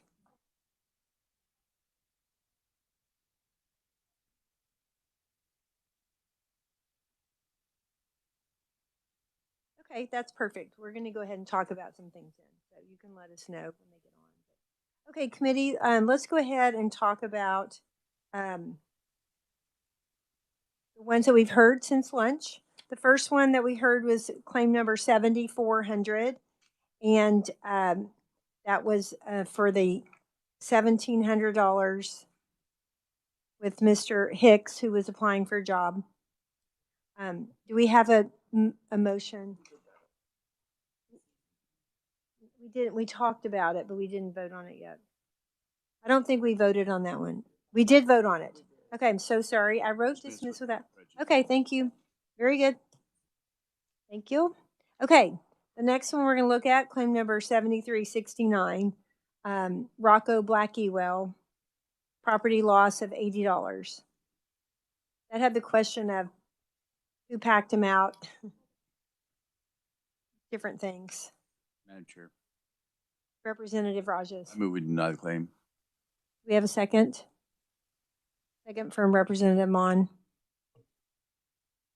Do we have any discussion? Representative Vaughn. Thank you, Madam Chair. I was actually going to make a motion to dismiss without prejudice, just because all of the items there were receipts for all of the items, and it's, sorry, I'm trying to remember my notes here. And it was unclear whether or not, or what happened to those. Let's see, going back. And I was thinking that there was an administrative remedy that hadn't been pursued yet, so I just wanted to verify that.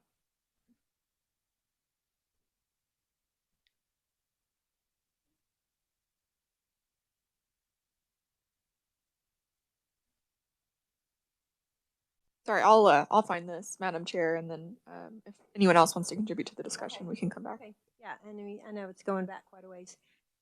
Anyone else have any comments or questions? Representative Dietrich. Thank you. Senator. Quite all right. So I do remember having this conversation because talking about dismissing it without prejudice because there was some issues with the claims that perhaps it could be resubmitted through an administrative process. And I think we talked to a DOC representative, yes, saying that perhaps we need to have him resubmit those, let them be reviewed, and then if we do it without prejudice, if it can't be settled at that level, he has the opportunity to bring it back to us. Okay, so would you like to amend your motion? It'd be a substitute motion. Okay. And so my substitute motion would be that we dismiss without prejudice and ask that he resubmit those claims through the appropriate channels. Okay, and do we have a second for the substitute motion? Representative Vaughn. Okay, now any discussion? Okay, then we will vote on the substitute motion for claim number 7369 to dismiss without prejudice. All those in favor say aye. Opposed? The dismiss without prejudice has it. So we will go that direction. And that will be our decision. You'll let them know about that. Okay, claim number 7372. Property loss for $61.89. This was the situation where the shoes were destroyed. Do we have a motion on this one? Representative Dietrich. Actually, oh, Senator. Gosh. I'm so sorry. Quite all right. You take a vote. So, thank you, Madam Chair. I would move that we deny claim number 7372. We do believe that perhaps we've got evidence that he mailed those shoes to his aunt, and we just don't have any evidence otherwise. Okay. Do we have a second on that one?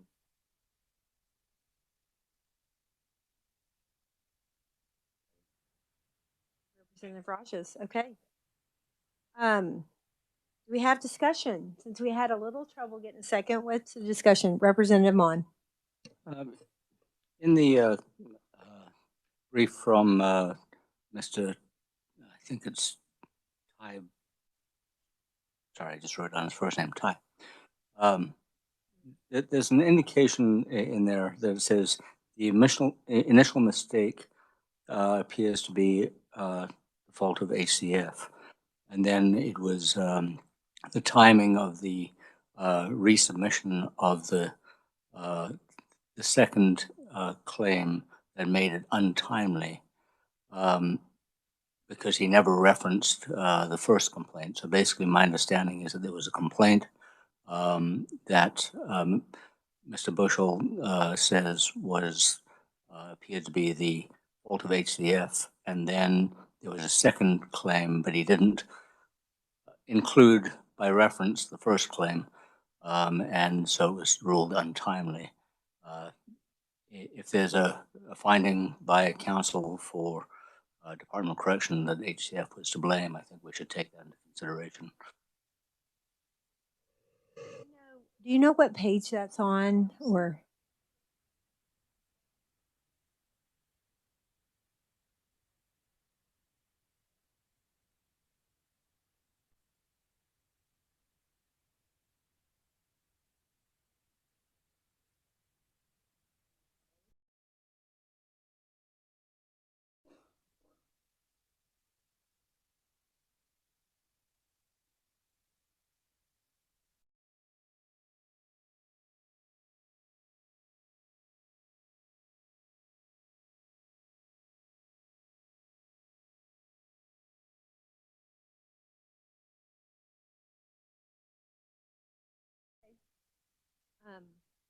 Any other comments?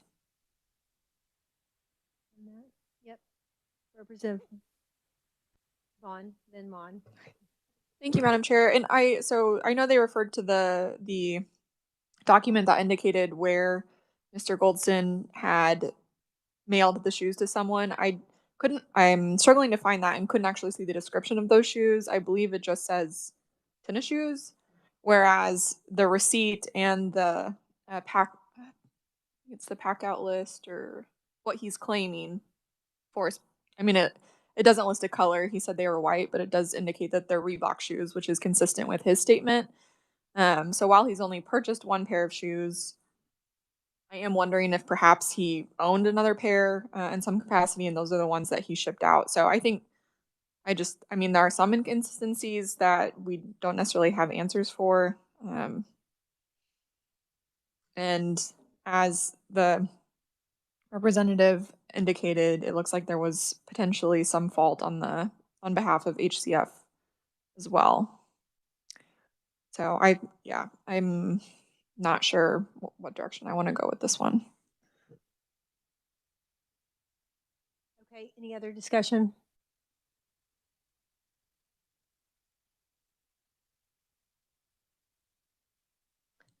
Okay, then there's a motion on the table to deny the claim number 7372. All those in favor say aye. All those opposed? No. Okay, so we are not going to deny the claim. What we like to do with this claim? Need to take some action. Representative Vaughn. Thank you, Madam Chair. Thank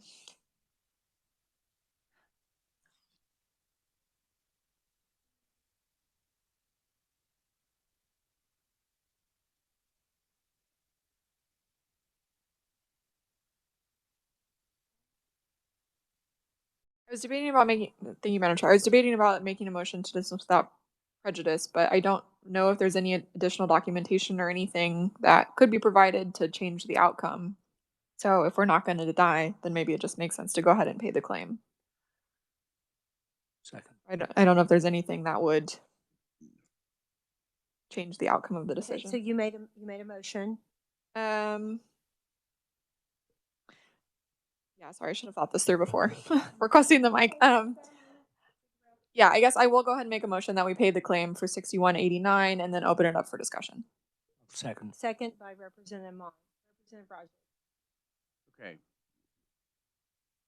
He had a black pair of shoes and a white pair of shoes, correct? In all the documentation we have, it shows one pair of shoes. Other documentation says he sent a pair of shoes to his aunt. Did he not? I don't know. Did he have one pair of shoes? Does he not have any shoes right now? Does he have shoes? I mean, we can be here all day.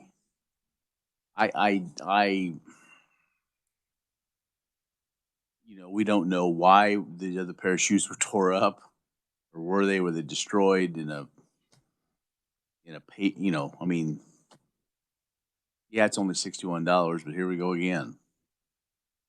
Somebody loses a pair of shoes and all of a sudden we're right back to where we were.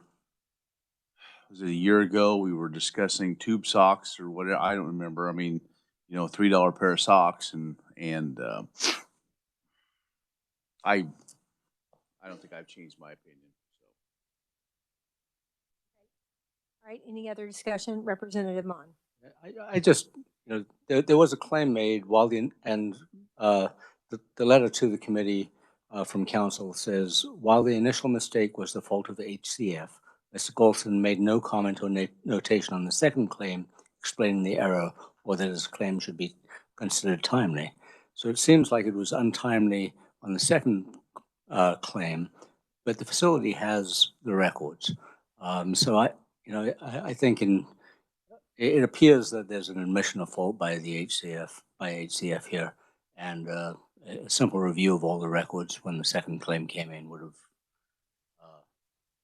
revealed that there was a problem. So I'll be supporting the motion.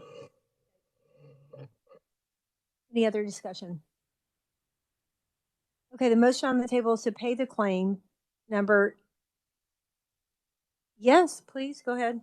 Thank you, Madam Chair. And this would be a potentially a question if we could gain clarity. So I'm reading through all of this again based on Representative Mon's comments. So it looks like if I'm trying to understand the potential for Mr. Goldson to resubmit this claim and if that's even a possibility, because there was the initial error on HCF. Then when he submitted the claim 6 months later, he was told that it was no longer timely, but that's not his fault because the initial claim was denied due to an error made by the warden. So I'm wondering if there is a potential another avenue for him to recuperate this cost through the property loss claim process, or if this really is the only other way that he can recuperate that money right now, if that makes sense.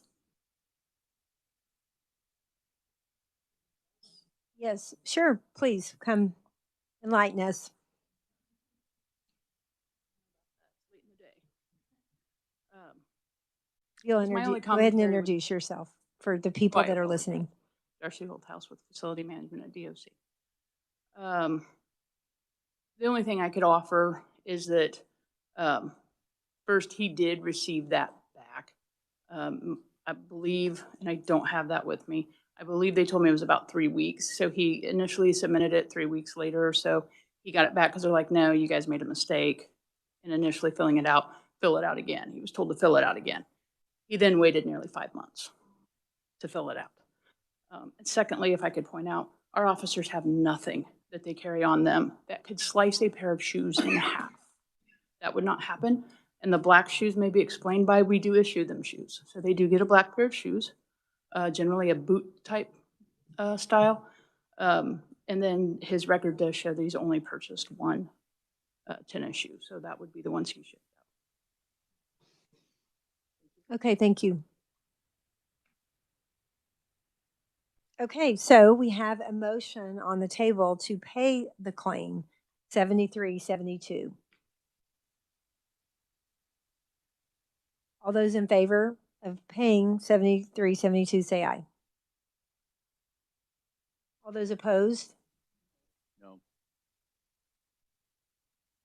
I think it was 2-2 with one undecided. I'll break the tie. I'm going to say no. So we're back to where we started before. So we need to keep working through this one. Does anyone have a motion for 7372? Madam Chair, I move we deny the claim. Is there any discussion? All those, yes, you do have discussion. I'm sorry. Representative Vaughn. Thank you, Madam Chair. I appreciate the explanation on behalf of DOC. Given that he was encouraged to immediately make another claim and that it didn't happen for another 5 months and was not considered timely because of that, I would also be supportive of this motion to deny the claim. Thank you. Anyone else? Okay, we're going to vote on the motion to deny the claim for 7372. All those in favor say aye. Aye.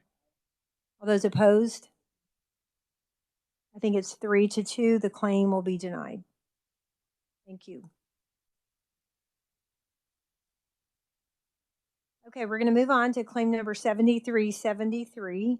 It was $150,000. It had to do with the salmonella incident. And do we have a motion on this claim? Okay, yes, Okay. that'd be great. Thank you. Madam Chair. Senator Dietrich. Thank you.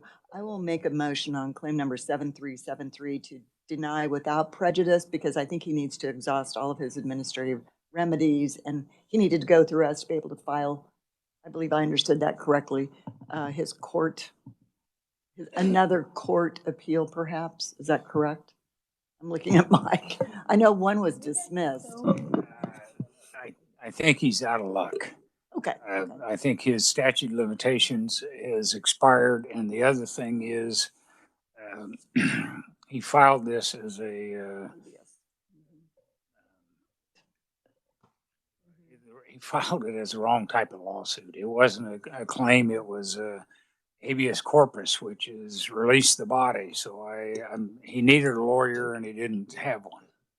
Thank you. I'm still going to make my motion to dismiss without prejudice, so he always has the opportunity, I suppose, to come back to this committee if there's something more that he can resurrect for us.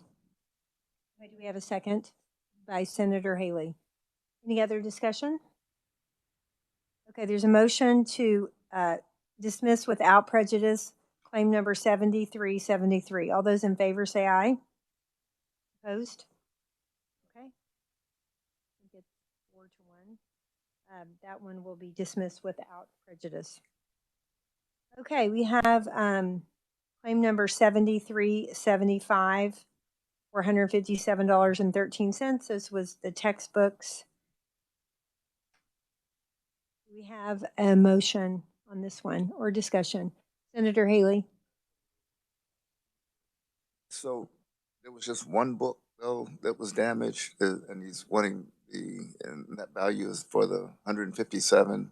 It was a textbook. He's in one hardbound Yep. textbook. Okay, I didn't see that, and that was the value of the book if it were in good shape. Yes. 57. That's what he paid. It looks like that's what he paid for it, including tax. And there was no showing that any of that damage occurred coming in from the facility. That there was nothing that the facility did, or I forgot his testimony in that regard. Yeah, his testimony was that the receipt from the bookseller showed that it was new, and there was no documentation. Well, I think there was documentation from the facility that it arrived without the binding on it. The spine, he did say the spine was cut and that there were pieces, sections. Something. Okay. Yep. Do we have a motion on this one?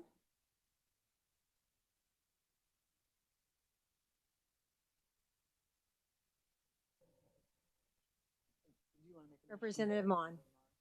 I'll go ahead. While I just don't think we have sufficient evidence here to know what happened. The facility says it arrived that way. We have no reason to dispute that.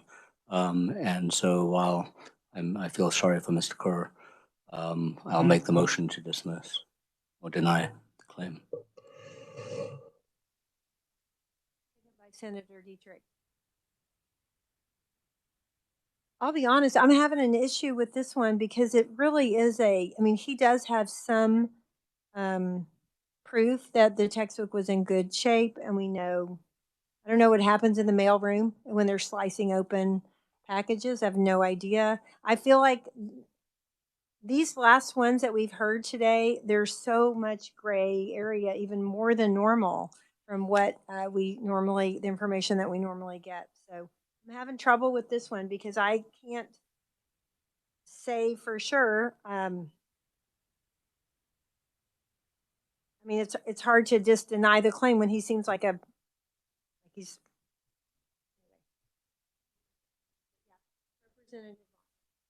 Thank you, Madam Chair. I guess the one thing I'm struggling with kind of ties back to the question that I asked, because if there was documentation that the facility received the book in this condition, then I think the claimant would have been eligible to return it and say that he did not receive it in new condition, even though that is what they claimed is what he had ordered from the bookseller. And so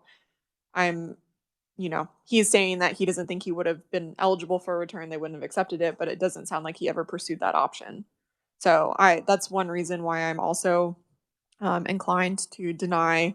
But there's the part of me too that appreciates that he is that he has taken it upon himself to continue his schooling, and that this is an unfortunate event. And I think the outcome, while he's requesting full recuperation of the funds, I think the real consequence is that he's not going to be able to resell the book, because it sounds like he has already used it and has been able to use it for his course. So if there was any alternative motion, I guess I would suggest paying 50%. It seemed to be what he indicated would be the value of that book if he were to try and resell it, or if it was in new condition, he tried to resell it. So I guess those would be my additional thoughts, but I'm generally, I think, supportive of the motion. Madam Chair. Senator Dietrich, then Representative Rogers. And I think, I'm not exactly sure who can answer this question, maybe Department of Corrections. In the materials, doesn't it say that his mother purchased the books for him? And so we're not really reimbursing him, we'd be reimbursing his mother if we were to reimburse anybody. Is that not correct? Didn't I read that? The mother did not file the complaint. So we're not really reimbursing the person who purchased the books.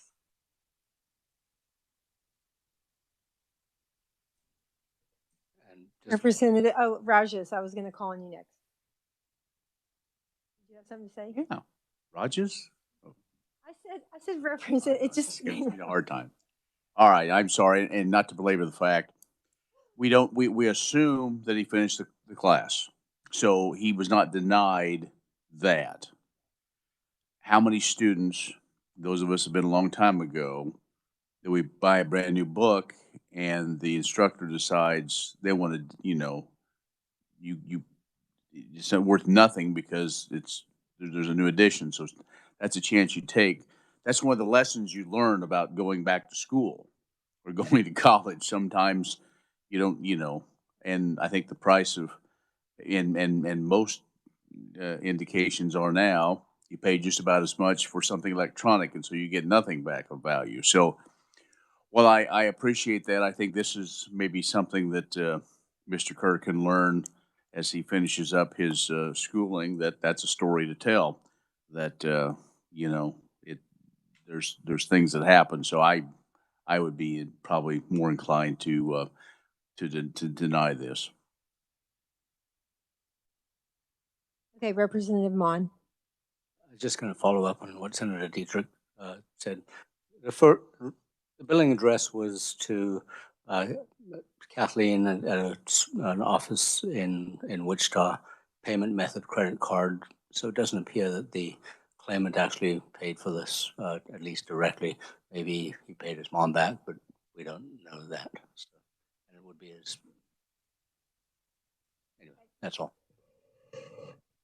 Okay, any other discussion? So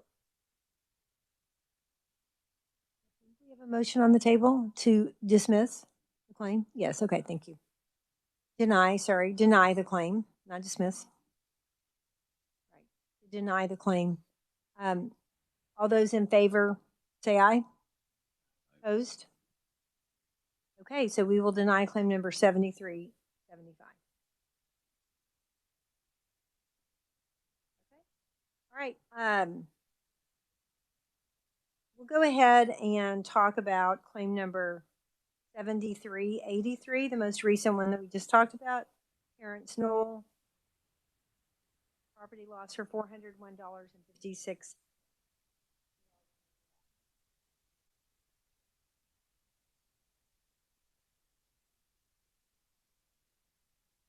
Do we have a motion or discussion on the table?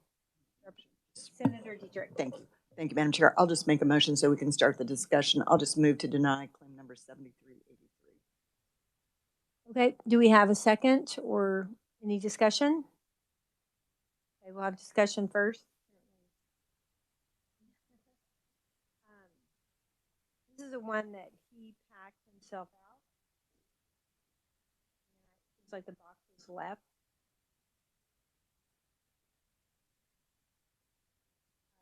Any thoughts on this one?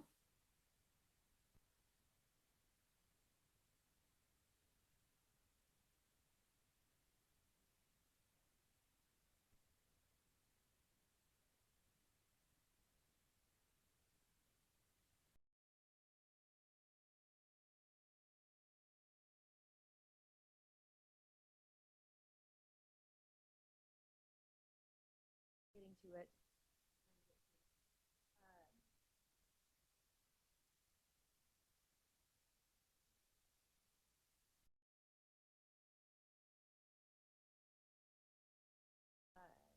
Did we have receipts in that one?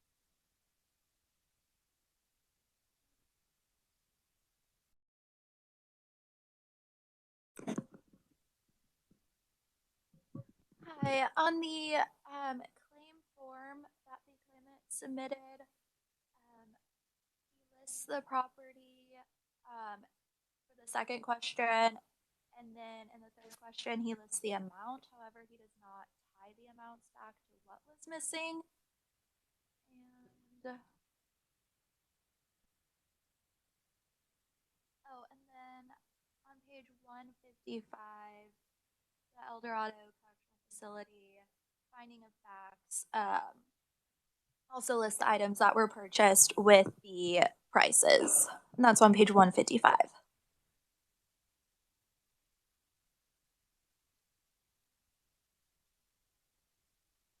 Yes, Senator Dietrich. So thank you, Madam Chair.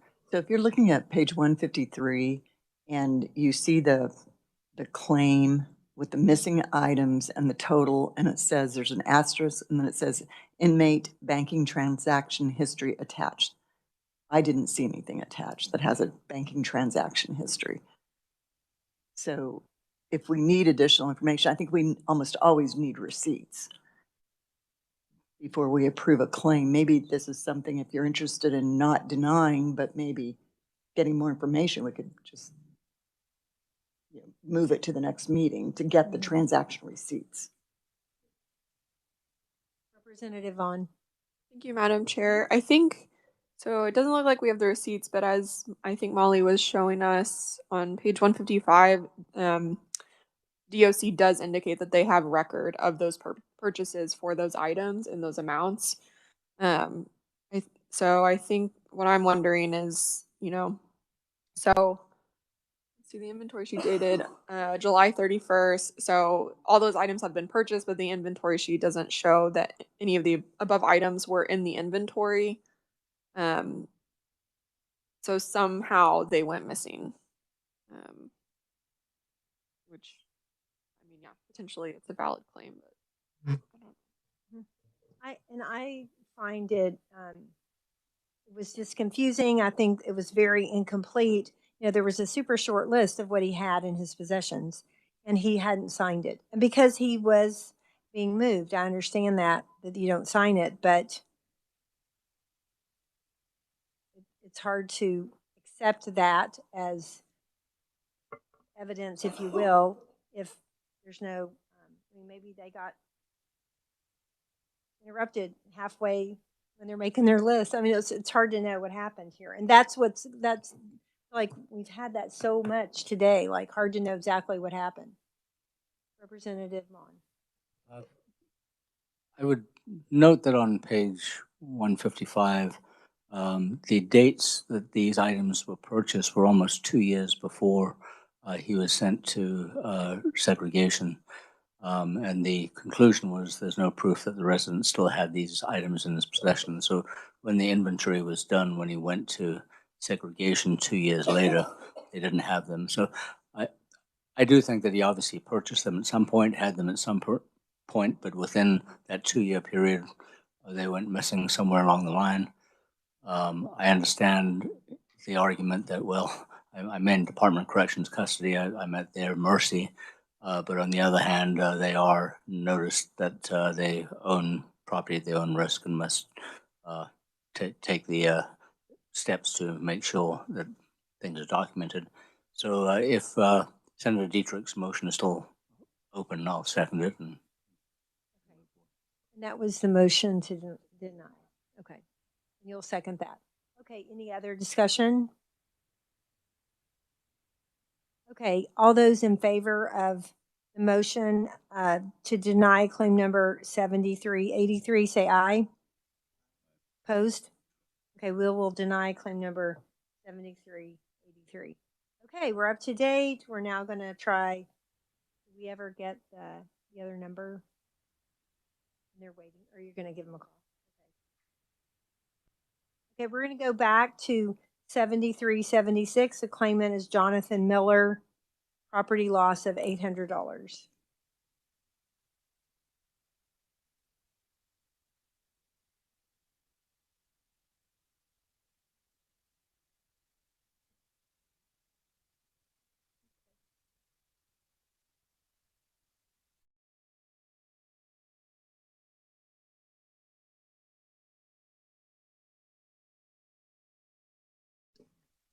Hello, my name is Mike Ditch. I'm calling on behalf of the Kansas Legislature's Joint Committee on Special Claims Against the State. Is Jonathan Miller available? He's here. Okay, thank you. Yes, sir, I'm Mr. here. Okay, Mr. Miller, are you there? Yes, ma'am.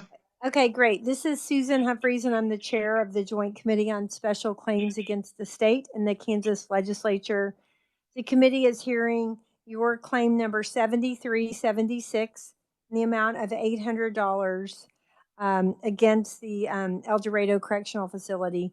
You're on the speakerphone with the committee, and we have all of your documentation here with us. And then I'm going to ask you about your claim. Then when you're finished, we may ask you some questions. Then we will ask a representative from the agency to tell us their side of the issue. When that is complete, we will consider the matter and provide you with a written determination of our decision within 21 days. Does all that make sense to Alrighty. you? Okay, Yes, that's ma'am, it great. does. So why don't you tell us what you would like us to know about the claim? Well, I've filed all my paperwork. I have filed all my paperwork. I have all my property receipts. I have emails from the COs who packed me out, and I was actually in the process of getting a printout from a CO who was supposed to give me my property back, but ended up misplacing it. That's what initially had me file my paperwork. I have a folder here that has all of my everything that I've sent to you. I do believe, and then some. I have Form 9s for a few months taken in place. I have receipts from, I have the actual property receipts as well as printout receipts from the computer process. You know, generally somebody doesn't go through this sort of a process if it's not worth it. Somebody wouldn't pursue something like this unless they generally meant it. And I don't have any property left. Everything that I've worked for in life, this is what I've worked for. And it's all been taken. It's all been lost. I don't know what happened to it.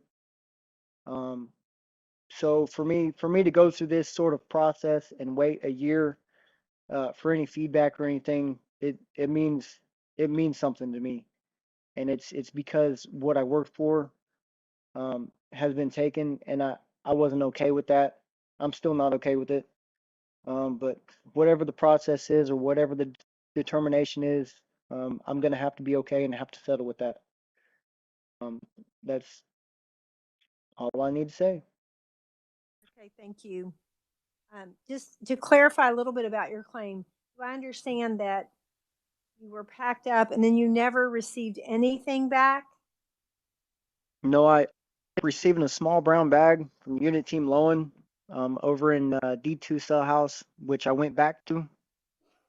Originally, my property was packed out because I had an incident in the West Yard gym over in El Dorado. It was involving a door. I ended up kicking the door a little too hard and the window broke, and you know, black suits and COs got mad and put me in C1 to determine if I was on any drugs or just mentally messed up.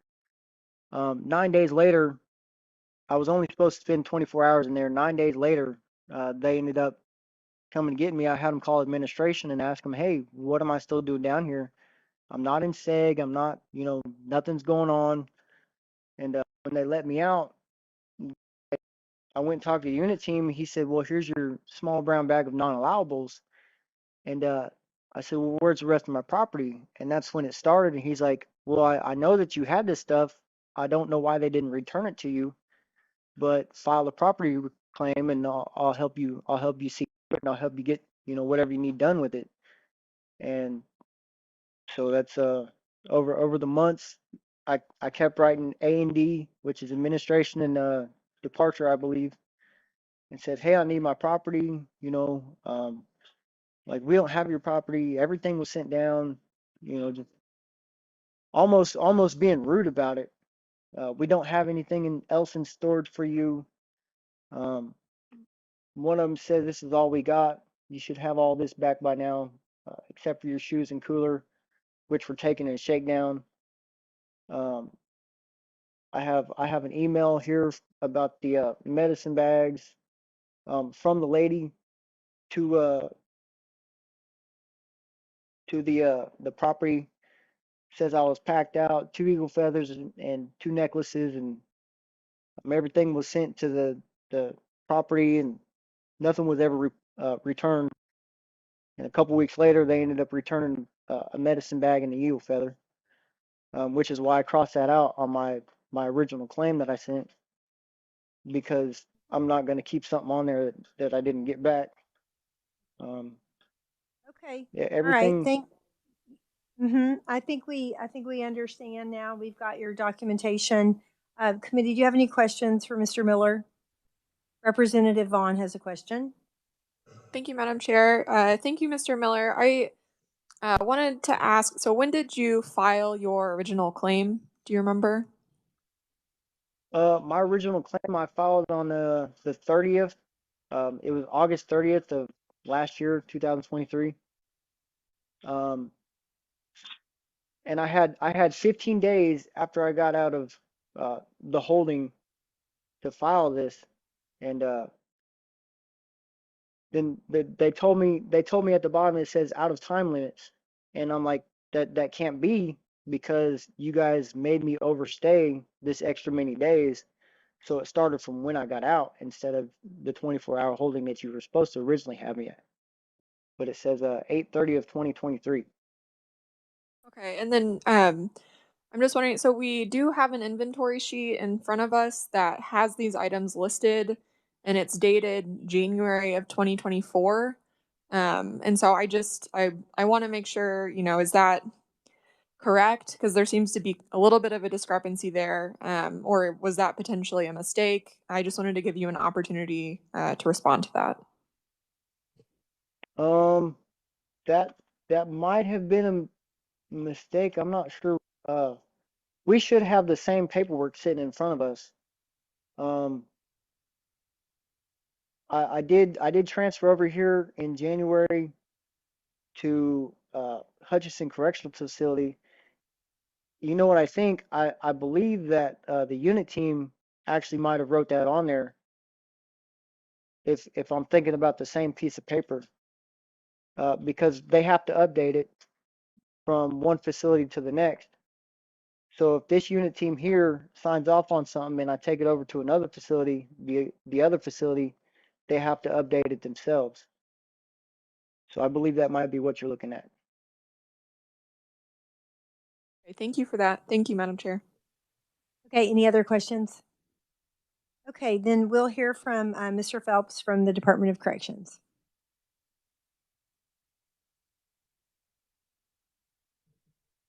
Thank you, ma'am. Representative Vaughn, I believe, put her finger right on this. And I would only add that if there's an effort afoot to suggest this was done only by the unit team, it appears to me that all of those inventory sheets were filed by Mr. Miller. In addition, there was not a complete administrative exhaustion. Thank you. Okay, could you explain what you mean by not a complete administrative exhaustion? What exactly are you saying?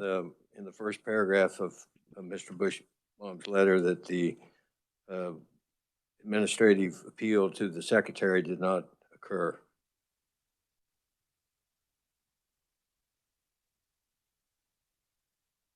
Was I supposed to be informed about that? I mean, at the time of filing this? Yeah, Mr. Miller, we'll see if the representative from the department can answer. Do you know if they're if they're informed that they have the ability to appeal? I think that, as indicated earlier, I think they're provided with the inmate rule book when they arrive, and also it says so right on the form. So there are two sources of information, at least that I'm aware of.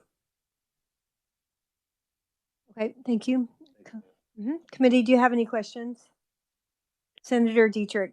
And Mr. Phelps, thank you, Madam Chair. Mr. Phelps, but it says he's out of time. So if he's out of time, Does he still have the opportunity to appeal something? He can challenge that ruling on an appeal. Anytime there's an adverse ruling at a lower level, he can challenge the propriety of that. At the next level up that chain of command is what you're saying? Yes, ma'am. Thank you. Okay, any other questions, committee, for either Mr. Phelps or Mr. Miller? Okay, thank you. Okay, Mr. Miller, as we talked about, we will discuss your matter and provide you with a written determination of our decision within 21 days. All righty, please and thank you. And I appreciate this. Thank you. Thank you. Bye-bye. Okay, we're going to move on to claim number 7390, James Strader versus Kansas Department of Corrections, personal injury for $10 million. This is Mike Ditch again. I'm calling on behalf of the Kansas Legislature's Joint Committee on Special Claims Against the State. Is James Strader available? No, sir. We are having to transition between residents because we're in a restrictive housing unit. He'll be available shortly.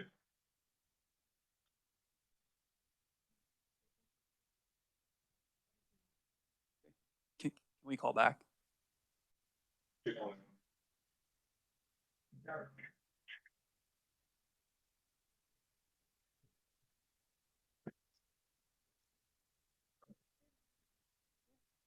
We'll call back at a later time.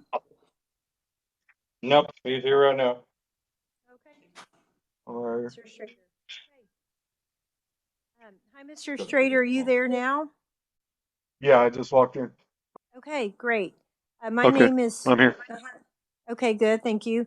My name is Representative Humphreys, and I'm the chair of the Joint Committee on Special Claims Against the State at the Kansas Legislature. The committee is hearing your claim number claim number 7390. And you're on the speakerphone with the committee right now. We have all of your documentation in front of us.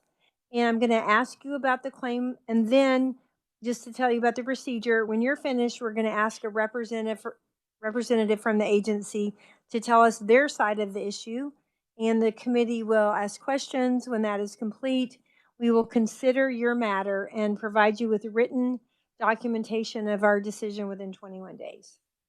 Does all that make sense? Yep.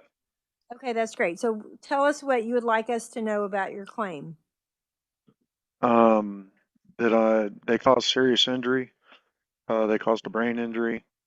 I had to go through life threat surgery. I'm in pain all the time, even after they didn't even do the surgery that we agreed on. They've denied me due process right, abridged due process rights. One of the unit teams, Miss Armstrong, was caught with a whole bunch of my remedies in her drawer and was fired. There's been a lot of stuff. Even when I wrote the governor on some stuff, and Libby Koeg or something like that is her name, KEOGH. She was one of the ones that originally responded to the remedies. So I want to make sure that we get that out, because they've tried to say that I didn't follow remedies, and I did. The original head injury claim before the stuff with my neck was done on March 25th of 2019. It was notarized by buyers. We've been in court this whole time, and the surgery was done just under or just over a year ago in June of 23.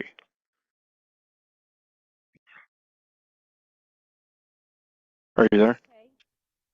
Yep. Yeah, we're here. We're just listening. We're looking at your documentation. Committee, do you have any questions? And yep, go ahead. I would also like to bring up that the committee did have me go it because I was in court and they wanted to see what happened in court. So they dismissed a claim which was 7355 for without prejudice to see it till the outcome of that court. Okay, that was this committee. Yeah, that was this committee. Okay. And they asked me to they said they wanted to see what the outcome of the state court was. Okay, and we're looking at that. I haven't gotten to that point yet. Did you provide the documentate the court the documents that you got from the court? I believe I did. In fact, I think you guys got my only copies of it because I couldn't even get copies done at that time. And then I've also got a letter from the judicial branch saying that they want state and federal police reports filed about everything, because not only was that done, my cases have been hacked. Even my personal data was put on the dark web. And they won't even let me do that. They wouldn't let me make the phone calls. EAI said go through Uniteam. Uniteam says go through EAI. I have an enrollment code. They were offering a $1 million policy and a year of credit, and they wouldn't even let that happen. Okay. Okay. Thank you. Hang on just 1 second. Okay.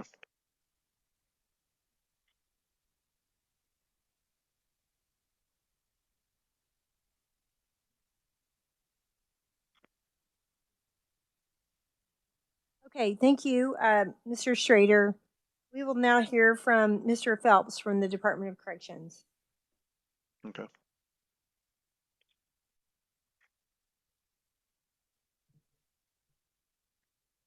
Thank you, ma'am.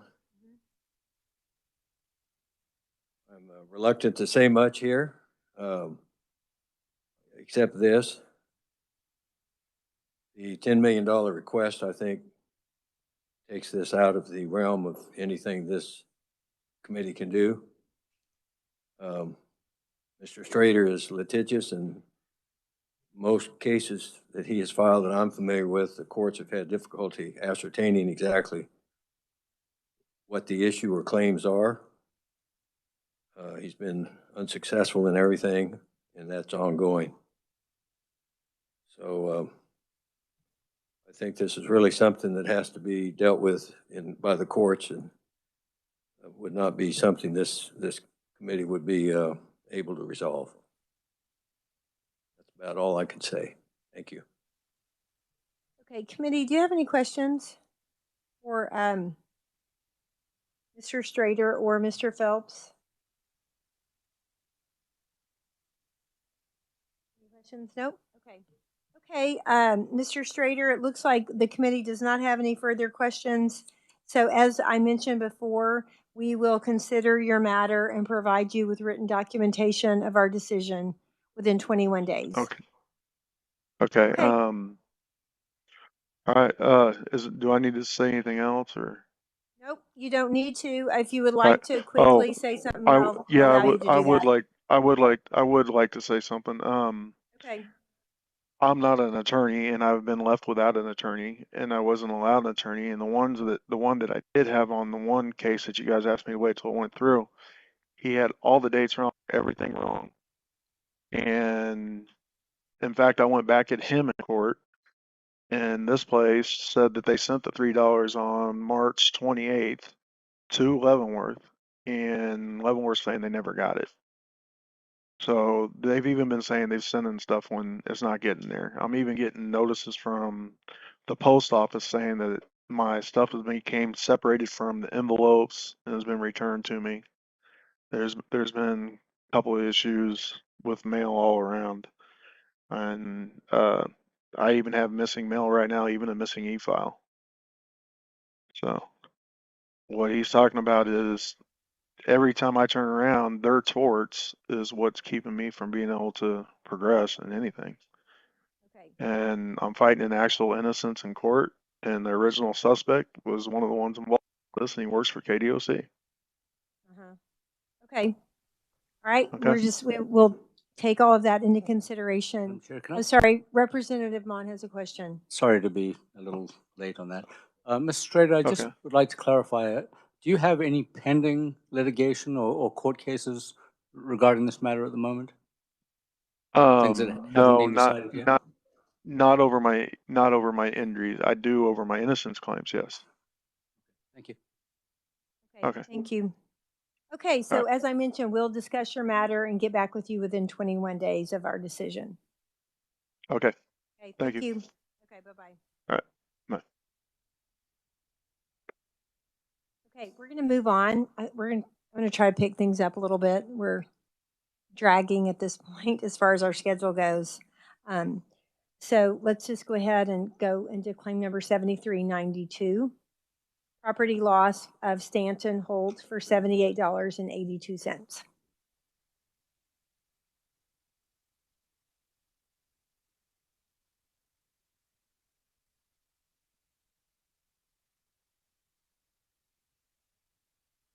Hello, my name is Mike Ditch. I'm calling on behalf of the Kansas Legislature's Joint Committee on Special Claims Against the State. Is Stanton Holt available?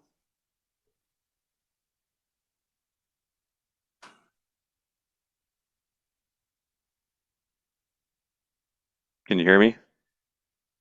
Okay, yes, we can hear you. Is this Mr. Holt? This is counselor. I'm handing the phone over to him. Okay, thank you.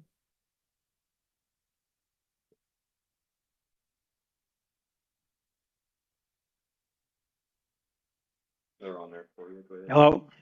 Yes, hi, Mr. Holt. This is Susan Humphreys. I'm the chair of the Joint Committee on Special Claims Against the State at the Legislature, and the committee is hearing your claim number 7392, the amount of $78.82. You're on the speaker phone with the committee here, and we have all of your documentation in front of us, and I'm going to ask you to explain to us your case, and then when you're finished, we'll ask a representative from the agency to tell us their side of the issue. And when all of that is complete and we have asked questions, we'll consider the matter and provide you with a written determination of our decision within 21 days. Does all that make sense to you? Yes. Okay, that's great. So what would you like us to know about your claim? I got placed in DISTAG on 12/22/23, and I wasn't able to get out until after Christmas, which was 12/25/23. And when I went to go get my property, I couldn't receive it at that time because I was over compliance. So I had to come back the next day, which was 12/27/23. And at that time, when I got ready to get my property, normally they give you your property and they don't give you time to go through it. They just tell you to sign here, sign there, give you copies of it, and give you a cart and put you out the door. By the time you get back to yourself and you look through your property, you don't know if everything's there or not till you get to unpacking it. But at the time, my fan, it was broken. The back part was missing off the back of it. And when I looked, the switch box was just dangling in the back of the fan. So it's a piece that holds that switch box, which holds the back cover. It was broken. But they told me that the fan was altered and I couldn't receive it. So I signed the papers to have it destroyed because it's no longer good anyway. It's broken. Once it's broken, they won't let you have broken property. But the rest of my property that I signed for on the property claim, they told me that they didn't want to deny the property claim, but the property claim was done by a unit team manager. It should have been done by a deputy warden. And her name is Carrie Worth, I think it is, Assistant Administration Deputy Warden. She's the one on the second page where it says property claim receipt. She's the one that received it. And if she received it, I don't know how to end up in the hands of the unit team manager that signed off on my property claim to have it sent up front to be investigated. But then it got denied. So I filed a property claim. Okay, thank you. Committee, do you have any questions for Mr. Holt? All right, we will hear from the Department of Corrections. Mr. Phelps? Thank you, ma'am. Two quick things. First of all, as suggested in our response, the documentation disproves and disagrees with Mr. Holt's rendition.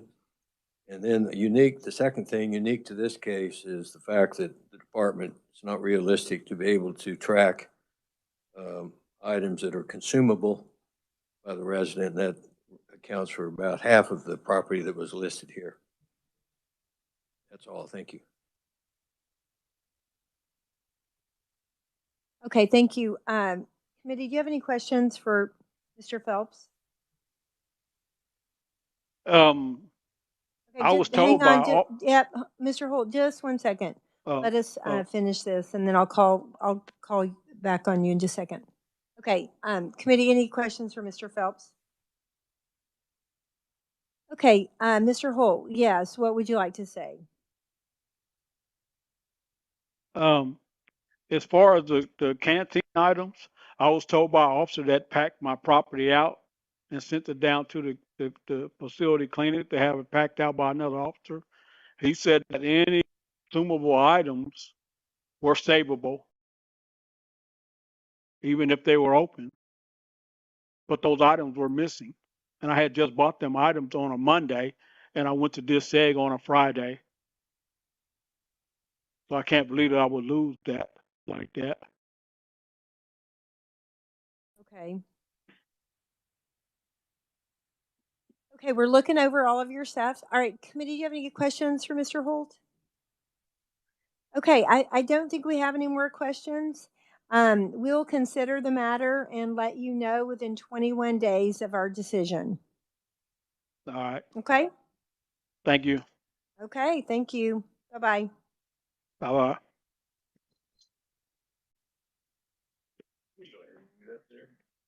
Okay, committee, we're going to move on to claim number 7368.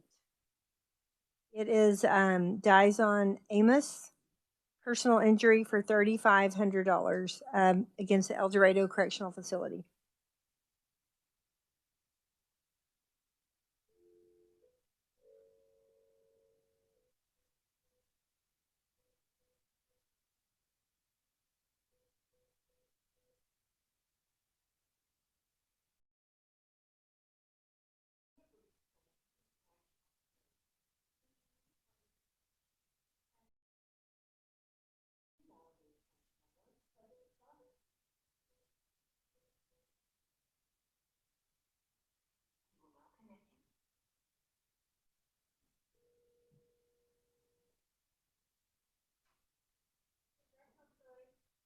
Hi, this is Molly Pratt calling on behalf of the Kansas Legislature's Joint Committee on Special Claims Against the State.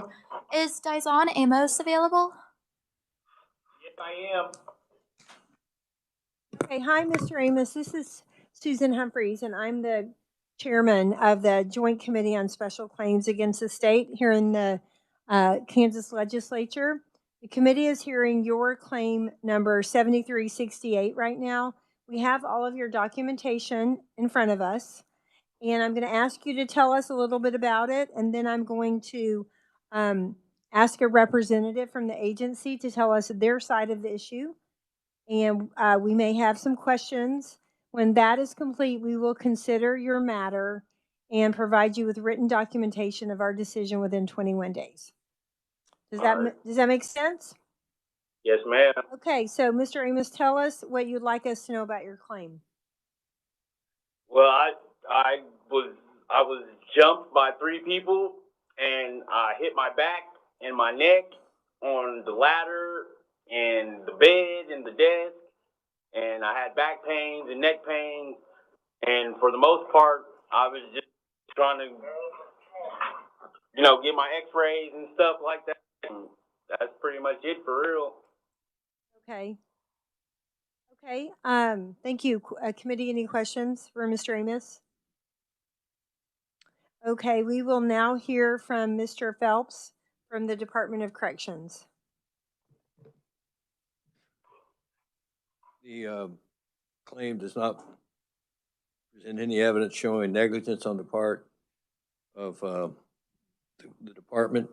Medical records tend to belie the claim, but I think the most salient issue or matter that needs to be dealt with is the fact that this is a high dollar claim that must be pursued in the courts if it's to be dealt with. This is the type of litigation, is time consuming and substantial, and this is not the venue to make those decisions. That's all. Thank you. Okay, thank you. I do, Mr. Phelps, note that looks like the department recommends that the claim be dismissed without prejudice. Yes. Okay, thank you. Just to confirm. So remedy can be pursued, yes. Okay, okay. Mr. Amos, have you filed a court case in this about this event? No, I have not. Okay, any other questions, committee members?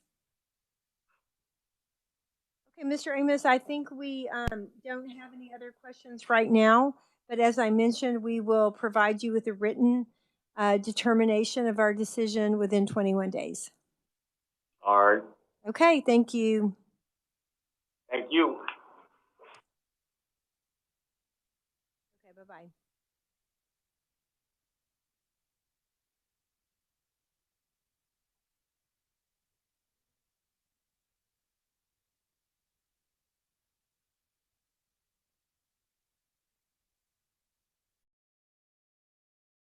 Okay, committee, we will now move on to claim number 7374, Antonio Wyatt versus Kansas Department of Corrections for property damage of $158.77.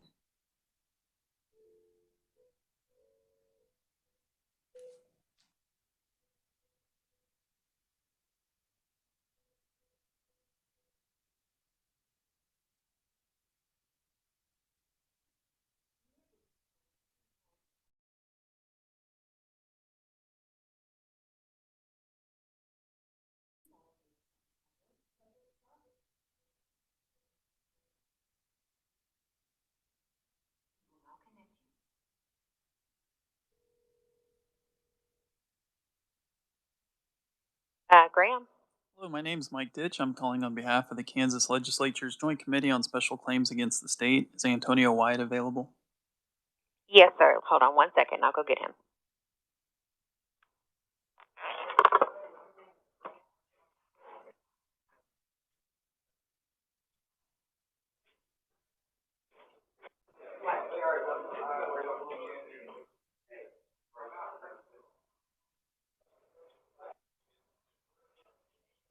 He's in the room and he's on speakerphone, sir.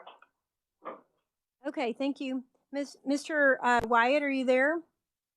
Yes, ma'am. Okay, thank you, Mr. Wyatt. This is Susan Humphreys, and I am the chair of the Joint Committee on Special Claims Against the State in the legislature. And Okay. yep, we're hearing your claim number 7374 for $158.77. You're on the speaker phone with the committee right here, and we have all of your documentation that you provided. And then I will ask you what else you would like us to know. And then after that, I will ask a representative from the agency to tell us their side of the issue. When all of that is complete and the committee may have questions, after that, we'll consider the matter and provide you with the written documentation within 21 days of our decision. Does all that make sense? Yes. Okay, great. Why don't you tell us what you would like us to know about your claim? I pretty much put it on paper, but I mean, just to give it a little bit more context, I was sent to Winfield Correctional Facility from Hutchinson Correctional Facility, and upon entry, the guy in the A&D was telling me that I could have one pair of shoes. I was telling him, I was like, man, I got two pair of shoes because I exercise and everything else like that, and I just purchased it off commissary. And he was like, well, every institution has its own rules. So he took my shoes, he took my fan, and he took my cooler. Because he was saying Winfield can only have one of each. But at other institutions, you can have two of each. So they took them, they gave me the little sheet was like, you know, if I don't do nothing with it within 45 days, it'll get destroyed, whoop-de-woo, or whatever, right? Nevertheless, I received a write-up, and I was rolled from Winfield approximately 8 days, you know, after I arrived there. So they sent me back to Hutchinson, and I wrote request forms, and I even had my unit team to call down there, and I also put a property damage form in, and, you know, let them know, hey, can I have my shoes and my fan and my cooler? Because on the state 8 days, your policy states that y'all got to still hold it for 45 days. Well, I never got any answer. Never. I never got any answer back from that. And, I mean, well, they answered like 3 or 4 months later, you know, but how I'm looking at it, you know, for you to take my property, and I'm going through Union Supply, and Union Supply is a centralized system for everyone in DOC, not just one respective institution, but for everyone in DOC. So you telling me you taking my property and I can't get it back, but nevertheless you want me to buy it again once I go somewhere else. To me, that's like systemic extortion, because I'm still spending my money with you. So if you want me to buy some more shoes and another fan and another cooler, but it's the same centralized system in terms of Union Supply, that's constituted as systemic extortion, because they make an economic benefit off from that. So that's the reason why I cited policy, and I duly went through the formalities in terms of them, you know, try to even give it back to me or reimburse me or whatever the case may be. But at the end of the day, it's a business. I paid my money, and didn't nobody give me nothing. You know, and like I said, at the end of the day, Union Supply is a centralized system for all DOC facilities.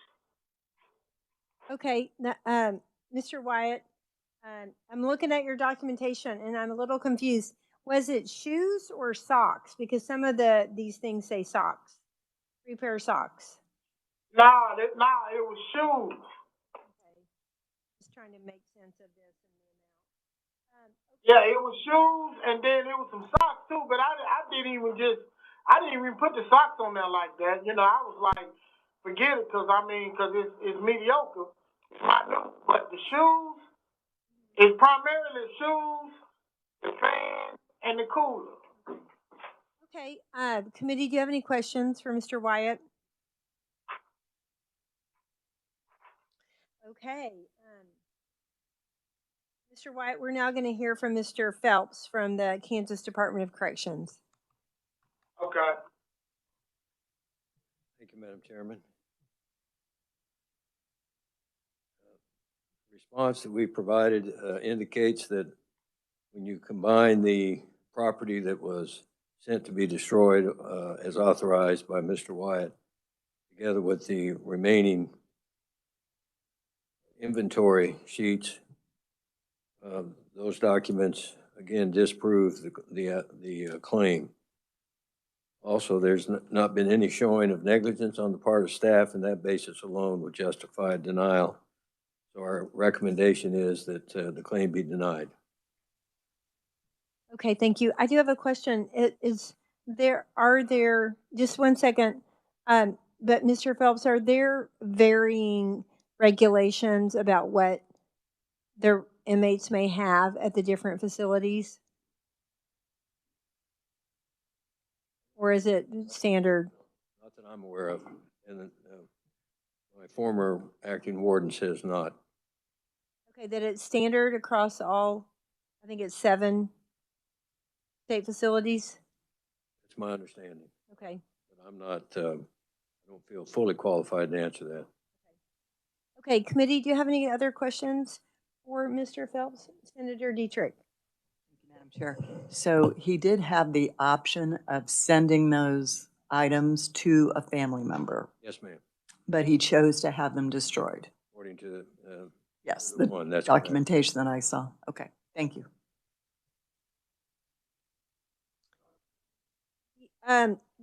Yep, hang on just a second, Mr. Wyatt.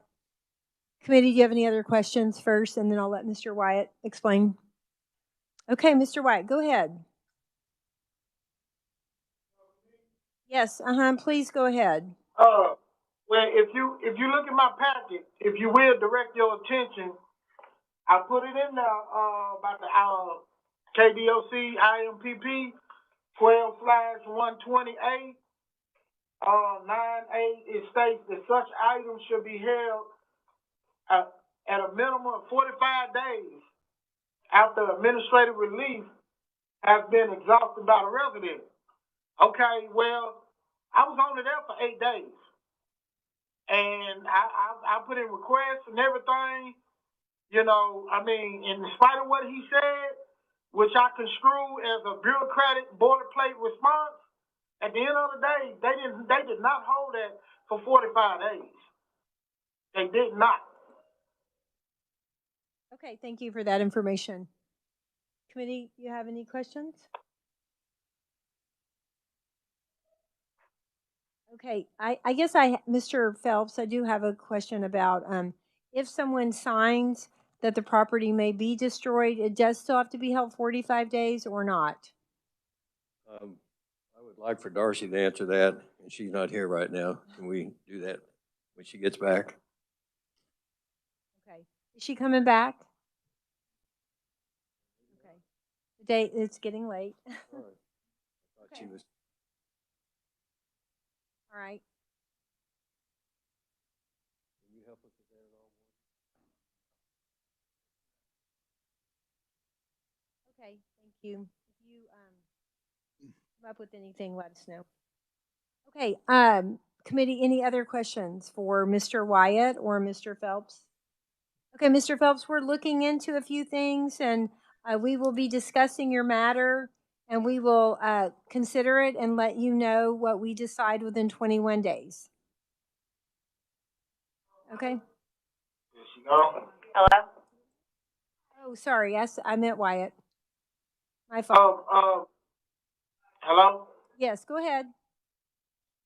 In the event, if y'all rule in my favor or whatnot, I know I put, you know, the dollar amount on that, but I mean, due to inflation, everything done went up in terms of union supply here. So I was looking forward to try to, you know, get the items back, but I don't think I can get them back now. You know, time done lapsed and prices done went up. You know, and I mean, only thing I just want my shoes and cooler and fan back. That's it. You know, so I don't know how y'all gonna rule or whatever, but I mean, everything is in black and white. And we all agree about inflation. So we agree with you on that one. Okay, we will let you know of our decision within 21 days. Okay, thank you. Thank you. Bye-bye. All right. Okay, committee, claim number 7377 was withdrawn because there was a settlement reached between the claimant and the KDOC. We don't need to do that one. We're going to look now at claim number 7387, Randy Alexander Leslie versus Lansing Correctional Facility for $40.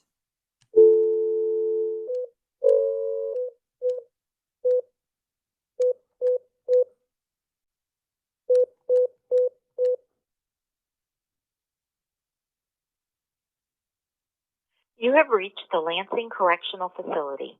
If you know your party's extension, press 5. Please dial the extension number.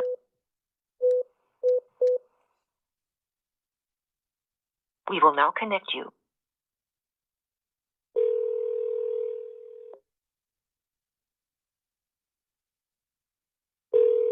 Lansing Correctional Facility.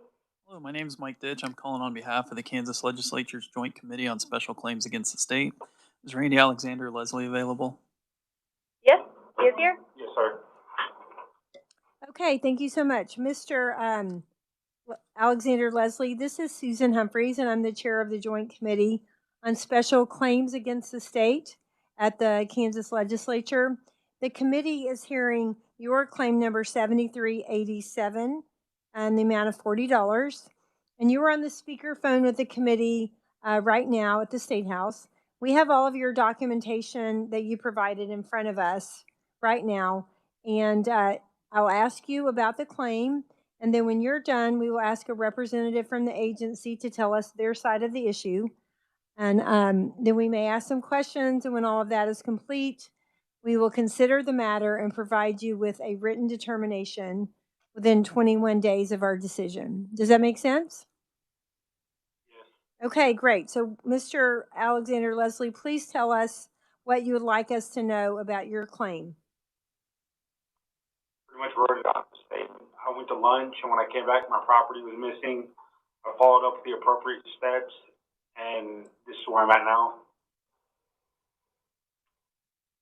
Okay, we've got your documentation. As I said, we're taking a look at it right now as you're with us on the phone. Okay, and that happened in April, it looks like. I believe so, yes. Okay, thank you. We'll now hear from Mr. Phelps from the Department of Corrections. Thank you, ma'am.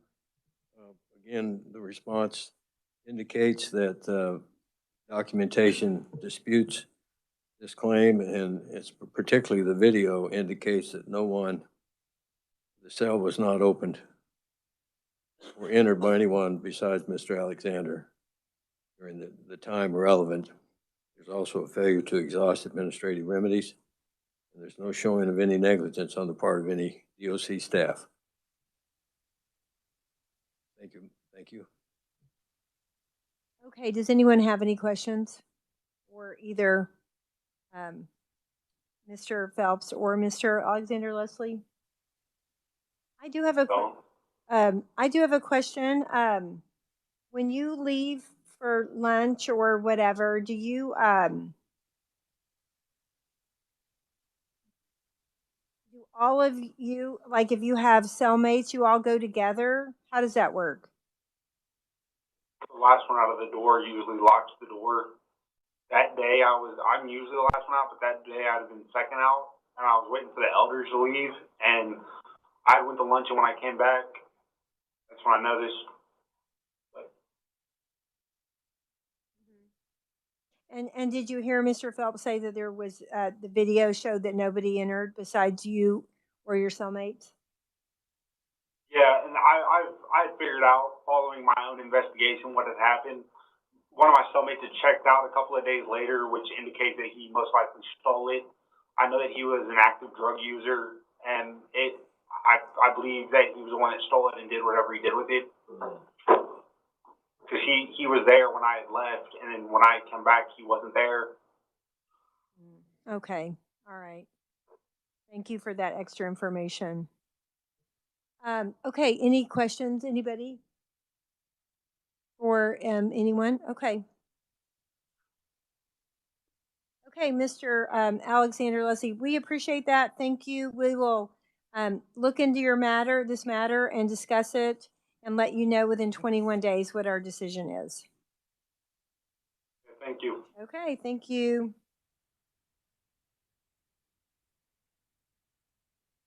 Okay. Now, what about the one that we skipped this morning? Are we getting back to that one? This one that's coming up right here? Okay. All right, so we're going to move on to claim number 7384. Mr. Hewitt, property loss against Kansas Department of Corrections for $490.13.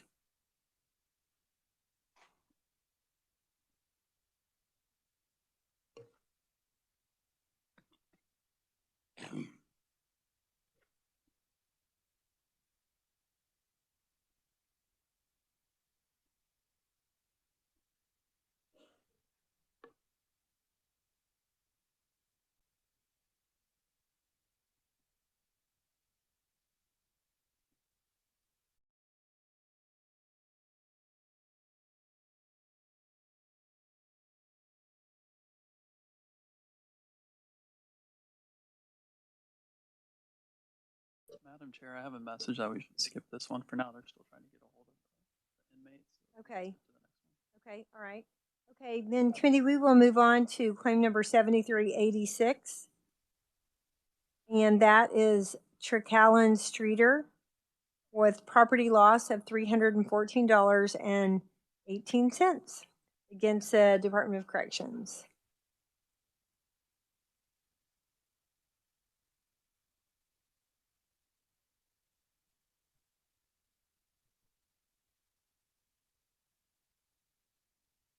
Almost right on.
No luck?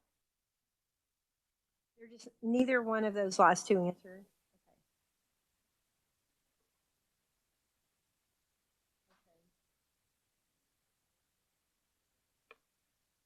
Let's try Harold Weiss. So we, committee, we're now looking at claim number 7388, Harold Weiss, property damage of $250. Lansing State LSCF, Larned State Correctional Facility.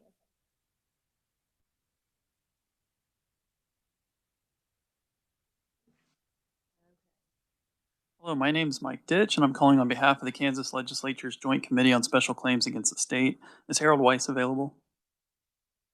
There's multiple things talking at once. I don't know what's happening with it. Again. Hello? Hello, my name is Mike Ditch. I'm calling on behalf of the Kansas Legislature's Joint Committee on Special Claims Against the State. Is Harold Weiss available? The security's getting him right now. Okay, thank you.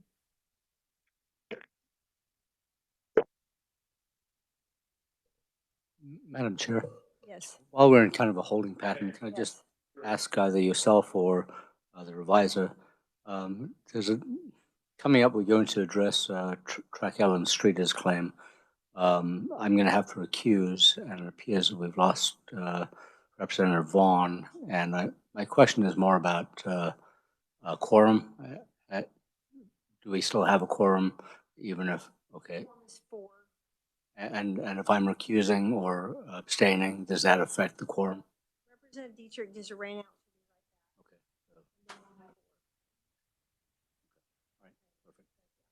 Perfect.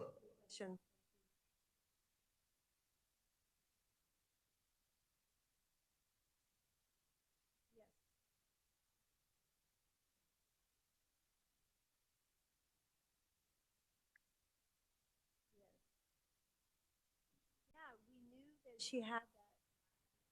We knew that she had, couldn't come to both of them, and she was going to go to that. And we thought maybe she was going to get a substitute.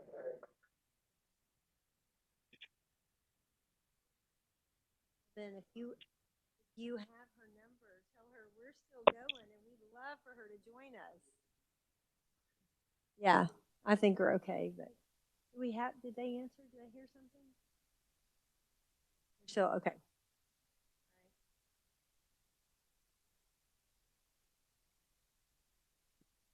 Hello? Yes, hi, is this Mr. Weiss? Yes. Okay, hi, Mr. Weiss. This is Susan Humphreys, and I'm the chair of the Joint Committee on Special Claims Against the State at the Kansas Legislature. The committee is hearing your claim number 7388 right now in the amount of $250. You're on the speakerphone with the committee. We're here at the State House in Topeka. We have all of your documentation in front of us. The procedure is I'll ask you to tell us anything you want us to know about the claim, and then we will hear from a representative from the agency, their side of the issue. The committee may ask questions of either one of you, and when that is complete, we will consider the matter and provide you with a written determination within 21 days of our decision. Does that make sense to you? Yes. Okay, great. So Mr. Wise, tell us what you would like us to know about your claim. In November, I had to go spend just overnight in the clinic, and they said they had to bring my electronics, and I told them really I don't want it moved, and they said, well, we have to bring it to you, and it's like, okay. And when I got the box with my electronics in it, my TV was just like, looked like it was just plopped in on top of everything. It wasn't even placed first in the box.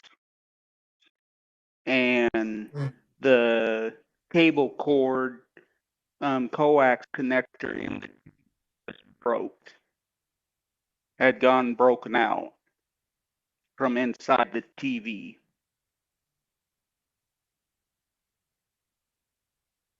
Okay. Anything else? No. Okay. Okay, you made the claim. All right, we will now hear from Mr. Phelps from the Department of Corrections. Thank you, ma'am. As our response indicates, we recommend this claim be denied because whatever happened or didn't happen to this TV, our information is, at least as at the time this investigation was finished, is that Mr. Weiss is still using the television, so it's in working condition. Okay, just a minute. Hang on, Mr. Weiss. Just 1 second. I'll come right back to you. Go ahead, Mr. Phelps. Anything else? And then we don't say this in the letter, but I don't also see a full final exhaustion of administrative remedies for an opportunity to resolve this. But I don't have anything beyond that. Thank you. Okay, Mr. Weiss, what were you going to say? Fill us in on that. I have not been using it. I can't. I don't know where that came from, but I haven't used it.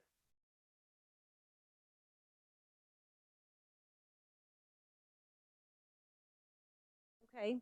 All right, so I'm looking at this was just dated August 22nd of 2024. And it says that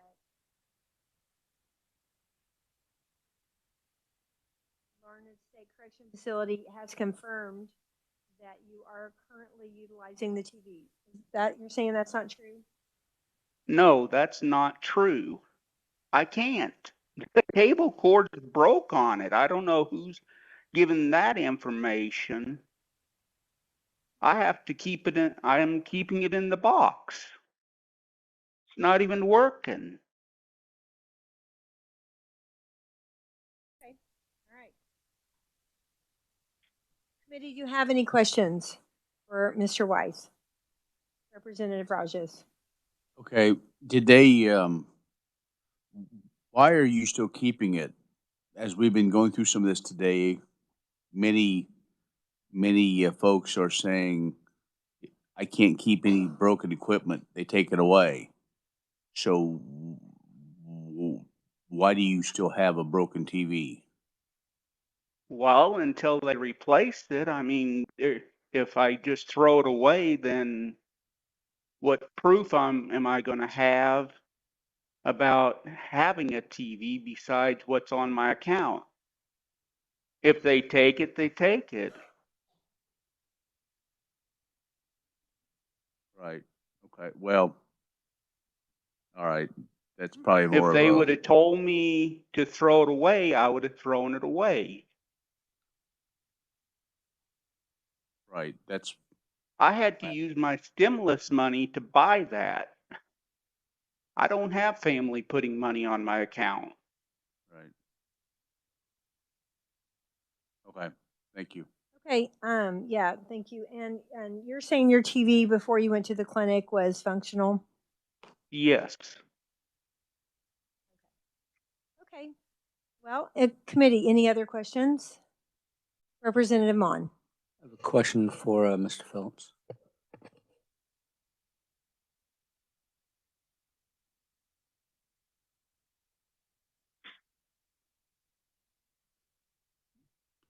Sir, the evidentiary questions about whether or not the TV works or not is one thing, but you indicated that the inmate had not exhausted his administrative remedies. Could you kind of elaborate on that? Let me know what other remedies he could have had and didn't exercise. Yes, and I appreciate that question, and I might use this opportunity to say that we have and will continue to, as best we can, try to resolve these before they get here. And of course, one of the ways that can be done is at the secretary's level. And I don't see that that was done in this case. And I think the committee's rules and the law generally requires full exhaustion before a claim can be considered. That's what I was referring to.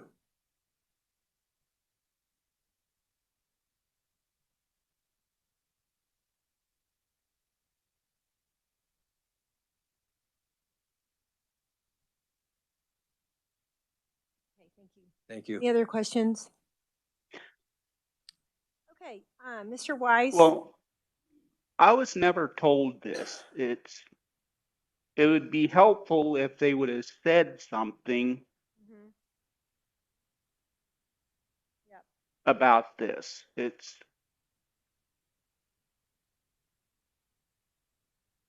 So I was never Yeah, told about. we'll take all that into consideration. We will discuss the matter and we'll make a decision and provide you with written documentation of our decision within 21 days. Okay. Okay, thank you. Thank you. Okay, bye-bye. Bye. Hello? Okay, Hello? so now, who do we have on? I have inmate Reed here. Hello? Yes, hi, Mr. Reed, is that you? Here, I'll give him the phone. Okay, thank you.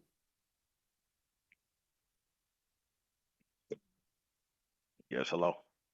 Hi, Mr. Reed. This is Susan Humphreys, and I'm the chair of the Joint Committee on Special Claims Against the State at the Legislature. The committee is hearing your claim number 7391 in the amount of $36. You're on the speakerphone with the committee here at the State House. We have all of your documentation that you provided in front of us. And the way the procedure will work is I'll ask you to tell us about your claim, and then I will ask a representative from the agency to tell us their side of the issue. And I will give the committee opportunity to ask questions. When that is complete, we will consider the matter and provide you with a written determination of our decision within 21 days. Does that make sense? Yes. Okay, that's great. So why don't you tell us what you would like us to know about your claim? Okay, I had a radio.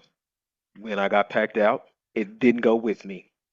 And they're saying that I never did, but I have a receipt that I don't know if I put the receipt with this stuff or not. It's been that while. It's been a long while, but I bought this radio May the 20th, 2021, and I've been having it forever. So I don't know why it didn't come. Plus my books, but they haven't sent like the property claim for that. So I'm waiting on that as well. And I'm just like, why is this happening? You know what I'm saying? Why you just don't give me my radio? Okay, so did you pack out yourself? Yes. And I Okay, and the just radio gave was it to the, there in the books? yes. Okay, all right. Committee, do you have any questions for Mr. Reed? Okay, we'll now hear from Mr. Phelps from the Kansas Department of Corrections.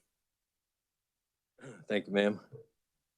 The department recommends that this claim be denied for the following reasons. The documentation disagrees with Mr.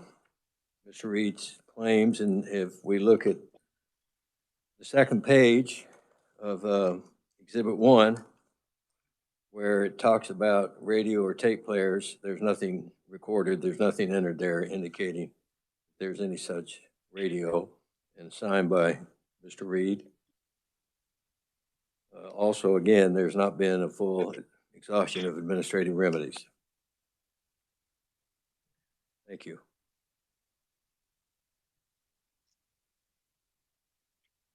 Okay, thank you.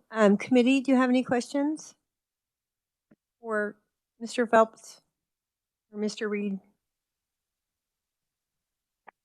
Senator Dietrich. Mr. Phelps, on the Exhibit 1, second page, why does it, who wrote in under duress on that inventory sheet? Is that staff or is that Mr. Reed?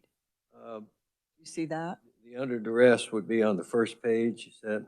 It's on this page. Page 2? Yeah. I think that's the second page of Exhibit 1, or the bottom of the first. Maybe it's the bottom of the first. I see it at the bottom of the first page. Okay, bottom of the first. Ordinarily, the practice is to that the offender would do that, but I wasn't there. It's certainly possible the officer may have done that, just to make that notation. I guess my question, if I may, Madam Chair, does that have any impact on the inventory list itself? Or is it just an observation? This is something that's pretty common. Various types of documents that are presented to offenders that sometimes they're not either willing to sign, and we'll make a notation of that, or if they do sign, they can say that it was under duress. So that's why I say usually it's going to be the offender that writes that in.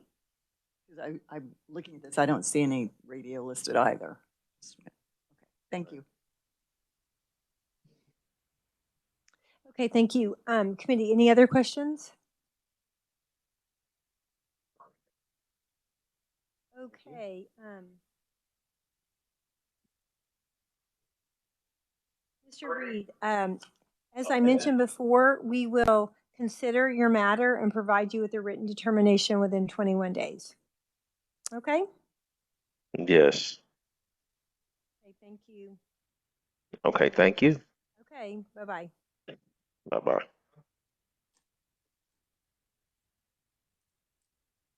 Okay, I think we now can go back to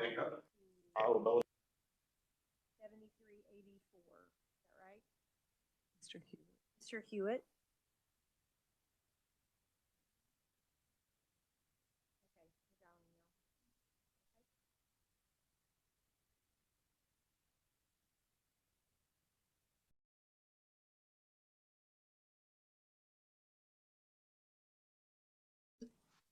Hello, my name is Mike Ditch. I'm calling on behalf of the Kansas Legislature's Joint Committee on Special Claims Against the State. Is Gail Hewitt Jr. available?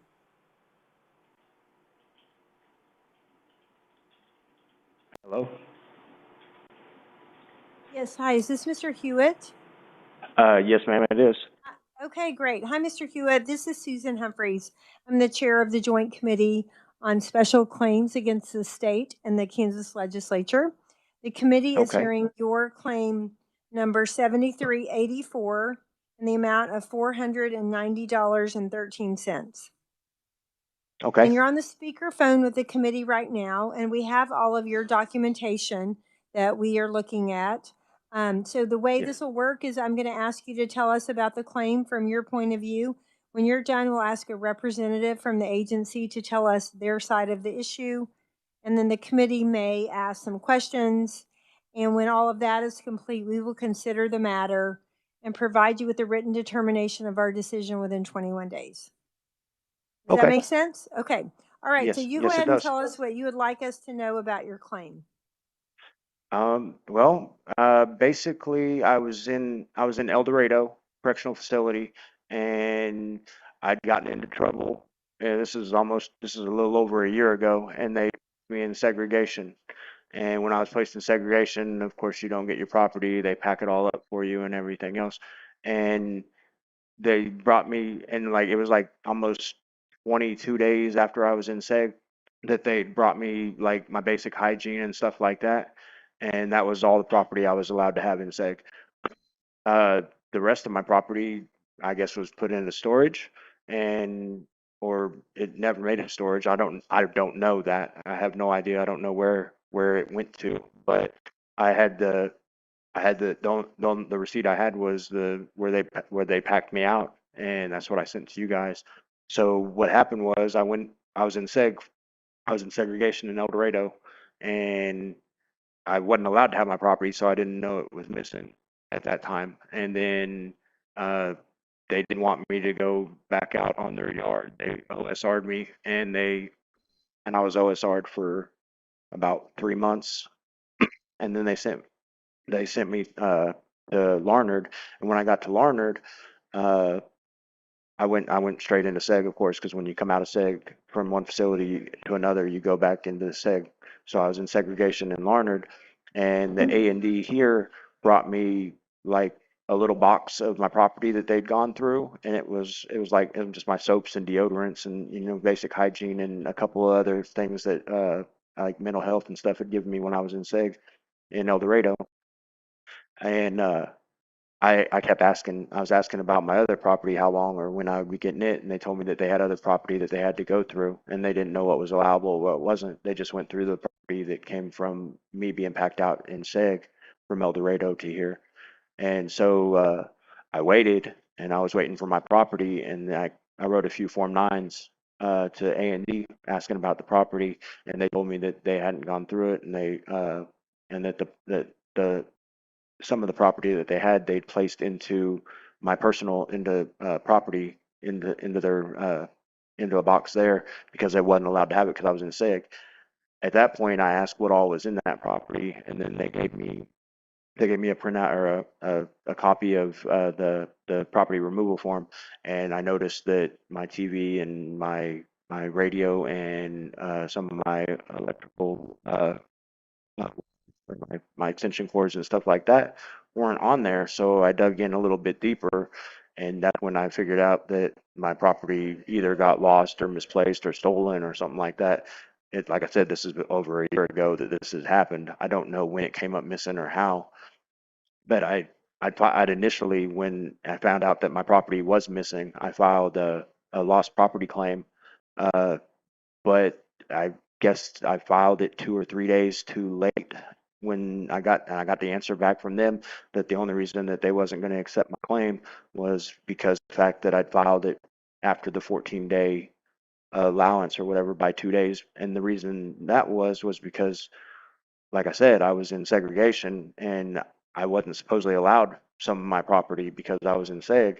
So the date that I wrote on the thing versus the date that I knew it was missing, like they kind of they kind of made it to where it was, I guess, a few days late. So they denied my claim based on the fact that I don't know what the KSR statute is or whatever, but basically they denied it because my claim was 2 or 3 days late. So I had to file a special claim, and that's why I'm here talking to you guys today. Okay. Okay, thank you. So the one thing I'm looking at, a letter from the Department of Corrections says that the state that you were saying that it took place in May of 23. You didn't file your claim until April of 24. What, see that, yeah, because that was when I went into SEG. The whole thing is, I don't know when the property came up missing. I actually only know that property came up missing about, it was like 15 or 16 days after March 6th. And that was when I filed my original lost property claim. That time was because that's when I went into SEG in El Dorado. So I don't know when my property could have came up missing that Okay. day that I went into SEG, because somebody could have taken it from my room, or it could have been misplaced in property, or it wasn't, at least wasn't shipped to this facility in Larned, which I'm at now. I don't know when it came up missing, so I couldn't give you a day on that. And that's, I guess, Okay. Okay. Thank you for that clarification. Okay. Committee, do you have any questions for Mr. Hewitt? Okay. Mr. Phelps will now hear from you, the Department of Corrections. Well, you touched upon this, Madam Chairman, to some extent. The claim here, we believe, should be denied for failure to exhaust administrative remedies. And this is a situation where timely pursuit would be helpful so that evidence can be preserved. The dates we were given were basically covered months. And then the filing itself was late, no matter what date you looked at, as to when he claims the property went missing. And then the other problem we have here is that Mr. Hewitt did not give the warden an opportunity to investigate this and respond, nor did he give the secretary's office an opportunity. In other words, he did not fully exhaust his remedies. So that, we think, is a sufficient basis to deny the claim. What documentation was available, as we suggest in our letter, disputes the claim. Thank you. Okay, thank you. Committee, do you have any questions?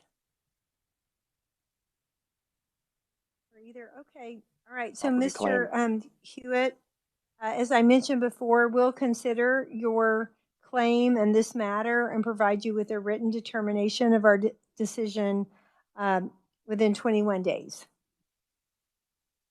okay. So I'm not quite sure I understand this. Like, my property did come up missing, but due to a technicality and the fact I didn't know my property was missing, I was just told that they're going to deny my claim.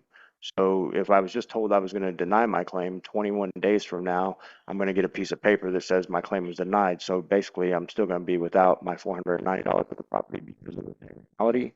Well, we'll That's take what I'm into trying. consideration. Yeah, we'll take into consideration what we heard. I will ask you one question though. So how long were you in SEG in both locations? I'm still in segregation right now, ma'am. A little over a year now. So how did you find out then that your property was missing? Because I wrote, because after I was transferred from El Dorado to Larned, which I'm at right now, A&D brought me some of my property, and it was just like I said, it was soap and hygiene, what I was packed out with from El Dorado from segregation, which was only my seg allowables. They told me they had other property that they was going to have to go through to find out what was seg allowable here and what was not. When that was done, they brought me some property, but they didn't bring me the property that I that I should have had, like my TV and my radio and stuff, like I mentioned on the claim. So when that didn't come, I asked them if there was some kind of a waiting period, because they have they have a thing here where some people have to wait 14 days to get their TV if they was placed, and I didn't know all the rules here. But so I wrote A&D, and when I wrote A&D, Mr. Cook and Miss Hardesty, which are they're the ones that run or are in control of A&D, wrote me back that I didn't have that property, and Miss Hardesty came and visited me personally and said that that property was never shipped from El Dorado to here. So that's when I knew my property was actually missing. It came, and that's when I filed my property claim, and then the property claim that I filed was just a regular property claim. I have the paperwork for that, that I did file that. It was about 14 or 15 days after the 6th, which is the day that I was moved to Larned. And then they denied me based on the fact that I was 2 days late or 3 days late from filing the claim, because I was waiting on my property while I was in SEG, because what just wasn't brought to me was my assumption until I found out that it wasn't. Okay. Okay. Thank you. I think we understand now. So we will discuss the matter and provide you with within 21 days of what our decision is. All right. Well, I appreciate Okay. you, Thank you. and Okay. I Thank hope you. have a good day. You too. Bye-bye. Bye. Okay. We're now going to look at claim number 7386. We're going to move right along with Mr. Streeter. Property loss of 314.18.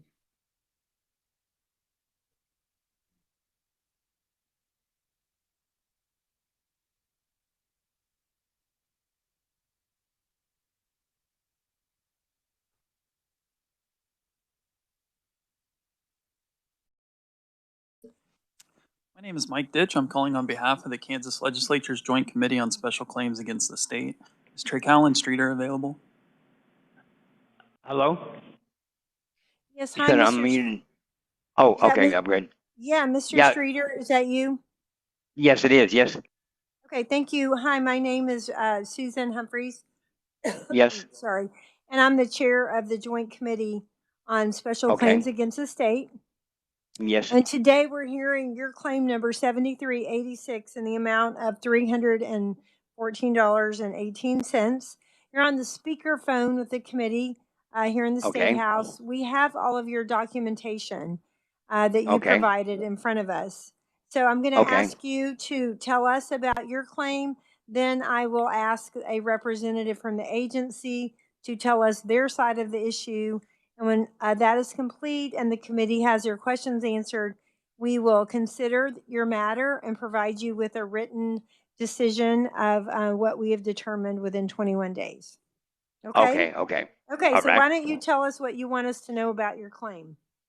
Okay, on the day, I think it was December 20th or 21st. I can't remember when the day was right now.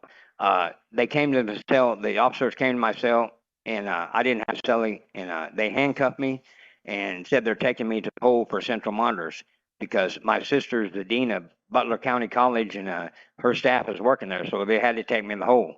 So I asked them, "Are you going to let me pack my property?" They said, "No, we'll go pack your property for you." So I said, "All right." So I went to the hole.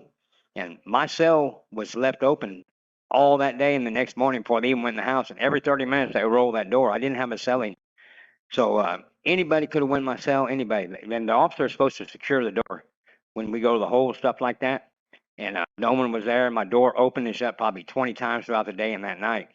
So anybody could have went in there and got my stuff. So when I got my property, my TV was missing, my fan was missing, my extension cord, all my main stuff was missing. So I asked him, "Where's all my property at?" He said, "Oh, well, we'll get it later." But it stayed in my cell for almost a day and a half. And they're supposed to secure the door. So anybody could have went in there. My door's open every 30 minutes. So I asked him, "Man, where's my TV and stuff like that there?" So I did the property claim with Miss Perkins and told him that's not right there. Anybody could have got my stuff. Anybody could have stole my stuff because my door was open.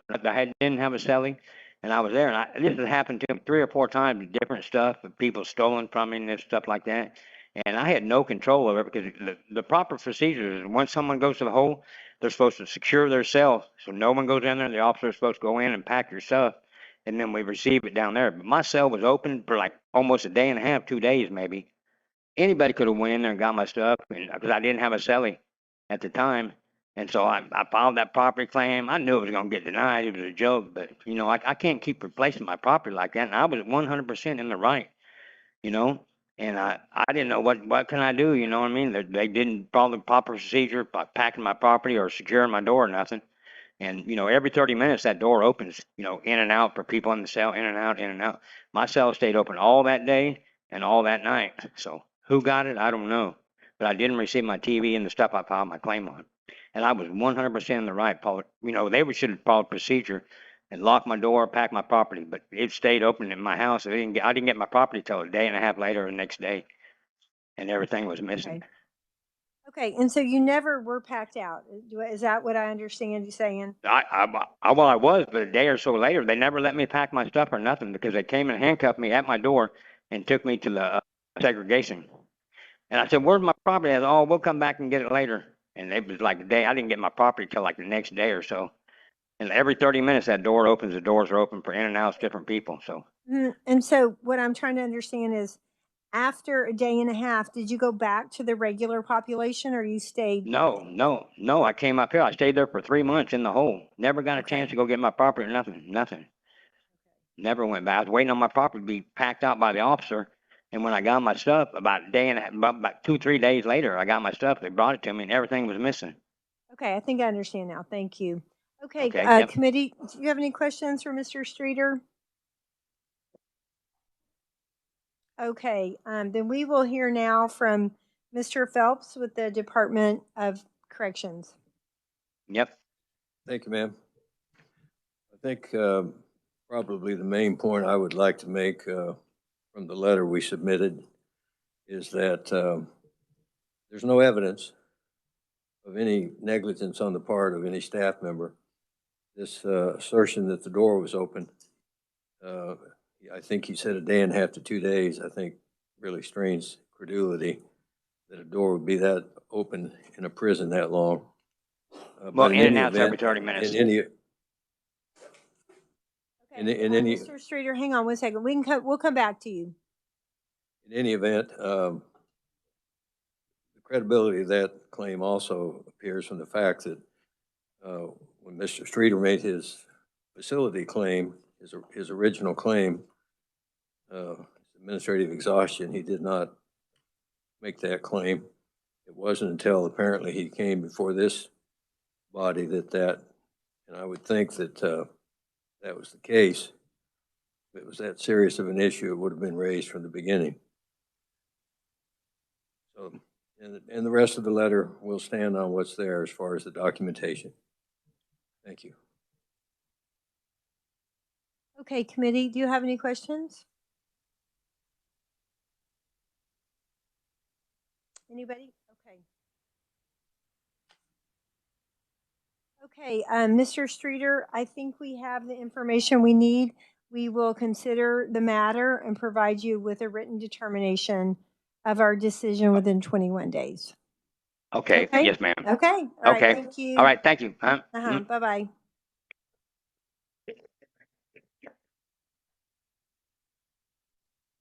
Okay, committee, I'd like to go back to claim number 7379. That was, if you look on your agenda, it's what we were supposed to do at 10:20 this morning. That will be our last one for the day. Is that for Dixon? Yes, it is. It's for Dixon. Is he there? He is here. Let me grab him. He's out here in the day room. He was waiting on that one to be done. Let me grab him. Okay, thank you. One moment. Knows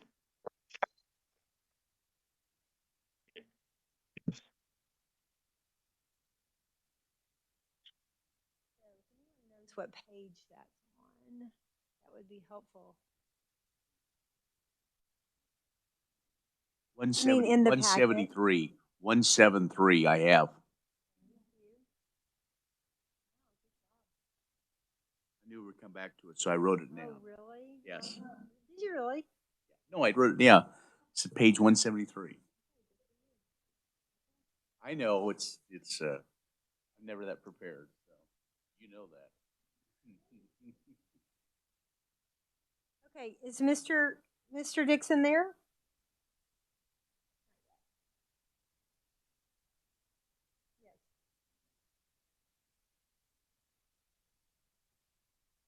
Okay, all right, yes. Okay, very good. Are you coming back for us to talk about all of these? Okay. Sorry, he's in right my office.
We're still waiting. Okay, Dixon is here.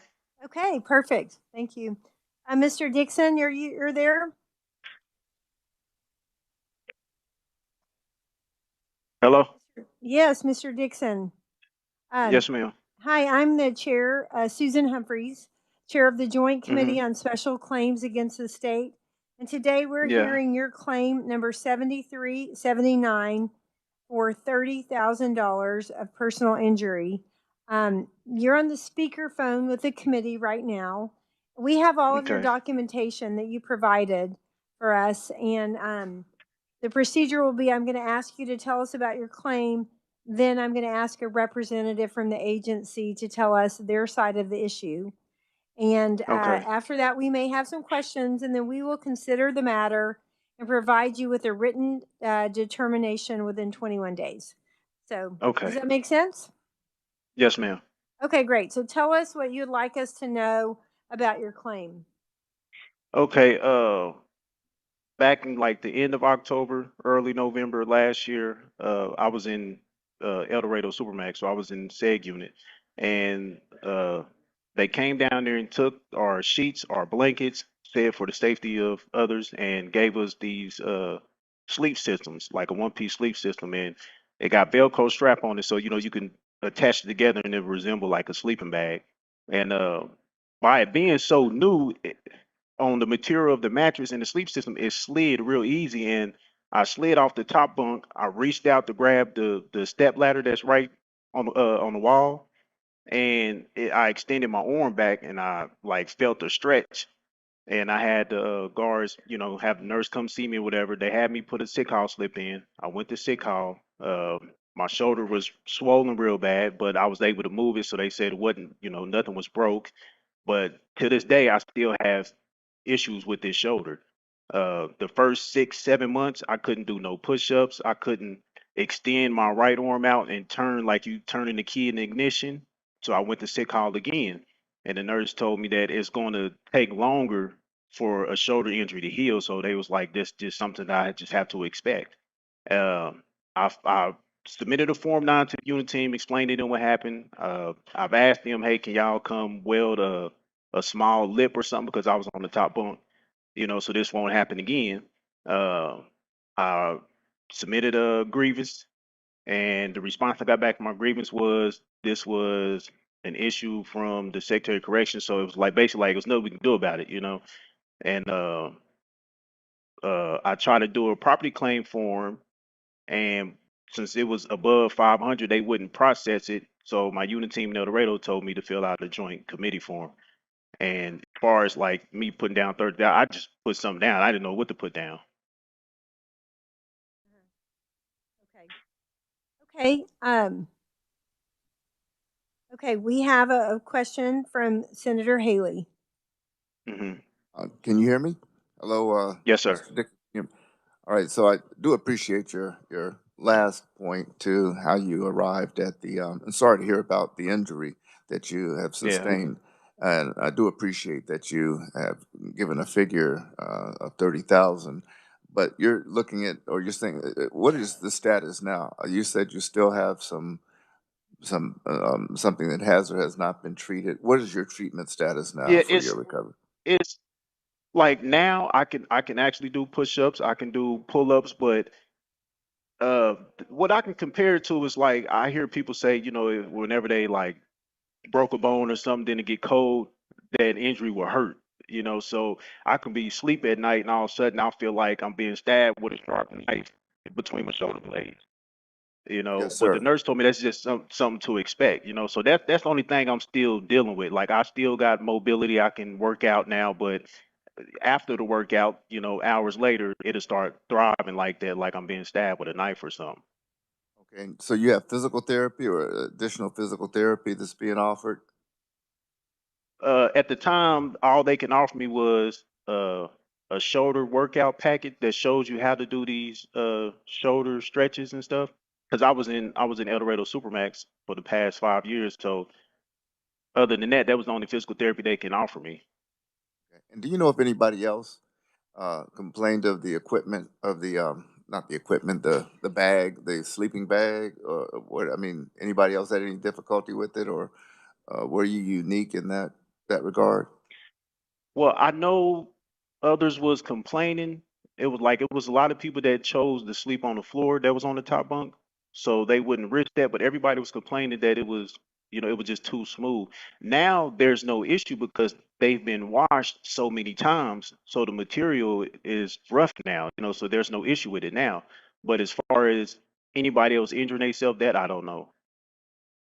And you are able to get a hold of your medical records. Last question. I mean, you are able to show the timeline and the medical records from when this occurred.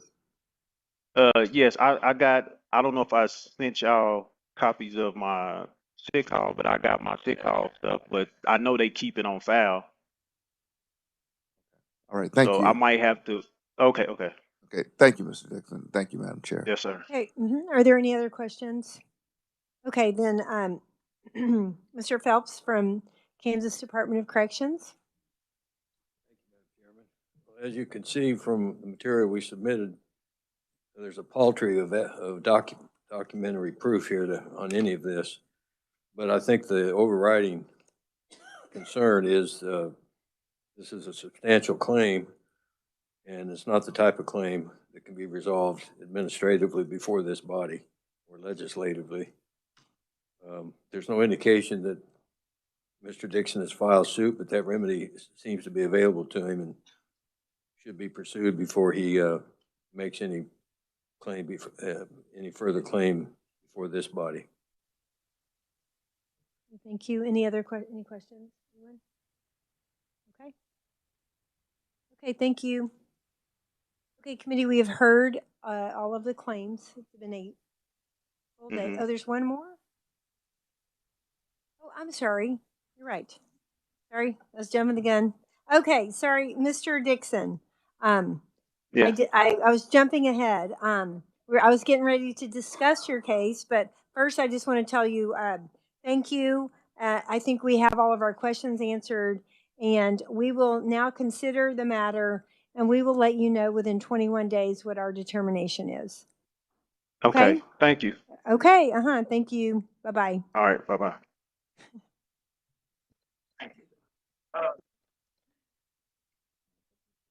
Okay. Thank you. All right. Yep. Okay. Since that was supposed to be at 11 or 10:20 this morning, we're going to go ahead and talk about that one first and then move on. And it's been a full day. The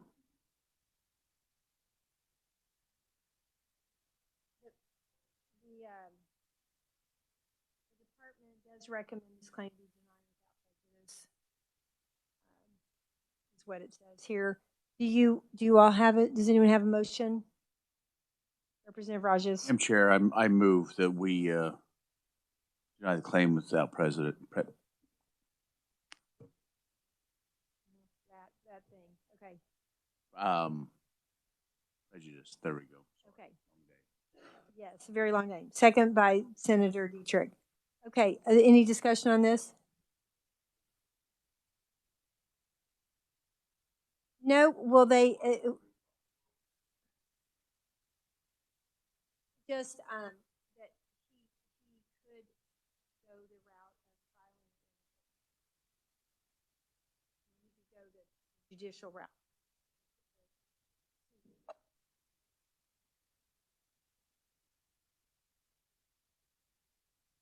I guess the amount, when it's a $200 or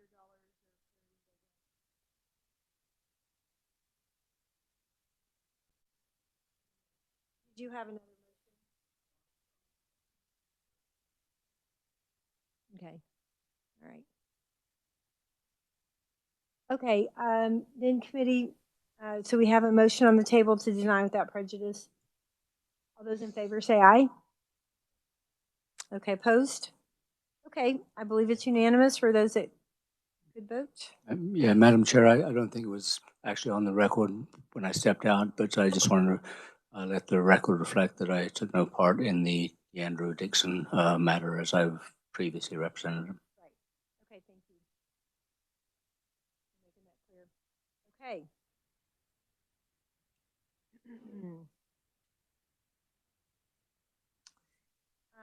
Now, committee, I think we're on, my records are right, claim number 7376. This was also when we heard when we heard this one. 7376, it's for $800 of property claim with Mr. Miller. Do we have a motion on that one? Just do we need a refresher? Remind us a little bit about that one. Okay.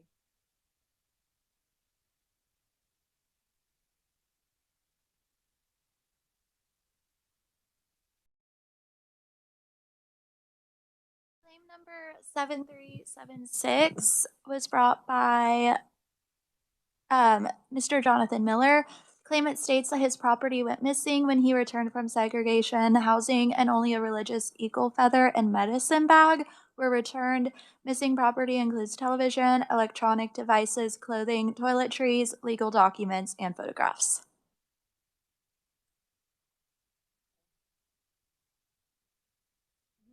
Senator Dietrich. So I had made a note, and I know we heard this quite a while ago, but just because he hadn't exhausted all of his administrative remedies and there were some issues with the inventory and moving back and forth, I said perhaps we should consider denying without prejudice so that he could always return to us. And the one piece that we didn't hear about was the eagle feather. So there was supposedly a claim in the court system for $100,000 for that. It was in the documentation. So I thought he received those back. Am I wrong? Got the rocks back. Got one of the feathers back. So I guess I would just deny without prejudice, and that gives him the opportunity then to pursue other avenues and bring it back to us if he needs to. Okay. Any discussion on that one? I had a little bit of discussion, and this will go for several of the claims. It seems a theme today that we're the department is denying because of all the remedies weren't accomplished and we didn't go through everything. This is more than I've heard that in all the years that I've been on this committee, that we should deny because they didn't go through the proper channels so far. And it seemed like, I don't know, I just am wondering if anyone else on the committee noticed that, and what they didn't exhaust their administrative remedies. We heard that over and over. And I'm sorry that Mr. Bushbaum's not here, that we could ask him about that, because I don't remember that being so prevalent in other years that we've had this. And so I don't know if either something changed or a procedure where they didn't know they had to go up to the secretary or to the warden even. And so I don't know if anyone else has any thoughts about that. Anyone? Senator Dietrich will say something. So I know that, thank you, Madam Chair. I know, Mr. Phelps, that you're kind of pinch hitting here, but it would seem to me like maybe this is one of those training opportunities, because it appears that when they go to their unit supervisor, they're telling them then that their only option is bringing the material to us. And then we're going to send it back because we're hearing that they haven't exhausted all their administrative remedies. So perhaps that could be something that internally you all can do some training on. Yeah, I think that's something that can definitely be done, and I agree with you. I was somewhat surprised to see that was such a common issue, and that's one of the reasons I brought that 10th Circuit opinion in, kind of highlight the reasons. But I know that, at least in theory, everyone is given the rules when they come in, and it's all right there, but a lot to it know, may be that either they forget about it or whatever, but I'll pass that on. I think that would be very beneficial, because we should not be their next step. If they haven't gone through the warden or the Department of Corrections, the secretary. We may be able to build in a process that when we see that we go back, this thing's getting feisty, we go back and work with them, and even though they may be out of time, we can still run them through that process. So that's something we'll work at. By the way, you folks are troopers. Me too. Okay, so the only thing I'll say about that, the other thing is if we keep sending it back without prejudice because they haven't exhausted all the remedies, we just keep getting more and more. Yes, so Representative Rajes. Thank you, Madam Chair. And I know the late hour, but that's the way it is. This is part of the service we do back to the state. Maybe we should have a conversation, Chair, Vice Chair, with the Secretary or with a person of contact within, these primarily seem to be DOC challenges.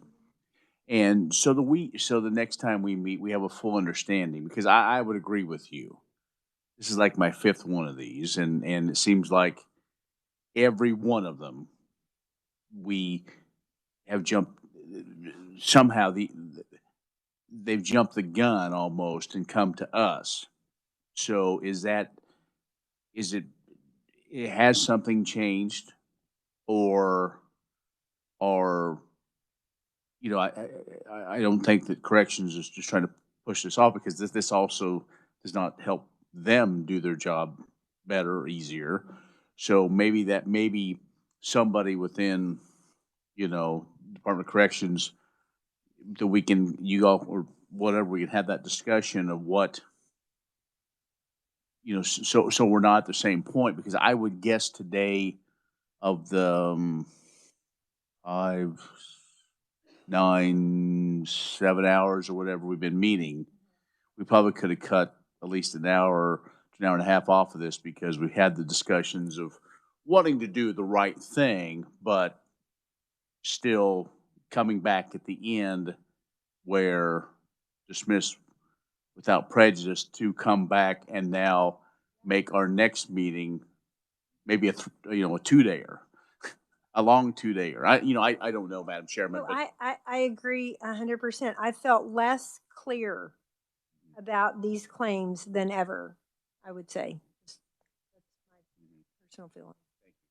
Madam Chair, could I make just a quick suggestion? Yes. I mentioned this morning. KSA 75 52138 requires that any offender or inmate who files a civil action, and whether a civil action would apply here or not is open to discussion. But they have to, under that statute, they have to attach the document showing they had exhausted administrative remedies. Now, if this committee were to take the approach that if they receive a claim and those documents are not attached, they return it to the secretary or to us, then we can go back and be sure that that whole process is accomplished. And that way, you're not going through all of this just to find out that they didn't exhaust their remedies. That makes sense? Yes, that's interesting. I want to ask Mike, though, if that's something, if a claim comes to you all and it's not complete, or there's something about it, can we say, no, sorry, we're going to send it back until we have the right documentation?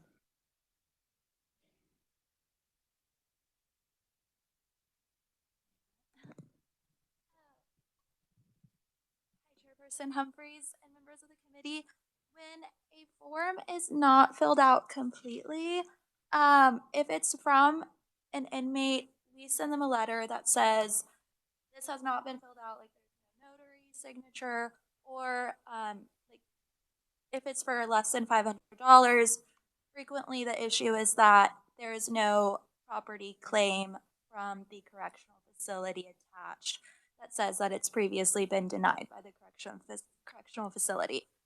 So we send it back to the claimant. They usually send it back to us. Sometimes the mistakes are fixed, sometimes they aren't. Again, this is my first time facilitating the committee. I know with private citizens, the previous facilitator would reach out to them and get additional documentation if it involved an insurance company. But we don't do that with inmates, except for the very basics, like the notary isn't complete.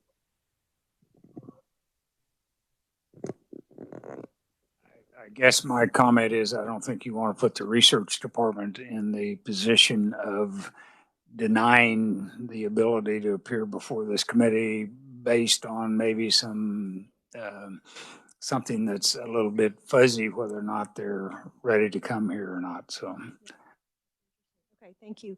That's helpful. And Senator Dietrich?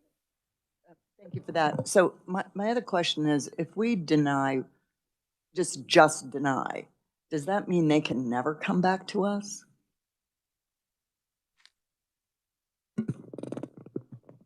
yes. Is that what that means? Okay. Right. I mean, they may be able to come back with a little different version of the same thing because that happens occasionally. I mean, occasionally you think, well, I've heard some of that before. Well, because you have, but anyway. Thank you very much. Mm-hmm. Okay, all right. And I think Representative Raj's thought of understanding this a little bit better is a great idea, which we'll try to work on. Yes, Representative Raj. Madam Chair, let the record show Molly has done fine as the facilitator. Oh, no, This yes. is not a reflection of her at all. Yes. Okay. The record. I just want to make sure that this is not a reflection on the staff has done great. Okay, yes. Yes. Very good. Thank you for that. Okay, so for claimant Miller, do we have a motion, or do you make? We did. Deny without prejudice. Okay, do we have a second? Representative Rogers seconded. Any other discussion? Okay, all those in favor of the motion to deny without prejudice claim number 7376, say aye. Opposed? Okay, that one will be denied or dismissed. Without prejudice. Okay. All right, thank you. We'll now go to claim number 7390. Or do we did 7380. 7390. Mr. Strader, $10 million personal injury. Madam Chairman? Yes. I move we deny the claim. Is there any discussion? Okay, no discussion on that. So the motion is on the table to deny claim number 7390. All those in favor say aye. Opposed? Okay, thank you. Denied. Dismissed. It does matter. Does it matter?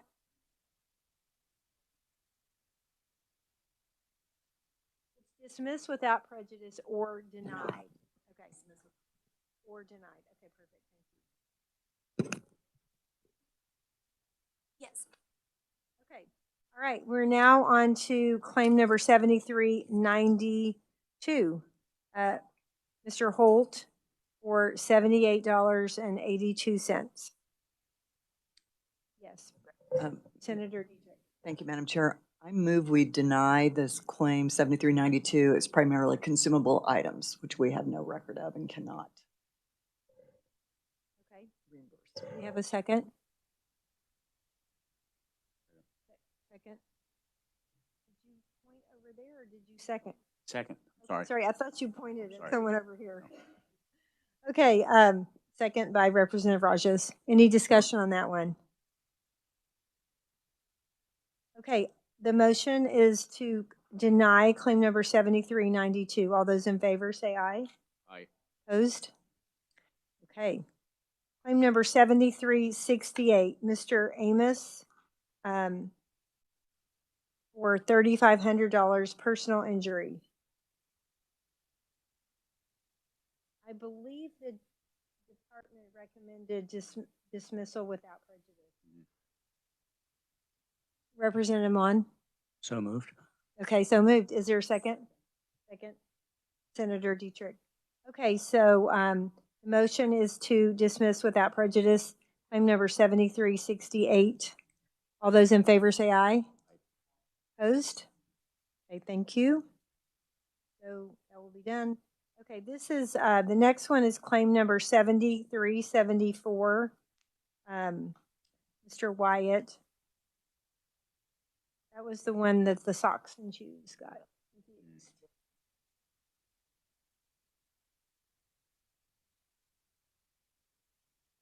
Yes. Yeah, this is the one where, and that is a question too that I'd like to understand. If they say destroy, is that immediately or is it 45 days? Did we have, did you find out the answer? Thank you. And will you, Ed, please introduce yourself when you come up?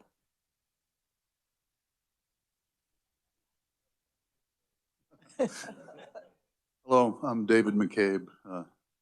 Good afternoon, everyone. Good evening. Good evening. Almost. I'm going to read to you from the IMPP, our internal management procedure, section 10A, under the heading of removal of property from correctional facility. And it states, at any time property is removed from a facility not accepted or destroyed at the resident's or family's request, it must be documented on the request of authorization to remove personal property, which is the attachment F, which you saw in the case. Such items shall be held at a minimum of 45 days after administrative relief has been exhausted by the residents.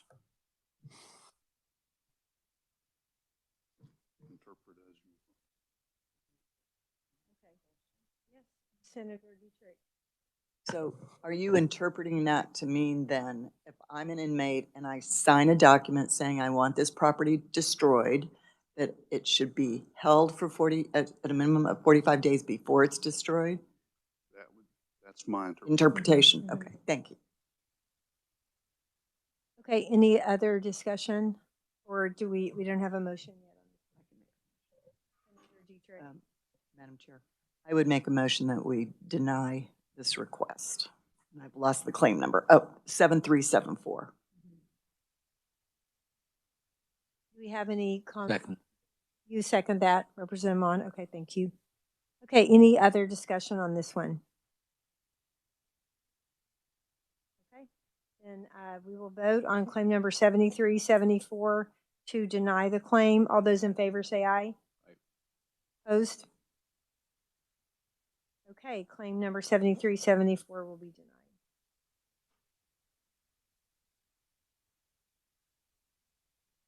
Okay, we'll now move on to claim number 7387. And this is, yep, for $40 a claim. Senator Dietrich. Thank you, Madam Chair.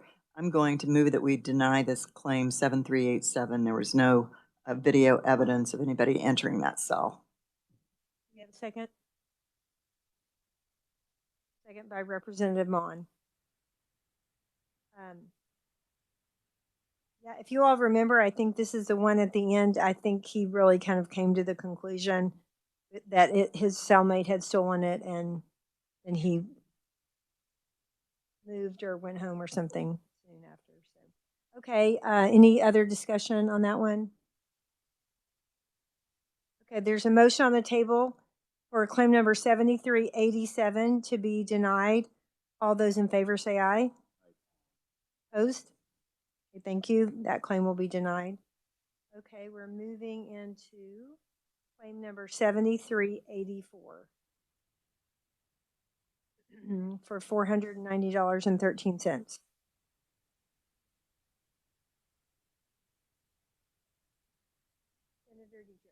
Madam Chair, I will go with the Department of Corrections recommendation that we deny without prejudice.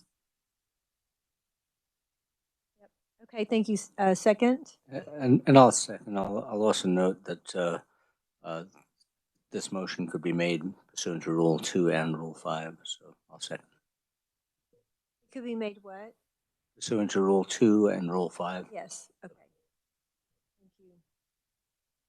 Just for the record, I think it it would be more clear. Isn't this the one, or wait, maybe I'm, nope, not the one, the next one. Okay. Okay, so we have the motion on the table to dismiss without prejudice. Claim number 7384. All those in favor say aye. Aye. Opposed? Okay, that one will be dismissed without prejudice. The next one on our list is claim number 7386 for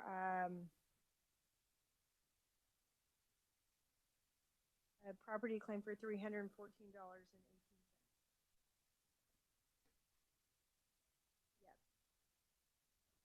Do we have a motion?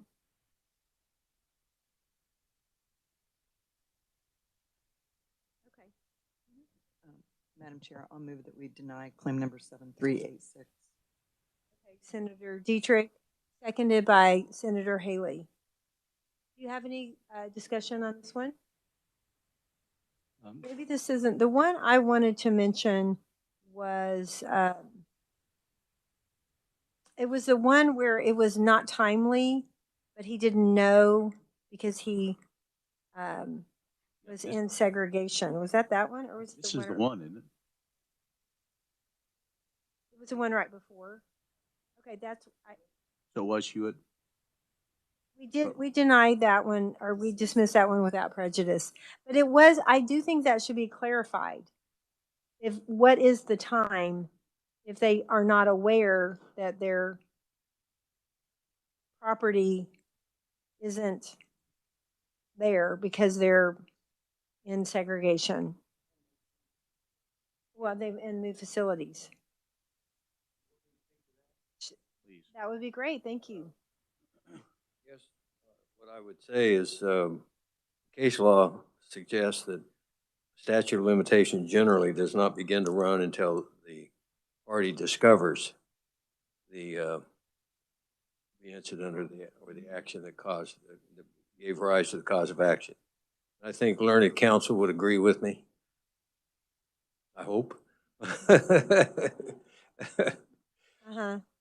And so in this case, this would kind of, what you said is a little bit different than what actually happened in this case, because he was told it wasn't timely. Is that? Yeah, what I tried to say was he put on his administrative complaint a broad range of dates, and you really couldn't tell.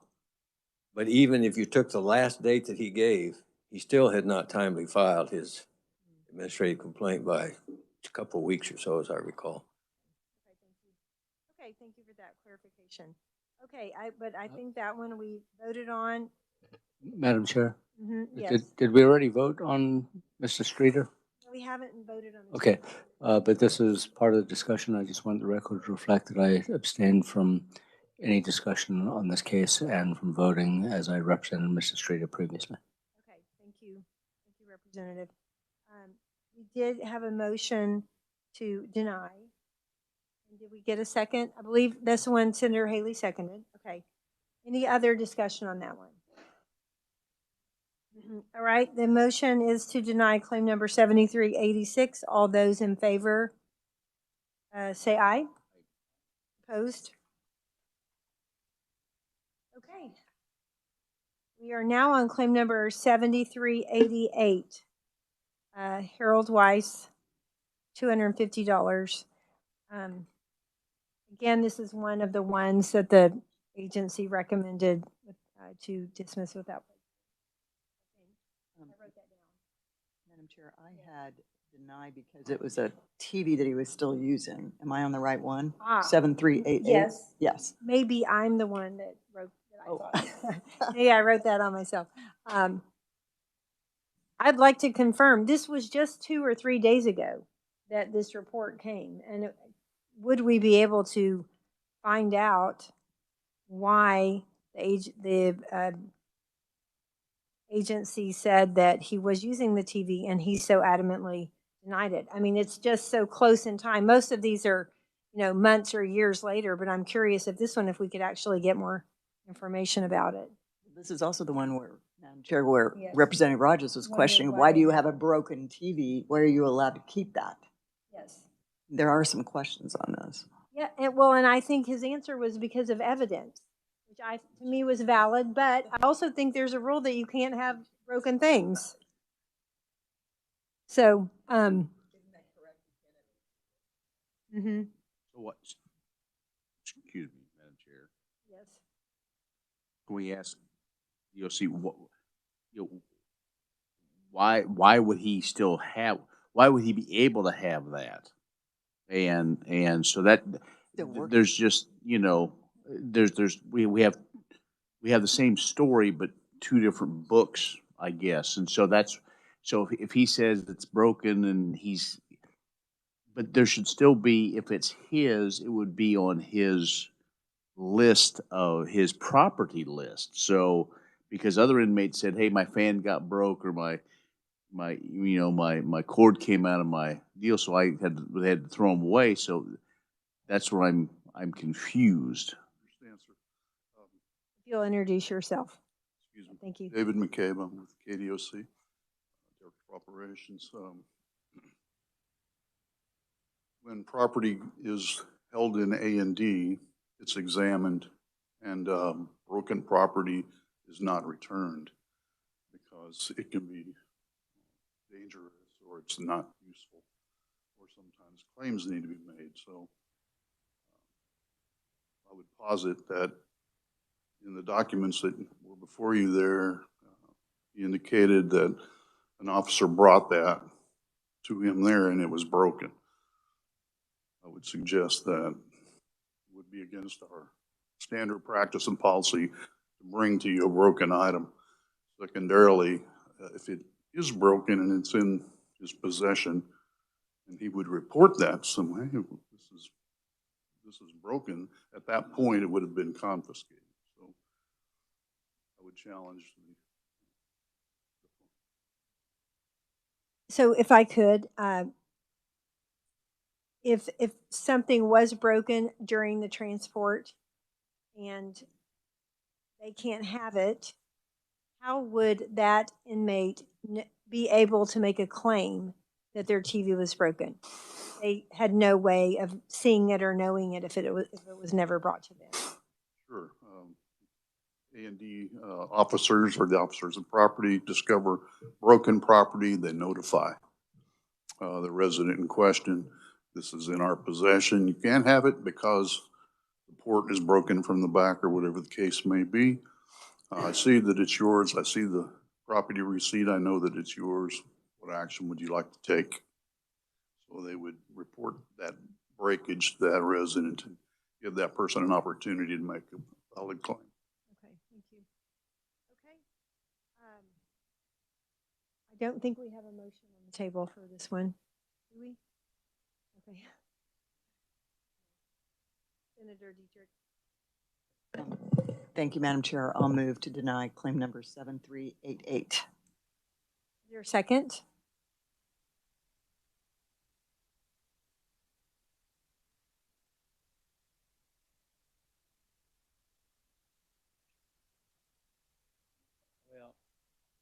Okay, let's discuss. Representative Rajas, what are you saying? You want to deny and just say we're done.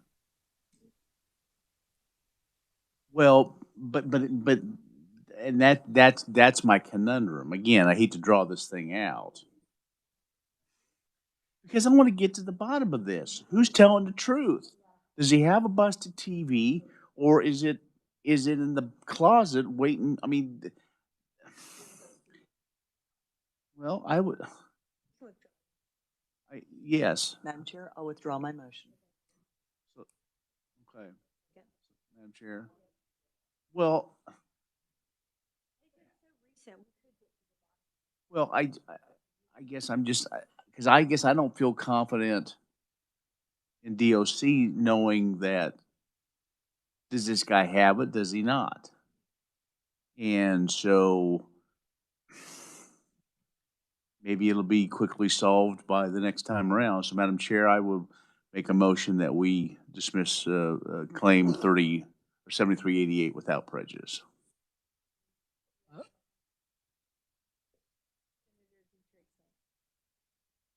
Actually, made me feel better. Representative Mon. Madam Chair, I was saying we might still be able to get to the bottom of this by the end of the interims if we just hold this over until a later hearing. And so I'd like to make a substitute motion to hold this over to the next hearing date. You have a second?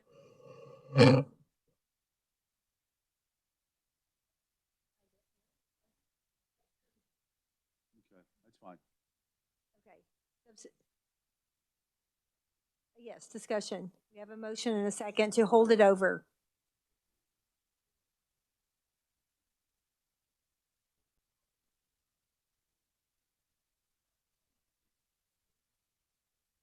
Right, yeah, so so I think we're asking to hold it over, and we're asking the department to get us some more information. If the TV is in his possession, does it work? Has he been using it? Has he not? If we could, would that be possible? I have reason to believe it is possible. Senator Haley. We normally send a letter within however many days in terms of the status of the case, normally whether or not we affirmed or denied. And I mean, I don't know how uncustomary it would be in our letter to the claimant. You know, held over to the next time, and we need information pertaining to your claim. I mean, for the determination. I mean, certainly it's great to put to the department, but they're in an adversarial position. They're not necessarily going to uphold it. We're kind of the neutral party. We can go both ways. We can write a letter. When we hold over, how do we usually notify?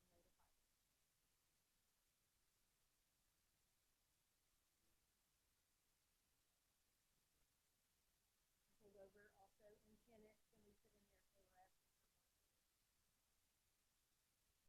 You can write whatever you want us to write to the inmates. Okay. Well, I would like the Department of Corrections to just do a little check about that. If you can, if you have reason to believe you could get that information, that would be great. But also in the letter to the person, I think it would be helpful to say that we would like more information about the possession of the TV and if it's working. Anything else you'd like to say to the claimant? Okay. Yes, so we have a motion and a second to hold over claim number 7388. All those in favor say aye. Opposed? Okay, thank you. All right, last one. Claim number 7391. Got a radio, $36. Do we have a motion on that one? Senator Dietrich. Thank you, Madam Chair. So I'm going to move to deny because there was no radio listed on the inventory. Would be my motion. Okay. Do we have a second? Second by Representative Rajes. Discussion on that one? I do have a question. Is that common that they write under duress when they're signing? You don't mind? I wouldn't say it's common. There's some offenders who are strident. I know that's hard to believe, but they're sometimes hard to work with. But I wouldn't say it's common. It certainly happens. It happens actually more on disciplinary proceedings. They have to fill out certain papers and so on. A lot of times they don't want to do that. But on property claims or inventories, I personally don't see it very often. Thank you. And part of the reason I ask is because in the past that has been some of our concern. Not that they're signed under duress, but that they sign without having the opportunity to truly look through all of the property to know if it's all there or not. And we've talked about that for, I'm going to say years. So, yeah. And I just wondered, Representative Mon. Madam Chair, the letter from counsel for KDOC also indicates that Mr. Reed didn't exhaust all his remedies, regardless of whether he signed under duress or not. Yes, so we can still dismiss on that ground. Are you making a substitute motion? Substitute motion to dismiss without prejudice? Sure. Okay, do we have a second on that one?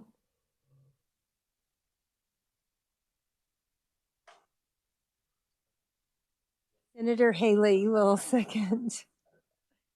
Okay. All right, any discussion on that?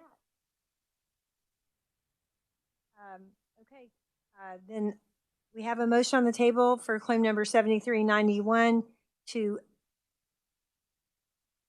dismiss without prejudice. All those in favor say aye. Aye. Opposed?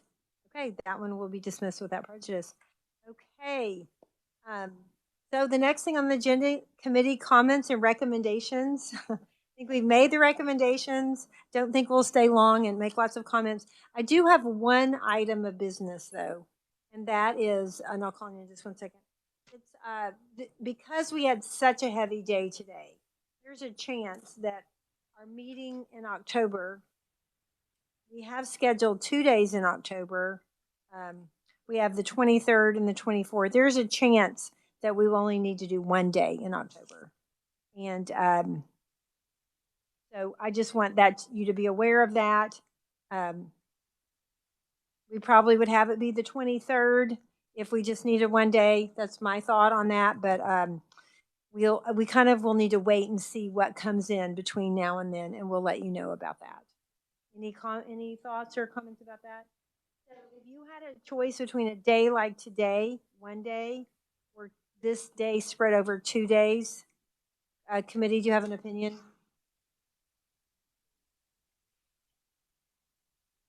Okay, door knocking. I do too. Let's make it 3 days. I don't mind a long day if I know. If you know ahead of time, yeah, okay. Okay. Yeah, because you're by your billable hours. I mean, you want to drag this thing? No. Okay, all right. We will let you know about that. And then Senator Haley, did you have something? Thank you. And I appreciate the overview that we had with the Department of Corrections. I had proffered a letter that we didn't hold previously went. No, not at all. Just want to make sure that you conferred. There's some recommendations or something I like the Department of Correction. We didn't have many today. Being a longtime member of this committee, in summation, and I shared this with previously with Senator Dietrich when she was chair. And in fact, we worked together. I saw it was February of 2023 to request and to really follow through at some point with the department that they institute a better system of inventory.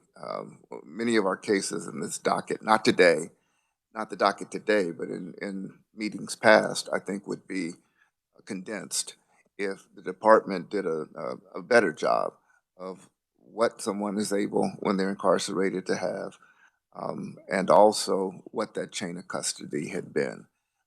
They don't always have the security cameras up to show how it passes, but it would just, I think, make our docket much easier, as we've discussed with the procedural issues previously, if the department might. And I did proffer that letter. I was told that today's agenda was pretty busy at the beginning, and we did have the presentation from KDOC, but I would like to have that really under consideration. So when we go through this process beginning next year, with just a little bit of housekeeping, the department can make this, it really saves our time, our money. I'm sure everyone on this committee has thought, we're here spending hundreds of dollars to determine with our staff time and everything else, what happens with, $25 worth of it. And it would just be helpful. I'd appreciate the Thank you for those comments, and we'll see. Yeah, we've talked about maybe in October in the next meeting, especially if it's not a super long day like this, then we'll address it. If not, then the next meeting.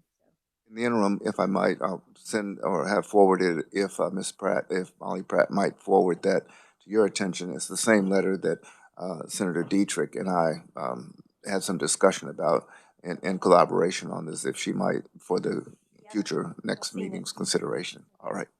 Thank you, Madam Chair. Okay, thank you for that. Any other comments? Staff, thank you so much. You're hanging with us all day. We appreciate it. And all of you, all safe travels home, and the meeting is up. We have a summary of what we did today. Yes. Hi, this will be a very quick summary. The Joint Committee voted to carry over 2 claims, and they voted to approve 1 claim in the amount of $6,200, split evenly between KDOC and KDHE, both from existing funds. Everything else was either dismissed or denied. Okay. All right, thank you. Thank you so much. Thank you, everyone. We're dismissed. Adjourned.